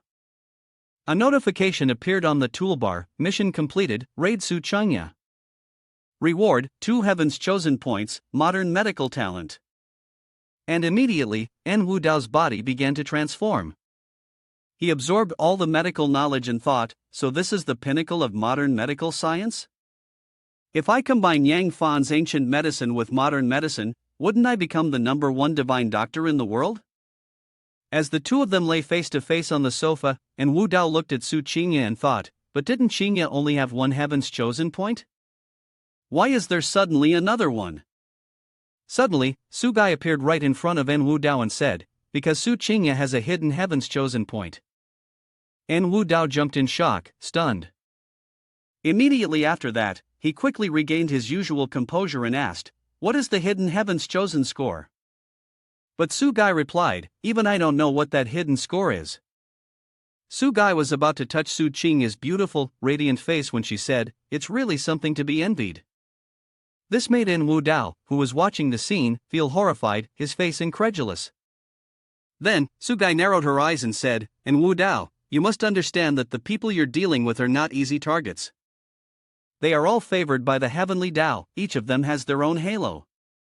Not everyone can be detected by the system. En Wu Dao seriously thought, Lin Fei has already been subdued by me, and Qin Tian has gone on a journey to the Western Paradise. If we talk about variables, there is only one variable left, which is that suddenly En Wu Dao realized something, and he anxiously said, Dragon King Xiaoshen. The scene shifted to the prison cell where someone shouted, Xiaoshen, someone wants to see you? Xiaoshen, sitting in the cell and deep in thought, heard Lu Man walk up with arms crossed and say, Xiaoshen, I heard you're willing to atone for your crimes. Xiaoshen, calmly sitting in the dungeon, replied, yes, I can help you solve the problems overseas, but only on the condition that you release me. Lu Man said seriously, fine, I can agree to that, but you must not harm the person who exposed you as En Wu Dao. Otherwise, I will have to bring you back here. Xiaoshen was in the prison, his face dangerous as he said, En Wu Dao, haha. In the capital, a vast and thriving city, sprawling out in a wide and magnificent way. At the Shang mansion, a beautiful woman ran in and shouted, Miss, the cute girl with big breasts and stylish glasses is Assistant Milan, she has a message for you. I just received a video package from Jiang Chang, it's from your fiancé. The beautiful woman, with long hair, asked again, fiancé, En Wu Dao? The small assistant, Milan, angrily said, I've heard for a long time that he's a flirt, a playboy. I didn't expect him to be so brazen in broad daylight. She raised the video image of En Wu Dao engaging in intimate acts with Bai Yunxi for the young lady to see and shouted, Miss, he's openly provoking the Shang family. Why not take this chance to break off the engagement? The beautiful woman, her eyes sparkling with a hint of purple, asked again, break off the engagement? Why? The young lady of the Shang family, Shang Quan Jialo, appeared. Milan said, because he's been misbehaving outside. What's the point of keeping someone as trash like him? Just kick him out. But immediately Jialo shouted, shut up. A marriage is a serious matter, how could it be treated as a joke? We've already exchanged business cards, and it's been decided that I will marry into the Yin family. In this life, you will definitely belong to the Yin family. And Wu Dao is like heaven, how could you overturn the heavens? This caused the little assistant to be greatly alarmed. Jialo snatched the tablet from Milan's hands and said, that's right, starting tomorrow, you must wear traditional clothing if you want to see me. This left Milan stunned, and as she left, she thought to herself, it seems the severe illness from 3 years ago has had a bad effect on the young lady's mind. I heard that when she first woke up, no one recognized her, she only spoke in classical Chinese, and then started wearing hanfu, spending every day here engrossed in the 4 arts playing chess, painting, poetry, and calligraphy. As soon as Milan left, Jialo was watching a video with En Wu Dao and Bai Yunxi. She said, En Wu Dao, your body in this life is the best. A seductive look appeared on her beautiful face. She continued, En Wu Dao, I have already killed you in your previous life. As long as I kill you again in this life, you will be eternally destroyed, and I will no longer have to suffer with you from one life to the next. The scene transitions to In Wu Dao's room. Sugai said, "Don't think that just because things are going well for you now, no one can touch you. If someone with great fortune makes their move, you might not even have a chance to ask for help." Sugai gave a warning. In Wu Dao asked seriously, "Even the great elixir of rebirth wouldn't be able to save me?" Sugai licked her lips seductively and replied, "Although you can rely on the system's bug to continuously livestream and gain fame points, the great elixir of rebirth isn't all-powerful. If someone has been dead for too long, their soul would have dissipated, or their body would have been severely damaged. The great elixir of rebirth can't save them." She climbed onto En Wu Dao's back and continued, "Therefore, you should level up quickly and strengthen yourself. Only by stealing more Heaven's Chosen points can you have the strength to contend with Heaven's Chosen." This made En Wu Dao's face darken, while Su Changya, on the side, continued to sleep soundly. Sugai leaned close to En Wu Dao's ear and whispered, "At that time, the heavenly way truly could do nothing to you. In short, you're still too inexperienced now." A title appeared on the toolbar, along with Heaven's Chosen points and privileges. The Baron didn't need the Heaven's Chosen points, but the system had been activated. Viscount 3 activated the reputation points. En Wu Dao currently held this title. Count 13 activated the villain points. Marquis XXXII activated the shop. Duke LXVI opened the high-grade Great Pill of Complete Restoration along with a special puppet. Human King XCIX, the system management staff appeared in person. Emperor CMIX, a final battle with the heavenly way of life and death was inevitable. When morning came, Su Chengya called out, "Get up, you lazy one." After a night's rest, Su Chengya looked even more alluring. She put on her clothes and said, "Mr. G is seriously ill, and all the famous doctors in the city have been invited to examine him. I want to go too, so I won't be able to keep you company." En Wu Dao, still half asleep, asked, "Mr. G is seriously ill?" Su Chengya replied, "Yeah, I heard it's some strange illness." En Wu Dao got up and hugged Su Chengya's waist, asking, "Is Yang Fan, your senior, going there too?" Su Chengya shot him a glare and asked, "Are you jealous?"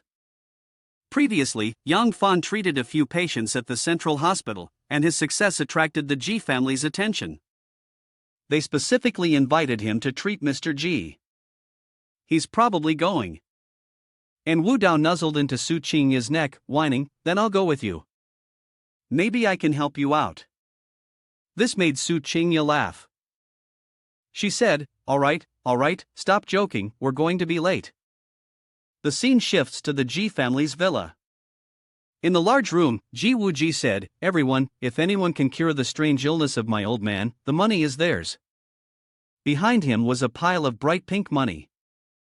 Han Changshin, looking worried, said, "All of Mr. G's physical indicators are completely normal. There shouldn't be any issues." The other doctors were also deep in thought, and he continued, "I truly don't understand." At that moment, the door to the room opened, and En Wu Dao and Su Chengya entered. En Wu Dao said, "I want to give it a try." Before everyone stood Su Chengya with a serious expression and En Wu Dao with a sly grin. Han Changshin said, "If the renowned Dr. En Wu Dao has arrived, then this should be a piece of cake."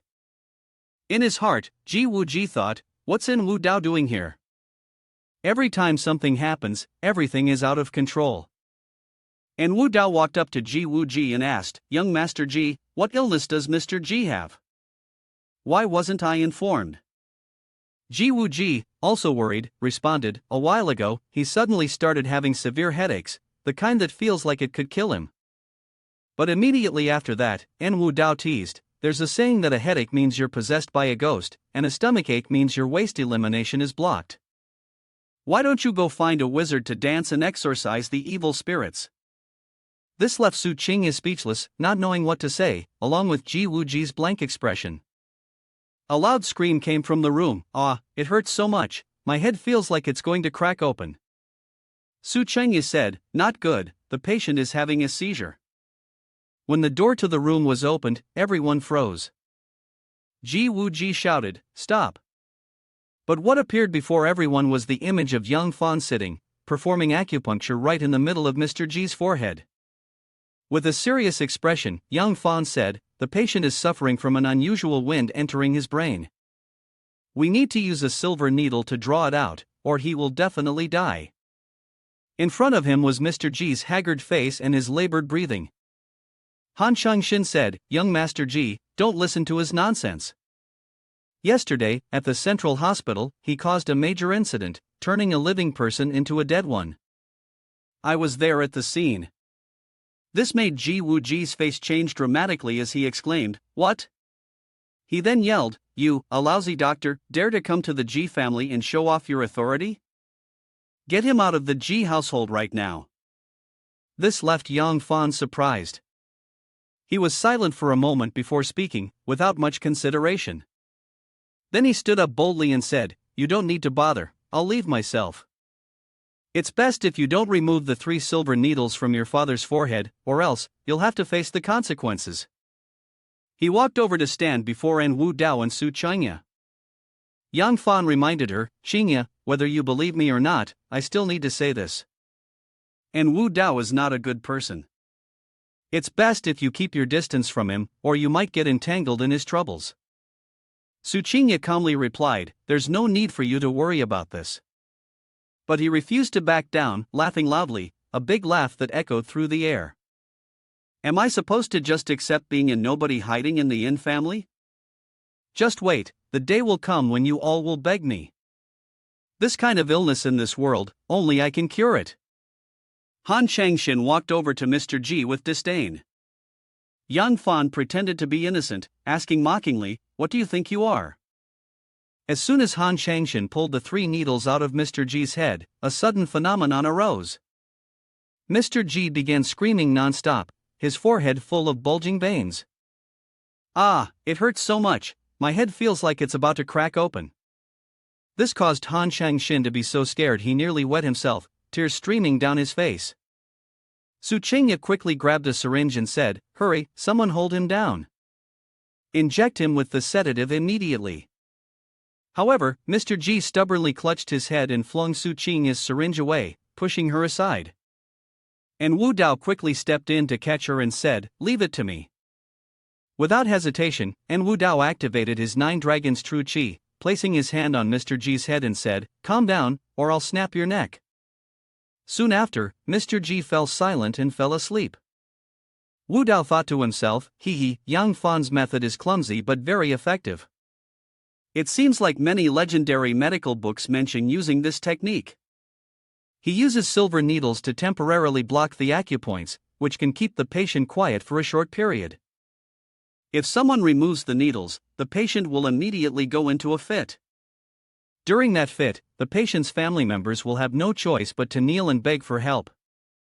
No wonder he's so confident that someone will beg him. On the other side, Ji Woo-ji said with concern, "What should we do now? It seems like only he can save my father. Should we invite Yang Fan here?" But An Wu Dao intervened, "Wait, there's something a bit strange about this." An Wu Dao began questioning, "When did Yang Fan arrive in Jiangchang?" Su Changya replied, "It's been about 7 or 8 days." And Wu Dao asked Ji Woo-ji, "How long has your father been suffering from this illness?" Ji Woo-ji thought for a moment and said, "About 5 or 6 days." Suddenly, he seemed to realize something and said, "Could it be?" The radiant glow behind An Wu Dao answered, "That's right, it's exactly what you're all thinking." Su Changya and Ji Woo-ji both said in unison, "That's what we thought." An Wu Dao explained, "This thing is called the soul-chasing death needle, accompanied by 99 types of medicinal herbs. In the past, this was a trick used by wandering doctors to make money. First, they would needle the person, waiting for the pain to become unbearable, then use the soul-chasing death needle to treat them. In this way, the victim would not only willingly pay a large sum of money, but would also be so touched that they would shed tears." And Wu Dao then asked seriously, "By the way, have you heard of the soul-chasing death needle?" Su Changya and Ji Woo-ji both answered, "No, we've never heard of it, and we're unclear about its origins." And Wu Dao happily thought, "It's really strange to hear this because I made it all up." He said, "Right now, you can already see the importance of the anti-fraud application, right? Everyone, remember to download it." After a commercial break, Ji Wuji anxiously asked, Wu Dao, you've said so much, but is there really a way to save my father? I can't let that needle stay on his forehead forever. And Wu Dao sighed, I'm not a doctor, so of course, I can't cure him, but there are people who can. This made Ji Wuji ask curiously, who? And Wu Dao, with a bright expression, said, the director of the central hospital, Su Chengya. This surprised Su Chengya. She put her hands in her pockets and said, I can't. But immediately after, En Wu Dao whispered in her ear, Chengya, this is a great opportunity for you to make a name for yourself. Just go ahead and treat him, I'll help you. Su Chengya seemed to think for a moment, then agreed. As the two got to work, Su Chengya said, first, use ibuprofen to reduce the pain, then I will draft the treatment plan. And Wu Dao put both hands in his pockets and said, okay. Then he extended his hand and said, leave the rest to me. A golden light of power appeared on the palm of En Wu Dao's hand. He thought to himself, Yang Fan said the patient had a strange wind in his brain, so that must be right. He firmly believed that trusting Heaven's Chosen was the strongest way to win. Just use 9 dragons' true chi to expel the evil energy, and this illness will definitely be cured. And Wu Dao directed a beam of powerful light straight onto Mr. G's head, and immediately afterward, a stream of smoke rushed out through Mr. G's mouth, causing En Wu Dao to be taken aback and think, why is it so simple, almost like a joke? En Wu Dao said, but I'm also very curious about the cause of Mr. G's illness. Su Gai appeared just in time to explain, the cause of the illness has been determined to be due to recent disturbances in the spacetime continuum in this area. She opened a dark space, faintly tinged with gray, and continued, the disorder of the magnetic field led to an imbalance between the righteous and evil energies. The patient happened to be invaded by the evil energy. En Wu Dao anxiously asked, spacetime disturbances? A disrupted magnetic field? What does that mean? Su Gai responded seriously, simply put, it means that someone has recently been reincarnated. This made En Wu Dao freeze in fear, exclaiming, reincarnated? But immediately after, a cunning expression appeared on his face. En Wu Dao said, isn't that the typical trope for the protagonist? Looks like there's going to be another Heaven's Chosen soon. En Wu Dao said, Chengya, you can withdraw now. And then, Su Chengya also withdrew the silver needles. As soon as Mr. G withdrew, he had another fit, his eyes bulging with veins, and his forehead swelling with more blue veins than before. He screamed, ah, my head feels like it's about to split open. Ji Wuji panicked and exclaimed, this is bad, he's having another fit. Mr. G continued to clutch his head and groan, causing everyone to worry. But soon after, Mr. G laughed and said, it's fine now, it's fine, I feel much better now, no more pain. Yelling like that is just an old habit of mine. This left everyone utterly stunned, nearly coughing up blood in disbelief. En Wu Dao, I Chengya, and Ji Wuji walked outside and talked.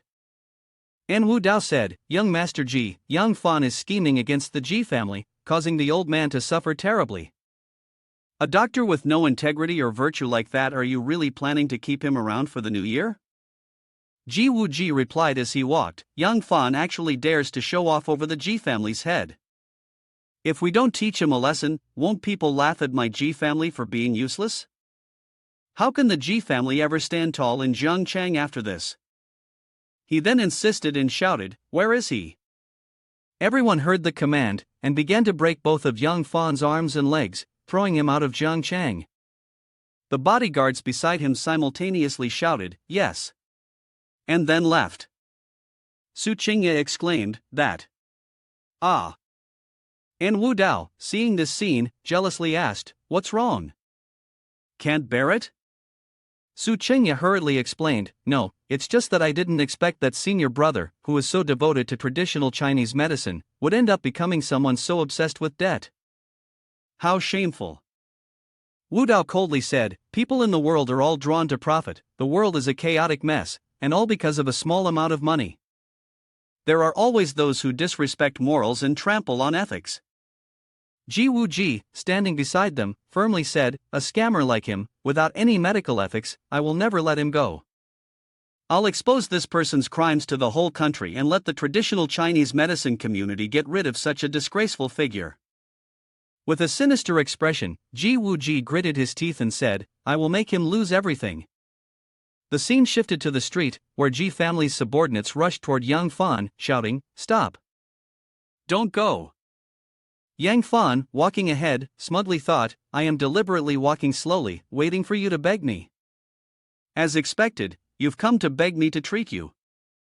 I'm eager to see how you all kneel and beg me. But immediately, he was struck in the face. A bodyguard wielding an iron club hit him with a blow that made his eyes bulge and blood pour from his mouth. Relentless blows rained down on Yang Fan's body, and he cradled his head, enduring the punishment. One of the subordinates said, The young master ordered that we break your arms and legs. Just as the iron club was about to strike Yang Fan's tightly held hand, another club flew straight toward the face of the subordinate. A woman in a short dress appeared right in front of Yang Fan, and the bodyguard who had been struck was sent flying far away. The woman with blonde hair said, Let me see who dares to harm Hong Yip's benefactor. She held a sharp sword, and behind her were many subordinates wearing dragon emblazoned outfits. Someone shouted, It's the Azure Dragon clan. Yi Shua, leading her own subordinates, spoke, Hong Yip, you have quite a reputation. You dare oppose the Ji family? Hong Yip responded, I thought it was someone important. Turns out it's Yi Shua, the Ji family's daughter-in-law raised from childhood. So, when did the Ji family start letting you take charge? Ji Wuji stood beside Yi Shua, placing his hand on her shoulder and said, She can take charge. Hong Yip then cupped her hands and said, Would the two of you kindly show some respect to Hong Yip and spare Yang Fan? But Yang Fan, deliberately enraged, retorted, Hong Yip, don't beg them. I had good intentions trying to treat their illnesses. If they don't appreciate it, that's one thing, but now they're repaying kindness with malice. But immediately, Ji Wuji raised his staff towards Yang Fan and shouted, You're a vile creature with no morals, and now that you're lucky, you still don't know how to repent. You want to die, don't you? Without hesitation, Hong Yip drew her sword and, with just a few quick moves, swiftly chopped away at Ji Wuji's iron staff. She held the sword to his neck and said, You want to die? Ji Wuji thought to himself, I originally thought that after being reborn, I could help the Ji family avoid the extermination disaster, but I never expected that it would still be unavoidable. In my previous life, Yi Shua's background led Hong Yip to annihilate the Ji family. In this life, I have tried my best to conceal Yi Shua's identity, but what's meant to come will come. At that moment, the hand holding the sword of Hong Yip was struck with a sharp pain, and she thought in panic, plucking leaves, launching flowers. Internal force projected outward. This is a sign of a master in the pre-heaven realm. Who is this? While Hong Yip's face darkened with worry, and Wu Dao appeared, still holding a fresh leaf in his hand and saying, Well, not bad. Beside them, Su Qingye remained silent, saying nothing. Hong Yip drew her sword and questioned, Who are you? How dare you interfere in the Azure Dragon Corporation's affairs? And Wu Dao boldly declared, I am Wu Dao. But across from him, Hong Yip nonchalantly replied, I don't know you, I've never had a drink with you. This caused Wu Dao to awkwardly cough. Ahem. Yang Fan shouted, It's him who caused my disgraceful failure. The old woman from last time must have been faking her death. With my medical skills, there's no way I could have treated someone to the point of death. If I had been a little more patient, the ENN family's plan wouldn't have succeeded. And Wu Dao calmly replied, So what? Everyone knows that you turned people into corpses with your treatment. You're sure to be forever tarnished with a bad reputation. No matter how much you scream now, it won't change the truth.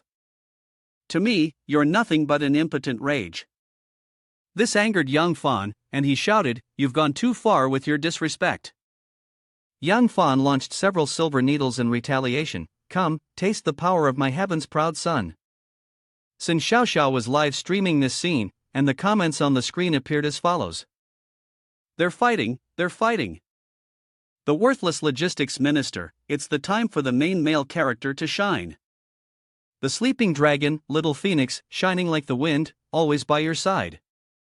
Immediately, Wu Dao took up a short blue dragon blade, blocking each attack, causing Yang Fan's expression to change, and he nervously thought he was able to easily counter my needle technique. Who is this person really? If you could do that, then how about you break the second-ranked hidden weapon on the ranking, right after the Confucius spirit? He immediately drew a tool covered in holes and shouted, "Storm of pear blossom needles." Yang Fan, feeling proud, said, "Storm of pear blossom needles fires 27 needles at once. It got its name because when they are shot out, it looks like a pear blossom. Let's see how you'll dodge this one." But in an instant, Wu Dao slapped Yang Fan's face thoroughly. He then asked, "You think I can't dodge?" The beams of light from the Dao Island were released in dense streams, making Yang Fan gape in surprise and exclaim, "What, it's gone!" Hong Yip, watching the battle, couldn't help but say in worry, "Gone without a trace, it's like some kind of magic trick." And right after that, the Dao Island was placed at Yang Fan's throat. And Wu Dao appeared right behind him and asked, "Were you looking for me?" Yang Fan, frightened, asked, "How did you get so close?" A notification appeared on the toolbar, primary teleportation range of 100 meters square successful. 1 million reputation points deducted. Remaining reputation points, 2.8 million. Wu Dao, watching this, was startled. Last time, didn't I only have 2.7 million left? Why does it seem like the more I use, the more I have? But immediately, the reason was laid bare before their eyes. Sin Xiaoxiao continued live streaming without stopping, causing her fame to rise even higher. Sin Xiaoxiao even commented, "Everyone, I don't know how to explain this anymore. Did the boss just teleport in a flash or is he moving faster than usual?" In the comments, Zhang Guman wrote, "The boss is here to prove to us the power of science. A simple turn, and he's completed the teleportation." To avoid the storm of pear blossom needles, the male protagonist is growing stronger by the day. The male protagonist is a full-level human, not good. That woman wants to ambush our boss. Hong Yip rushed over in a flash to assist. She threw out a sword strike, blocking Wu Dao, forcing him to retreat. Hong Yip yelled, "If you want to lay a hand on him, you'll have to step over my dead body first." Wu Dao thought to himself that the system hadn't yet announced the completion of the mission, which meant Yang Fan hadn't truly fallen yet, and it was still not the time to kill him. Outwardly, Wu Dao still smiled and said, "Little sister, be careful with your strikes." But Hong Yip didn't stop. She rushed forward to fight him, saying, "An inch longer, an inch stronger." Wu Dao teleported right in front of her, maliciously saying, "An inch shorter, an inch more dangerous. Little sister, I'm willing to spar with you for 3 rounds, but don't scream when you can't handle it." This made Hong Yip's face turn bright red, but she quickly snapped back angrily, "Perverted jerk, it's not so easy to get close to my body." She struck again towards Wu Dao, forcing him to exclaim, "Changing the angle of the strike from behind? That's some good swordplay." But the more they fought, the stronger it became, and Wu Dao began to counterattack. A throwing dagger appeared in his hand. Wu Dao said, "Then take this move of mine." 36 petals of the blood lotus throwing dagger. Far off in the distance, Hong Yip was struggling to defend herself. She yelled. Indeed, a master of the innate realm. She managed to deflect one of the throwing daggers and said, "But, all things considered, it's still lacking a bit of force." But immediately, from beside her, a short dragon-shaped dagger pressed tightly against Hong Yip's neck. Wu Dao said, "Who was it that was lacking force?" Wu Dao stood right behind Hong Yip, smiling as he said, "I used this same move to subdue Yang Fan earlier. Why didn't you learn from it?" Instantly, Hong Yip dropped her sword, and above her head appeared a display of 60 favorability, 60 admiration, and 60 fear. Hong Yip, in disappointment, said, "I've lost. Do whatever you want." But Wu Dao noticed and thought, "Oh, there's favorability? If there's favorability, then it's only right to comply." Then, Wu Dao kissed Hong Yip on the lips. After pulling away from her plump red lips, Wu Dao smirked. This made Hong Yip panic, her face flushed as she screamed, "Are you crazy? The one who can be killed cannot be humiliated. Why did you kiss me? And Wu Dao, with a sly grin, said, You said you can do whatever you want, didn't you? Hong Yip blushed and ran to chase En Wu Dao, shouting, Damn it, you fraud, the one who can be killed cannot be humiliated. Why did you kiss me? Up ahead, En Wu Dao continued to laugh mockingly as he dodged.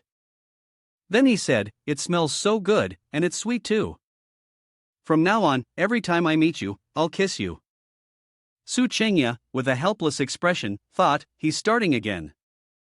Based on my experience, she won't be able to escape.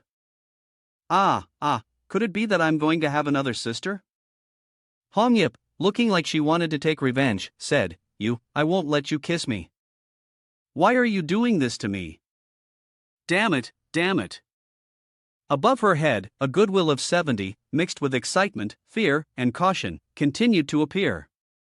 Seeing this scene unfold, young Fawn was truly speechless, not knowing what to say. The blond man patted his shoulder and said, Brother Yang, stay strong. Yang Fawn, wearing the green hat that symbolized forgiveness, said helplessly, What else can I do? Of course, I'll choose to forgive her. Hong Yip said, I may not care about this matter, but young Fawn saved my life, so today I must take him with me. She said resolutely, otherwise, we will all perish together. En Wu Dao saw Ji Wu Ji and Yi Shui standing behind, and he smiled kindly, gesturing for them to come forward. As Hong Yip led young Fawn away, he thought to himself, I never imagined that as a divine doctor, I would have to rely on a woman to survive. This is truly a humiliation. But suddenly, he noticed something. Immediately, a cord tightly wrapped around Yi Shui's wrist, catching her by surprise. He said, The autumn wind makes one uneasy. Is this what you have been looking for all this time, Sister Hong? A very faint constitution. Yang Fan used his mystic energy to catch the pulse, which made Yi Shui and Ji Wu Ji's faces change color as they thought, in the end, have we been discovered? It seems we still can't change anything. After Yang Fan retracted the cord, he said, Sister Hong, she is the person you were looking for. Hong Yip gritted her teeth in anger and said, I never thought that the killer would be her. And she's right in front of me. She drew her sword, and I almost missed it. Without hesitation, Hong Yip struck with her sword towards Yi Shui and said, You are the heavenly disaster, and in your next life, don't be reincarnated into the Yi family. Ji Wu Ji saw this and shouted, No. Yi Shui lowered her head and said, Satan, ah. She screamed, En Wu Dao, really, the Ino family, translate it. Immediately, En Wu Dao appeared, using a short dragon-shaped dagger to counter Hong Yip's swordsmanship. En Wu Dao parried while praising, Miss Yi had predicted this in advance, I truly admire you.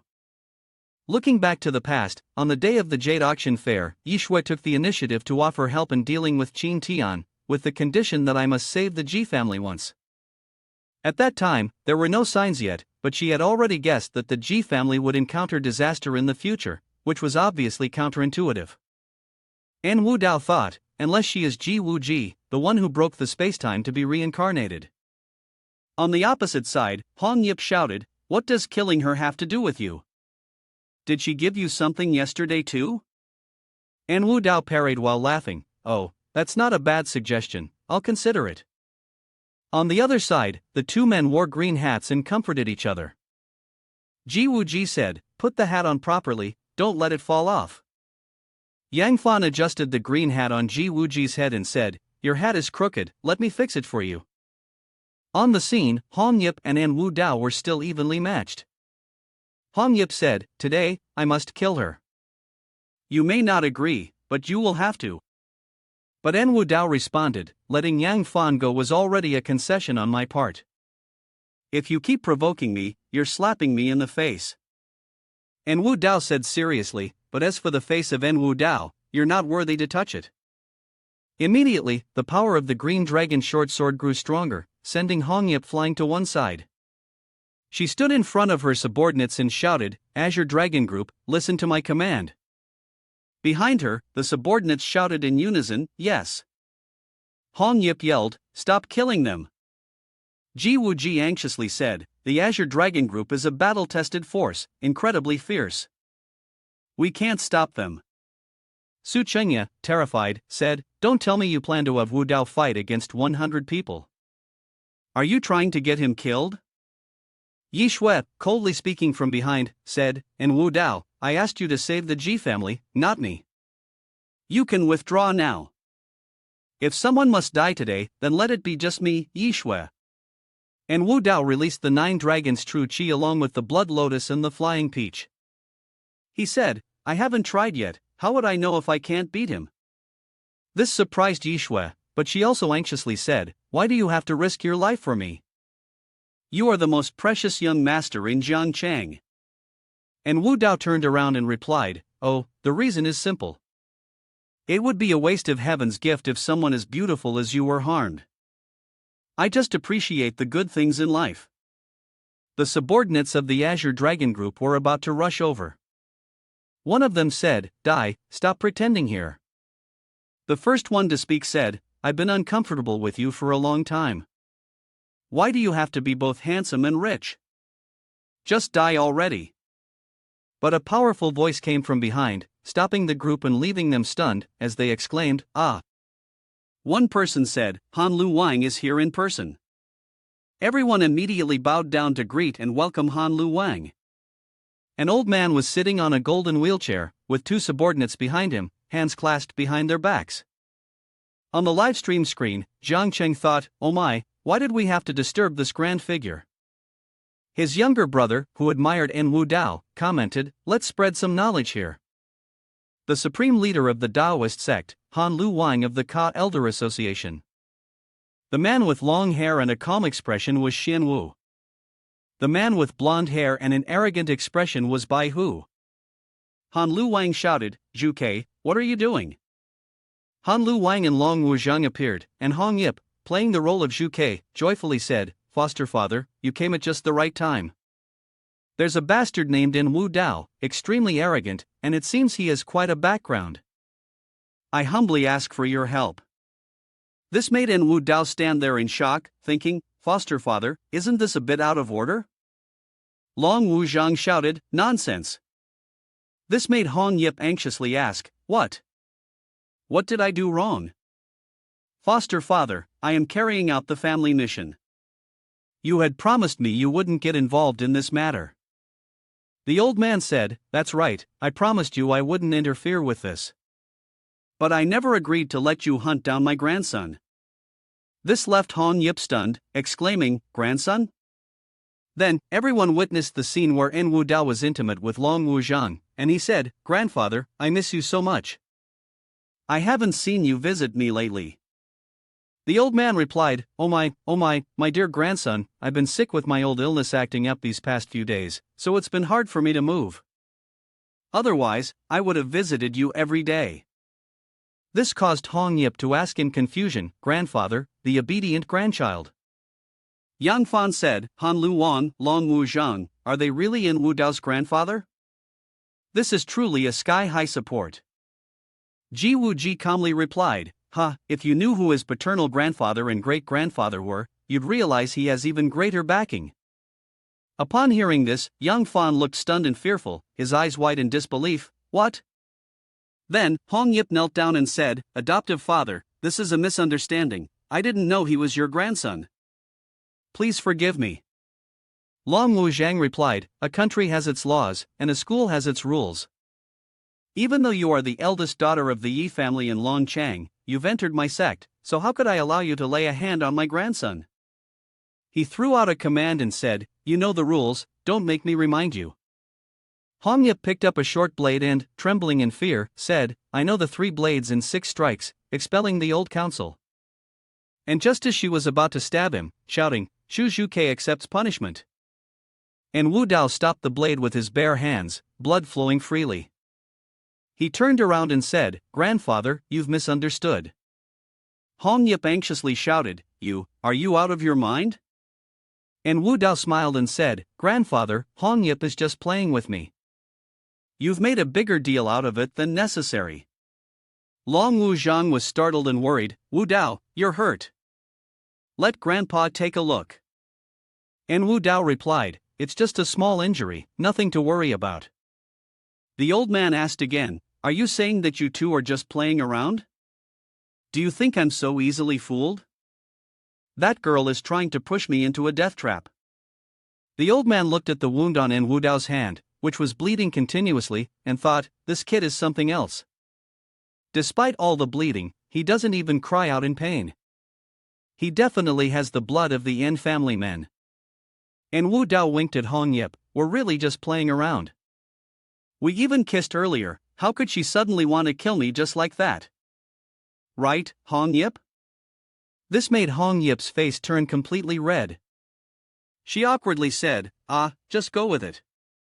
The old man, with a half-doubtful expression, said, "A kiss? I don't believe it. Kiss again, let me see." This made Wu Dao feel relieved, but Hong Yip was anxious. And Wu Dao gently lifted Hong Yip's chin and said, "Sister Hong, I don't think you want to end up in a situation where you're in deep trouble, right?"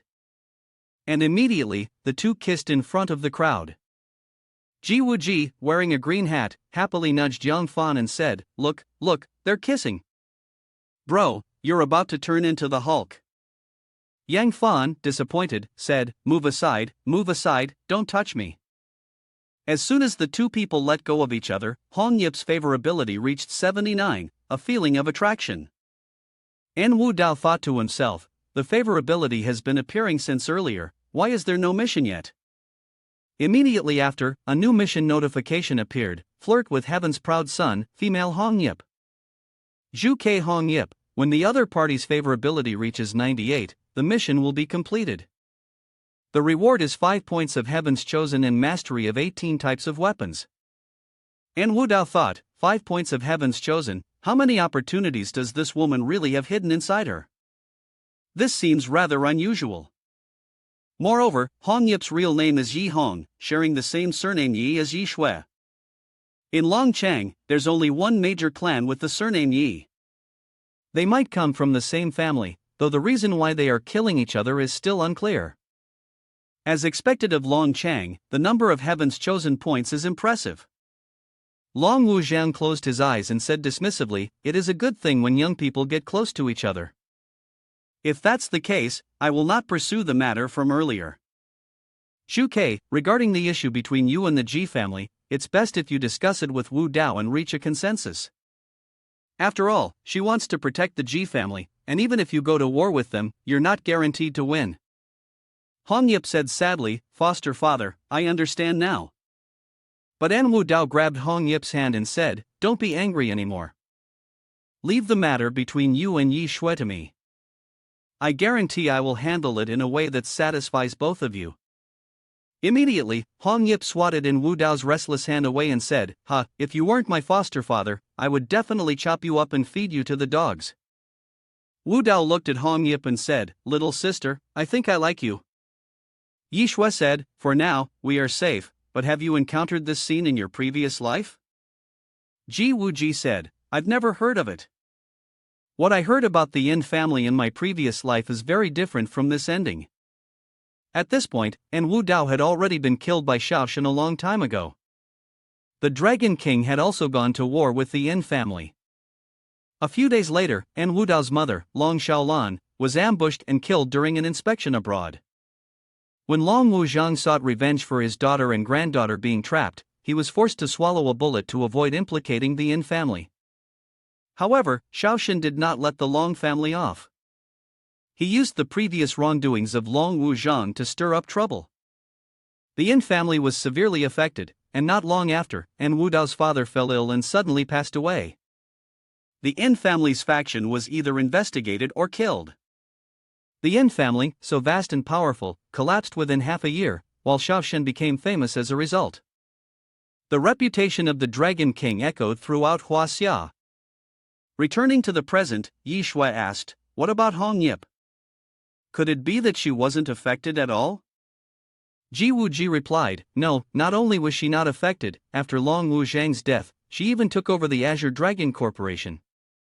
With her help, Yang Fan quickly recovered and became the new rising star of Jiangchang, and she, in turn, used Yang Fan to build the Azure Dragon Corporation into a powerful entity." Ji Wuji scratched his head and said, I didn't expect the Azure Dragon Corporation to recover so quickly, which led to the Ji family being driven into a miserable situation of annihilation. Yi Shui said, so you're suggesting that Hong Yip sold out Long Wu Zhen? Ji Wu Ji replied, exactly, I just haven't finished thinking it through. Should we tell in Wu Dao? Yi Shui said firmly, we should tell him, because we are now in the same boat. At the Yin family's residence, An Wu Dao said, are you implying that my Yin family's property was ruined by Shaoxun, and that Hong Yip might very well be an accomplice? Yi Shui stood in front of An Wu Dao and said, yes, and in the next few days, your mother is going to face a problem. You'd better warn her not to go abroad. An Wu Dao asked seriously, how do you know this? Yi Shui said straightforwardly, I know the art of divination, using the 6 lines and 4 pillars to analyze the 8 trigrams.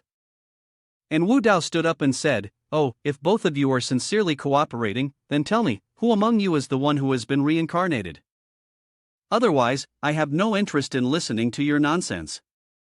Yi Shui was surprised and said, you, how do you know?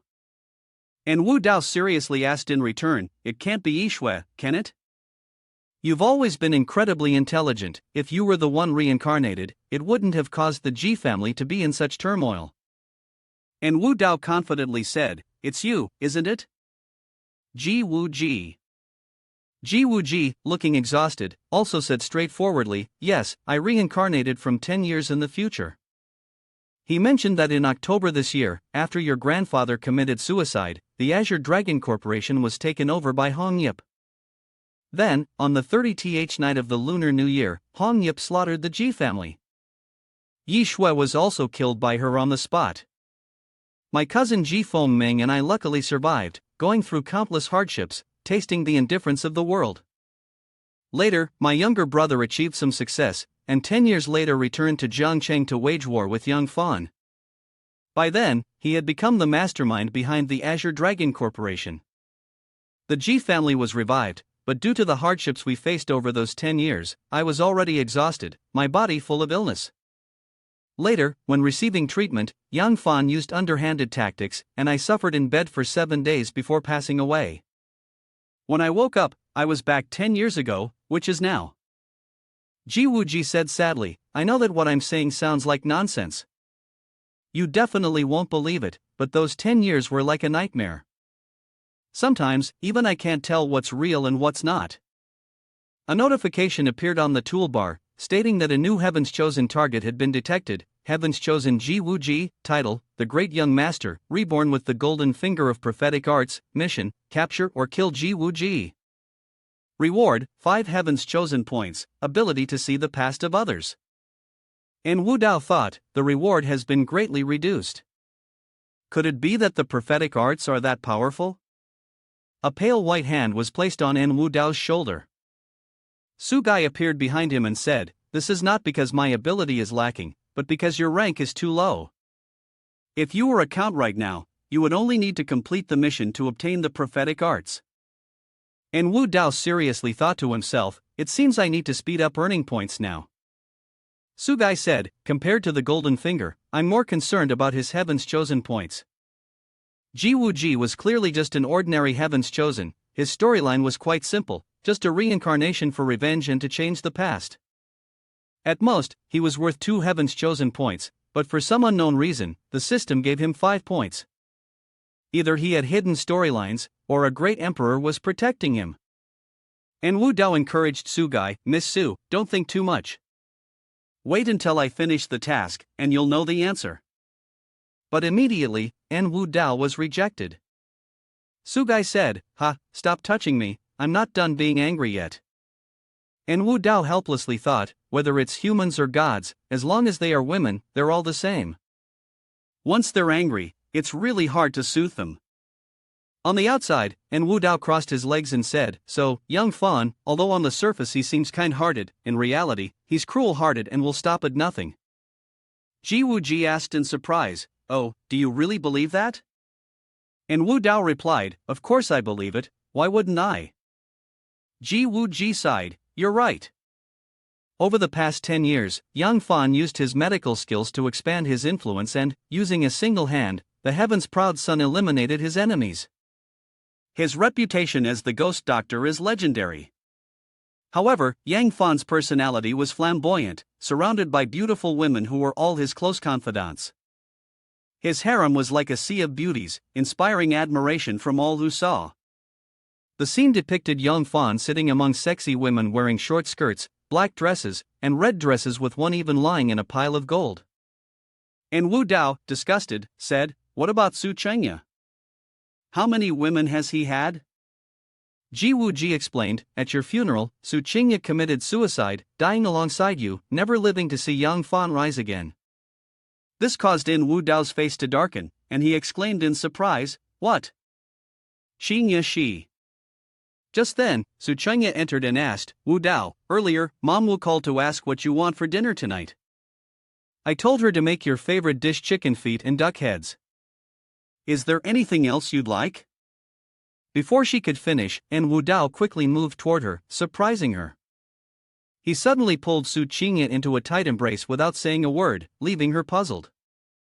"What's wrong?" After a long pause, Wu Dao finally spoke, "Chengya, I will always treat you well." This made Su Chengya happy, and she shyly replied, "Why the sudden change?" "You're making me embarrassed." After letting go of Su Chengya, Wu Dao said, "Chengya, in this life, I may wrong anyone, but I can never wrong you. Whatever you want, I'll give it to you. If you want the stars in the sky, I'll gather every meteorite in this world for you." Su Chengya said happily, "I only want to be by your side forever." And then the two of them kissed again, ignoring the two people in the distance who didn't know what to say, their gaze had to avert elsewhere. The sound of Ji Wu Ji rang out, breaking the awkward atmosphere. "Wu Dao is too much," he said, fully aware that there were still two single people nearby, yet they intentionally acted all lovey-dovey. Yi Shui calmly replied, "I don't see it that way. He's just expressing his true feelings." Ji Wu Ji's hand was about to touch Yi Shui's hand. He said, "Yi Shui, I didn't protect you well in the past life. In this life, I will definitely." But Yi Shui pushed him away, coldly saying, "Cousin, the danger of this life is not over yet."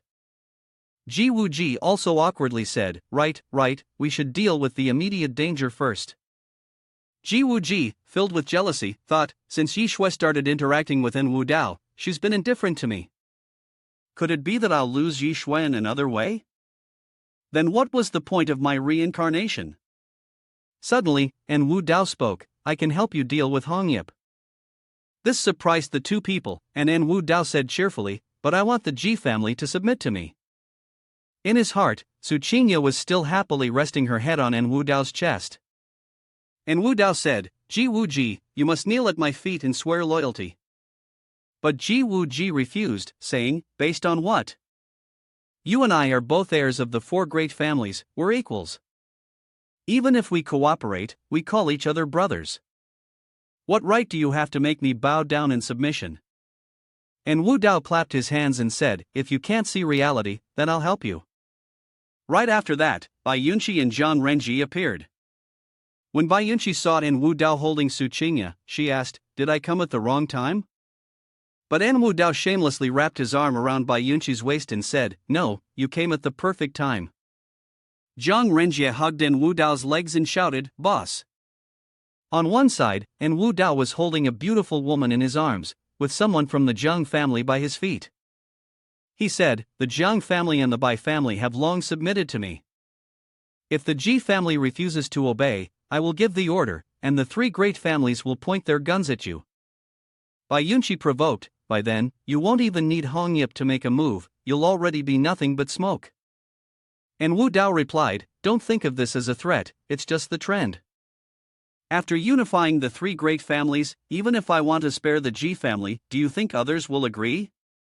This made Ji Wu Ji and Yi Shui feel embarrassed. Zhang Renji, while holding onto his leg, said, "The Zhang family does not agree." Bai Yunqi also spoke, "How can others sleep soundly under the bed?" After witnessing this reality, Ji Wu Ji knelt down and said, "I, Ji Wu Ji, swear to serve Wu Dao with utmost loyalty, never to betray him." But the loyalty level of 20 appeared above my head, accompanied by suspicion. This surprised Yi Shui as well, leaving him at a loss for words. A notification appeared on the toolbar. Heaven's proud son, the eldest young master Reborn, has sworn allegiance to Lord Marquis. Reward, prosecution skill. Due to insufficient loyalty from the follower, Heaven's chosen points cannot be earned. And Wu Dao thought, can I view the past of others? This prosecution does seem a bit suspicious. He walked over and patted Ji Wu Ji on the shoulder, saying, don't be upset. If you've shown loyalty to me, then the matters of the Ji family are my own.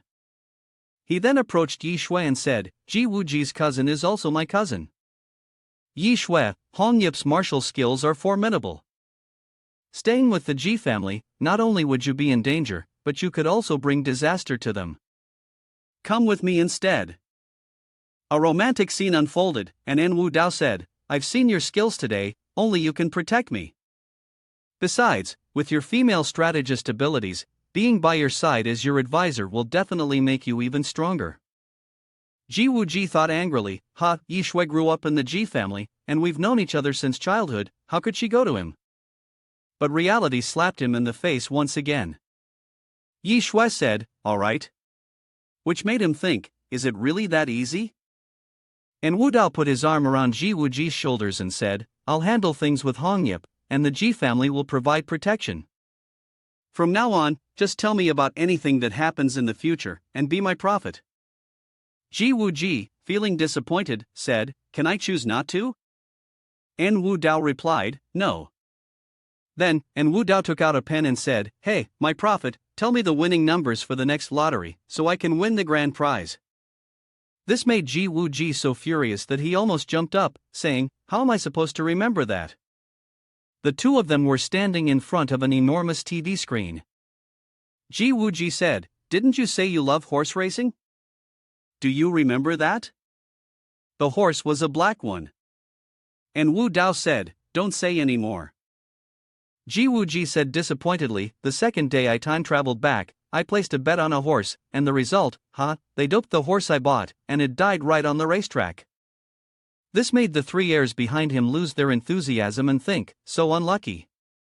Bai Yunxi said, the entire betting project can be interfered with by others, especially when you bet heavily. Even if you have divination skills, it might still fail. So, it's better if you predict the focus of the future economy. That way, we can arrange investments ahead of time. Ji Wu Ji thought, it seems that En Wu Dao didn't tell them about his reincarnation, which saves him from unnecessary trouble. Ji Wu Ji said, in the future, industries like medical equipment, electronics, and new energy sources will develop the best. Among them, the medical equipment market has already been monopolized by big capital. Electronics also have leading companies controlling the market. I'm more interested in automobile manufacturing and new energy batteries, En Wu Dao said seriously. Focus on that. Ji Wu Ji mentioned a key term, lithium ore. En Wu Dao thought, he still hadn't won over Jiang Ruoshui, and he had no business talent. Just thinking about it gave him a headache. Outside, he sighed and thought for a moment, but then the shining aura of the main character, En Wu Dao, emerged. He said, you guys handle the lithium ore in the country, and I'll figure out how to get it abroad. For the specific investment plan, you'll discuss it with Jiang Ruoshui later. As for me, I'll take 50%, and the rest you can divide among yourselves. Ji Wu Ji shouted, 50%, why don't you go rob it yourself? En Wu Dao, with a sly look on his face, replied, aren't I already robbing it? Then he said, I've said my piece, who agrees, who disagrees? Bai Yunxi and Zhang Renjie raised their hands together, I agree. Their loyalty was zero, and they were unrepentant. Ji Wu Ji thought, that bastard, this is too much. And Wu Dao thought, oh, not convinced? Then I won't try to win you over, let's settle this. But just then, Yi Shui said, and Wu Dao, we agree too. There have been too many things happening today, so my cousin is temporarily having difficulty accepting it and feeling a bit uncomfortable. Please understand. In his mind, En Wu Dao thought, she's a smart woman, but why hasn't the favorability gone up yet? This system's evaluation is terrible. Afterward, En Wu Dao led Yi Shui away in front of Ji Wu Ji and said, Yi Shui, later I'll have Qingye choose a good room for you, closer to me, so I can better protect you. This made Ji Wuji anxious, while Yi Shui smiled and said, thank you, and Wu Dao. And Wu Dao left with the beautiful women, leaving Ji Wuji standing there, his face darkened. Zhang Renjie patted him on the shoulder and said, bro, think about it. The beautiful woman, and she's not even comparable to your entire family, right? Stay calm. Ji Wuji didn't know what to say, only letting out a deep sigh. And Wu Dao thought, if I provoke him like this and he can still endure it, then forget it. I'll take care of the Ji family's matters. Yi Shui looked at Ji Wuji with disappointment and thought, cousin, you're still far behind in Wu Dao in terms of strategy. And Wu Dao isn't really helping us out of goodwill, he's only reluctantly helping because of a prior promise. That's why he deliberately provoked you, hoping you'd take the initiative to back out of the collaboration. In that way, he could sit back and watch us fight, and in the end, he'd be the one to benefit. I showed kindness to Wu Dao simply to stabilize him for now. We can't afford to turn against him yet, so we must accept his protection. Yi Shui felt a deep sadness in her heart as she thought, cousin, I don't want to leave the Ji family either, but I have no choice. Only if I leave will Hong Yip stop targeting the Ji family, and the family's tragedy won't repeat. Cousin, take care. Just as they were leaving, a child shot a bird with a slingshot, aimed precisely, and a small stone hit in Wu Dao's head, causing him immense pain, almost making him cry out.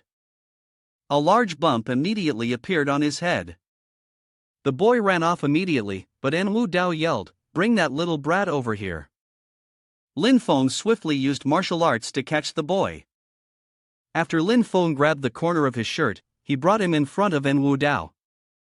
The boy with purple hair shouted, let me go, let me go. Lin Feng said, kid, you're trying to assassinate my boss in front of me. Do you look down on me? This was the second young master of the Ji family, Ji Fengming. And Wu Dao angrily grabbed Fengming's head and said, why are you so mischievous? Who told you to use a crossbow to attack someone? Ji Fengming cried out, accusing, you bullied my brother, and now I want to steal Sister Shui from you, so I have to hit you. And Wu Dao kept shaking Ji Fengming's head and said, kid, if you want revenge, you need to become strong enough. Even if I gave you the opportunity now, you'd still be useless. Yi Shui intervened, and Wu Dao, he's just a child. But Wu Dao angrily retorted, but he's a mischievous child. At that moment, Su Gai appeared and shouted, kill him. This startled Wu Dao. He thought, oh, he's a high-level Heaven's Chosen, how many points does he have as a Heaven's Chosen? Su Gai fearfully said, I didn't see it, but earlier, when he appeared, his status was displayed on the toolbar, and the numbers 1 kept showing up. Su Gai continued, I don't know why, but I have a bad feeling, my heart feels uneasy. Wu Dao thought, is the system standing by because my level isn't high enough? Su Gai said, that's right. The system strengthens as you level up, and only after becoming stronger can it check for higher level Heaven's Chosen. Then, when they were severely injured, they also seized the Heaven's Chosen points and abilities from them. As you can see, Heaven's Chosen is also divided into levels. Does Wu Dao think that she suspects this child is a high-level Heaven's Chosen? His brother did indeed say that, 10 years later, he would become a powerful expert. Su Gai maliciously said, although the system is no longer usable, I can still see the royal aura on him. Kill him, kill him. However, beside them, Yi Shui Elton begged, Lord Wu Dao, I beg you, spare him, he is still not fully grown. Fengming shouted, Sister Shui, don't beg him. Today, he will not be able to kill me. Wait until I grow up, I will definitely kill him. And Wu Dao thought, this child is clearly a high-level Heaven's Chosen who hasn't matured yet. If my guess is correct, that useless Ji Wuji, thanks to him, has 5 points as a Heaven's Chosen. And Yi Shui has never opened her flirtation skills, it seems to be related to him as well. And Wu Dao thought, this child, at first glance, is definitely a disaster, but if viewed from behind, what I see is. This is a fat goat, its fur is enough for me to pluck a title. And Wu Dao imagined a fat goat with purple hair, white fur, and a lot of money. And Wu Dao helped Yi Shui up and said, look at you, you're so scared. I was just teasing it. Can someone my age really compare with a child? My reputation may not be great, but I still have some decency. This surprised Ji Fengming and Yi Shui. Yi Shui thought to herself, it seems I misunderstood him before, he's not as bad as the rumors say. After that, Wu Dao left, saying, let's go. Su Gai asked, why didn't you take action? Wu Dao replied, this is a law-abiding society. Don't force me to commit a crime. I'm a good citizen who abides by the law. This left Su Gai in disbelief. She asked again, you abide by the law? Oh, Wu Dao said, fine, I do have my plans. Don't worry, even if he's a sea dragon, I'll make sure he never gets the chance to enter the sea. But Su Gai still kept hovering in the air, tapping his head. You don't have to kill him, but you must promise me to upgrade the system quickly. Otherwise, even if I risk exposing myself to the heavenly Dao, I will have to take matters into my own hands. Wu Dao thought for a moment and then said, in 7 days, I will definitely upgrade the count. Su Gai replied, promise? Switching scenes to the highway, Wu Dao asked, it's been a while since we left the Ji family, has the system recovered yet? Su Gai answered, it's recovered. Wu Dao said, adjust the attribute interface and let me see how many more Heaven's Chosen points are missing. The character system is of God level rank, the heir to the title of Duke, Heaven's Chosen points, 8 out of 13, Master Wu Dao, talent for family destruction, talent for guardian detection, fame, 3.2 million, skills, 9 dragons true chi, 36 petals of the blood lotus throwing dagger, full attribute of the war king, ascending dragon fist, the violet goldenite one, Heaven's proud son, the store has been opened. Su Gai said, 5 more points missing. Should we deal with Ji Wu Ji? That would be enough. Wu Dao intervened, that's like drinking poison to quench thirst. Let's not even talk about how much of Ji Fengming's royal fee will be triggered. Don't even think about getting Yi Shui's Heaven's Chosen points. Don't be deceived by Yi Shui's attitude towards me, it's all an act. She grew up with Ji Wu Ji, they have a deep bond, and it's already hard enough to count on her. Don't make it more difficult for me. I'm actually hoping Yi Shui increases her points. Su Gai angrily said, this person cannot be killed, that person cannot be killed, so what are you planning to do? At that moment, Wu Dao pointed to the toolbar and said, aren't these 5 points better? Attack Heaven's proud son, Hong Yip. When the favorability of the other party reached 98, the task was completed, and the reward was 5 points of Heaven's Chosen, mastery of 18 types of weapons, and the favorability at 79. Su Gai thought for a moment and then said, you and Hong Yip have only met once, and you're already planning to conquer her in 7 days. Isn't that just wishful thinking? Why don't you target Jiang Ruoshui and Bai Yunqi instead? Together, they add up to 6 points. Wu Dao replied, 6 points. Aren't you mistaken?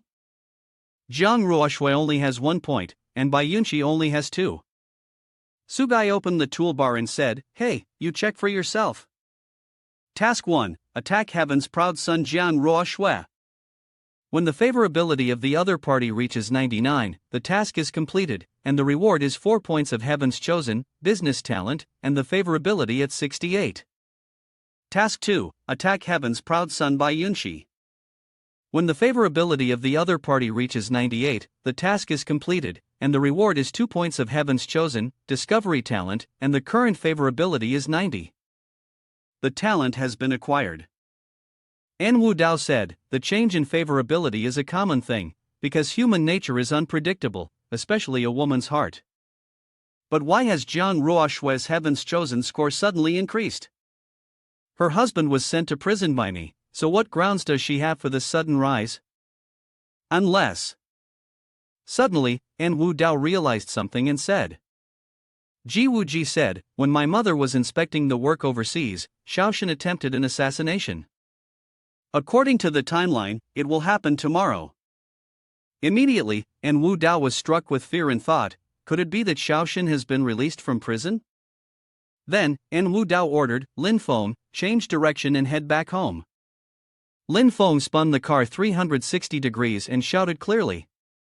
The car sped straight toward the mansion, and En Wu Dao, drenched in sweat from worry, thought, I hope we're not too late.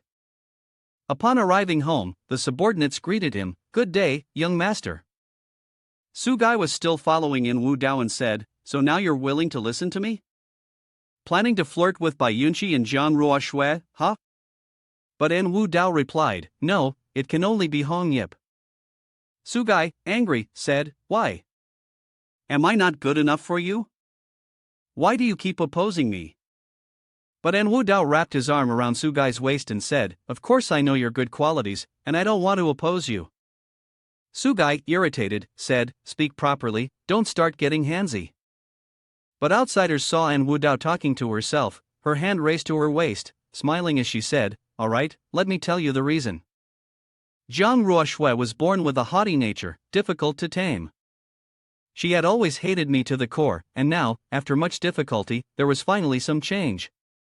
If I push too hard, it will only have the opposite effect. When dealing with her, the two words impatience always linger. As for Bai Yunqi, with her cold exterior and warm interior, rational and composed, her alliance with me was motivated by two things, gratitude and mutual benefit. Although her current level of goodwill is at 90, any further increase will depend on fate. After all, we've already pierced through that thin barrier, and there's nothing left to pierce. As for the romantic gestures from young men towards her, they are ineffective. She cares more about practical benefits. En Wu Dao said, To be honest, if I hadn't seen blood that day, I would have kicked her out long ago. Su Gai said, Although I'm a girl, when it comes to understanding girls, I'm still not as good as you by half. In her heart, Su Gai thought with joy, as expected, the master of my treasure vault. A woman stepped forward and said, Has my child finally remembered his old mother at home? Long Xiaolan appeared, and En Wu Dao stood before her happily, saying, Mother, you and son will never grow old, you will always be young and beautiful, forever 18. His mother smiled and then hugged En Wu Dao, saying, My son speaks so well, I love hearing him. But En Wu Dao shyly said, Mom, don't say that, I'm grown up now. En Wu Dao looked at his mother and thought, Mother, in the last life it was because of me that you were harmed by Xiaoshen. This time, I will not let the tragedy repeat itself. I will eliminate Xiaoshen, and kill the disaster that haunts the Yin family from its roots. Suddenly, his father, Wu Dao, appeared and said, she's spoiling you too much, you're becoming worse and worse. This made En Wu Dao startled and fearful. Father Wu Dao, the governor of Daohai, appeared and said, Come to my study, I need to talk to you. Then En went inside, leaving the two women outside. En Wu Dao was scared, her eyes glistening with tears as she pouted, Mom, I'm scared. Mother Long also angrily shouted, What are you angry for? If he dares to scold my son, he won't be able to deal with me. She then turned to comfort En Wu Dao, Don't be scared. If your father dares to hit you, shout for me, and I'll make sure to deal with him. En Wu Dao felt somewhat reassured and said, Thank you, Mom. Scene transition to the study room. Annie sat in front of the calligraphy desk and said, Sit down, let's talk. After En Wu Dao sat down, he asked, Has Dad heard some new rumors again? Ready to criticize or warn me again? In his heart, he thought, I don't know why, but in front of my father, I always tend to act like a frivolous playboy. It's become a habit. Maybe this is rebellion ingrained in my bones. Seeing En Wu Dao sitting cross-legged in a sloppy posture, Annie shouted, Sit properly. Immediately, En Wu Dao was startled and sat up straight. In his heart, he thought, Oh, bloodline suppression. Annie took out a newspaper, its headline glaring in red, shocking. En family's young master En Wu Dao and Bai family's CEO Bai Yunqi publicly announced their relationship. He said, Aren't you going to explain? Reading as he spoke, En Wu Dao said, Dad, you read tabloid news too? But Annie showed displeasure and said, Be serious. En Wu Dao replied earnestly, Yunqi and I are truly devoted to each other, but she also knows that intermarriage between major businesses is forbidden, so she doesn't expect me to take responsibility. Annie frowned and said, Just because she doesn't expect you to take responsibility, you won't take any? Yunqi is not a child anymore. If she ends up ruined at the hands of a brat like you, how am I supposed to face the elders of the Bai family? En Wu Dao replied seriously, Dad, I hope you won't interfere in my personal life. There's a reason I can't tell you, it's the system. In the future, there might be no shortage of beautiful women around me. I really have no choice. If I don't do this, I'll die a terrible death. This left Ne confused, but upon hearing it, he became extremely angry. He said, "What are you talking about? Will you die without a woman? How can you speak such shameless and immoral words?" Immediately after, he turned back to the newspaper, furious, and struck in Wu Dao. While hitting him, he shouted, "You, get out of here. I don't have a son like you. Get out now." After Wu Dao hastily ran out, Ne panted heavily, helplessly saying, "What karma have I created, to give birth to such a useless child?" His face changed color as he sighed. The good name of the Yin family is being ruined by this rebellious son. I am ashamed before my ancestors. After Wu Dao left the study and was coming downstairs, Mother Long asked, "He didn't hit you, did he?" Wu Dao replied, "No, but it seems like he was really angry." Mother Long cheerfully said, "Let him be angry, let him be. As long as my son doesn't get beaten, that's fine." Then, she eagerly asked, "Quickly, tell me who you are thinking of choosing as your wife." This made Wu Dao frightened and he asked, "Huh?" She looked toward the two young women and said, "This girl, Xingya, is very good, very respectful, and filial to her mother. I like her very much. The girl next to her seems to be from the Ji family, she looks very beautiful. Your children will definitely be beautiful." Wu Dao was also stunned by his mother's judgment, but Mrs. Long said, "Yunqi may be a little older, but she can still have children. The most important thing is to manage the household well and know how to guide the child's character." "I'm very satisfied. This girl, whom I've just met for the first time, also seems quite obedient." She looked at Bai Yinchi and Sin Xiaoxiao and said, "If I had to choose one, who should I choose as my daughter-in-law? They are all good kids, it's really a difficult decision." Wu Dao, with a lascivious expression, said, "The child should choose, I want them all." Then, Mrs. Long also smiled brightly and said, all right, that way I won't have to choose so hard." However, Wu Dao became scared, his face changing as he said, "No, Mom, I was joking." After that, Wu Dao put his hand into his pocket and said, "Mom, let's talk about the main matter. Tomorrow, are you going abroad for work?" Mrs. Long happily patted Wu Dao's hand and said, "Yes, my child is growing up, starting to care about my work now." But Wu Dao resolutely said, "Mom, I'll go in your place." The scene changed as a person blew a trumpet, and the sound of drums echoed. On the banner, golden characters were displayed, welcoming them. Wu Dao and his manager walked down, and below, 2 rows of bodyguards greeted him, saying, "Your mother's reputation is really great, such a grand welcoming ceremony." As soon as Wu Dao and his manager got into the car, a blond man with a smug expression said, "Oh, walking right into the trap." Immediately, he pressed a red button, causing the car to explode into pieces. As the car exploded, many people around screamed in fear. The blond man, Yama, said, "Humph, someone like you still wants to break the Dragon King's hand? Yama here is enough to deal with you." But right then, a person appeared before him, grinning maliciously. It was Wu Dao. Upon seeing Wu Dao, his eyes widened, his mouth agape as he shouted, "Didn't you die in the explosion?" Wu Dao replied, "I didn't die in the explosion, how else could I have lured you out?" A notification appeared on the toolbar, successfully switched to a real puppet, consuming 1 million reputation points, remaining 2.2 million points. Yi Shui, standing behind, also earned Wu Dao's praise. Yi Shui was indeed the female strategist, and as expected, her calculations were not wrong. Yi Shui cupped her hands and said, "You're too kind." Beside her was Zhang Ruoshui. Wu Dao then explained, pointing directly at Yama, "Ruoshui, this is your husband's subordinate, who controls bombs to kill people. His underlings are all murderers." This caused Zhang Ruoshui to freeze in shock. She said, "My ex-husband." Yama's face changed color as he tried to explain, "Sister-in-law, please let me explain. We were only targeting Wu Dao, we didn't kill any innocent people." Wu Dao prepared to strike and said, I despise those who dare to act but are too cowardly to take responsibility, like you. Just now, wasn't the translator and the driver innocent when they got into the car?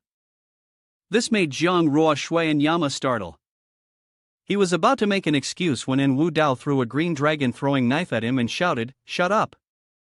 But immediately, he retaliated, with Yama preparing to split himself, arrogantly saying, "You think a single throwing knife can take my life? You overestimate yourself." Someone shouted, "Oh, he dodged it." And right after that, he firmly held two pistols in his hands and said, "Even if I don't shoot you dead, you're going to die now." But before the guns could go off, a bullet flew straight through his head. Lin Feng, standing aside, said, "Been abroad too long and gotten dumb, huh? Don't you usually watch the invincible god of war when he faces the twin eagles?" As soon as Yama fell to the ground, Lin Feng fired a few more shots into him and said, "Before killing someone, you shouldn't talk too much, especially not strike a pose." A notification appeared on the toolbar: "Successfully killed General Yama, king of the dragon territory, and obtained 1 point of heavens chosen." En Wu Dao thought he understood. Shaoshan was the dragon king, and the reason he only had 1 point of heavens chosen was because the remaining points were distributed among his 3 great generals. The points of heaven's proud son corresponded to their status as the chosen heirs, which was also why Qingya had hidden points. After dealing with Yama, Lin Feng turned and asked, "What should we do next? This is Shaoshan's sphere of influence. Should we ask the state to enhance protection?" En Wu Dao said. "Well, we might as well ask Yi, our strategist," Yi Shui said indifferently. "Following what you said, on the way here, Shaoshan still has 2 great generals under his command, god of wealth and tyrannical ruler. With tyrannical ruler's power in this country, he could certainly mobilize a security team to protect us. Therefore, increasing protection would simply mean adding more enemies."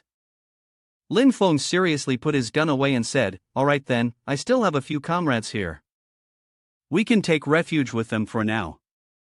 But Yi Shui dangerously replied, "No need. Losing Yama, they will definitely be blinded by hatred. It's better we stay at the hotel they designated for us. We'll turn their own plan against them," and with that, they transitioned to a luxurious and extravagant hotel, all inlaid with gold. En Wu Dao, Yi Shui, Jiang Ruoshui, and Lin Feng entered. The 2 rows of bodyguards still stood in perfect formation, greeting them. En Wu Dao thought to himself that this was originally not a designated hotel but rather the lair of Shaoshan, the Dragon King. It seemed that Shaoshan's influence here was indeed immense, enough to make the government directly change the survey team's location to his place. Yi Shui anxiously said, "I didn't expect them to make such a move. Our danger level is very high right now, but we've already entered the tiger's den. Now, we can't leave. Everyone, just stick to the plan." By nightfall, Jiang Ruoshui entered in Wu Dao's room and questioned him, "You brought me here to buy lithium ore, didn't you? Why are Shaoshan's subordinates here? You're clearly trying to put me in a difficult position." And Wu Dao stepped forward and grabbed Jiang Ruoshui's chin, saying, "Of course, we have to buy the lithium ore, but the grudge between us and Shaoshan should end now." A -10 affection points appeared above her head. She said, "But I don't want to meet him, and I don't want to be your pawn." And Wu Dao glared at the camera, as if deep in thought. He then moved close to Jiang Ruoshui, preparing to kiss her. Another -10 affection points appeared on the toolbar, and immediately after, En Wu Dao pinned Jiang Ruoshui's hands to the wall and pressed against her head. He said, "Woman, it seems you still don't understand the situation." Jiang Ruoshui thought, in the end, he's still going to take action. Forget it, I shouldn't expect anything from him. He's nothing but a playboy. At the top of her head, a symbol of goodwill appeared, with a goodwill rating of 78. Jiang Ruoshui's expression was a mix of grievance and tenderness as En Wu Dao said, "This time is just a minor punishment. Next time, if you repeat your offense, you won't be so lucky." Shaoshan, observing from the side via the camera, had a terrifying expression and growled each word, "En Wu Dao, if you dare lay a hand on my woman, you're as good as dead." Immediately, he shouted to his subordinates, "Go, bring them here. I will personally kill En Wu Dao in front of Ruoshui." The group of subordinates replied in unison, "Yes, sir." Without delay, a foot slammed against the door as it opened. Several of Xiaoshan's subordinates stormed in, some of them even carrying firearms. And Wu Dao, confused, asked, "Tyrannical ruler?" The tyrannical ruler replied, "And Wu Dao, didn't expect this, did you?" And Wu Dao quickly shouted, "Someone, we're under attack." The tyrannical ruler arrogantly pointed a gun at En Wu Dao and said, "Don't bother calling for help. Your security team has already been replaced with my people." Then, all the subordinates behind him raised their guns, ready to turn En Wu Dao into a porcupine. He yelled, "Take them to meet the Dragon King." En Wu Dao, enraged, retorted, "Dragon King Xiaoshan, isn't he supposed to be in prison? You bastards will never die in peace." While walking down the corridor, the tyrannical ruler said, "En Wu Dao, I never expected you to be foolish enough to walk right into the trap." En Wu Dao casually replied, "Who are you guys to mock me?" Upon hearing this, the tyrannical ruler, furious, pointed a gun at En Wu Dao's head and said, "You're about to die, and yet you still dare to act arrogant." En Wu Dao slyly turned and said, "This place will do." This made the tyrannical ruler curious. Immediately, a surge of blue power shot straight into his stomach, causing him to vomit blood and die on the spot, along with his subordinates who had been suppressing En Wu Dao. After everyone had fallen dead where they stood, the tyrannical ruler weakly asked, "Wasn't your hand bound?"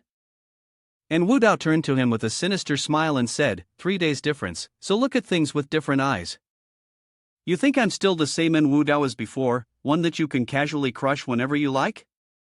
And at that moment, the green dragon dagger flew toward En Wu Dao's hand, simultaneously unbinding him. Lin Feng waited on one side, awaiting orders. En Wu Dao said, "I'll leave it to you." Tyrannical ruler thought, "Big brother, be careful, En Wu Dao." Then, Lin Feng raised his gun and said to tyrannical ruler, "Sorry, I need to borrow something from you." A success notification appeared on the toolbar: kill the tyrannical ruler under the Long King's command and obtain 1 point of Heaven's Chosen. The scene changed. En Wu Dao, Jang Ruoshui, and tyrannical ruler were replaced, preparing to enter the lair of the Long King, Xiaoshan. Tyrannical ruler said, "No matter what happens inside later, you all stay outside. Long King and I can handle it." The subordinates around him replied in unison, "Yes, sir." As soon as the three entered, the door closed behind them. Tyrannical ruler said, "Long King, I've brought them here. This kid still can't take a single hit." Xiaoshan turned to smile and called out, "Ruoshui." Zhang Ruoshui said, "Xiaoshan, now En Wu Dao is the head of the Zhang family. You can't kill him, or you'll bring harm to the Zhang family." But Xiaoshan replied, 10 billion, that's all. As long as you ask, I can give you 10 billion. He pointed directly at En Wu Dao and said, "Today, En Wu Dao must die." The tyrannical ruler who had been replaced said, "Long King, let me carry out the execution of En Wu Dao."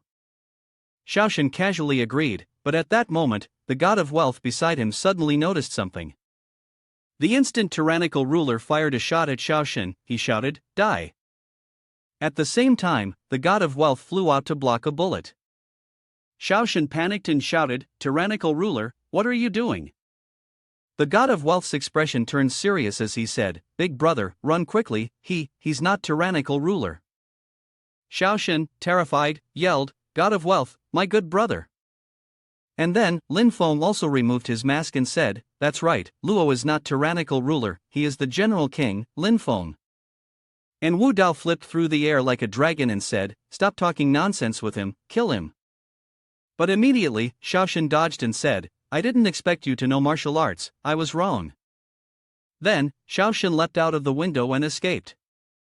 And Wu Dao said seriously, "Don't let him run, kill him." Just as they were chasing, the god of wealth suddenly flew out to trip them. He said, "Big brother, go." But immediately, he was shot twice. A notification appeared on the system: successfully killed the god of wealth general of the Dragon King, gained 1 point of Heaven's Chosen.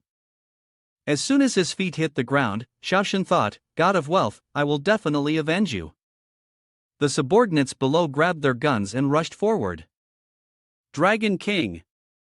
Xiaoxian shouted, "Everyone in the Dragon King's palace, listen up, use all your strength to kill and Wu Dao."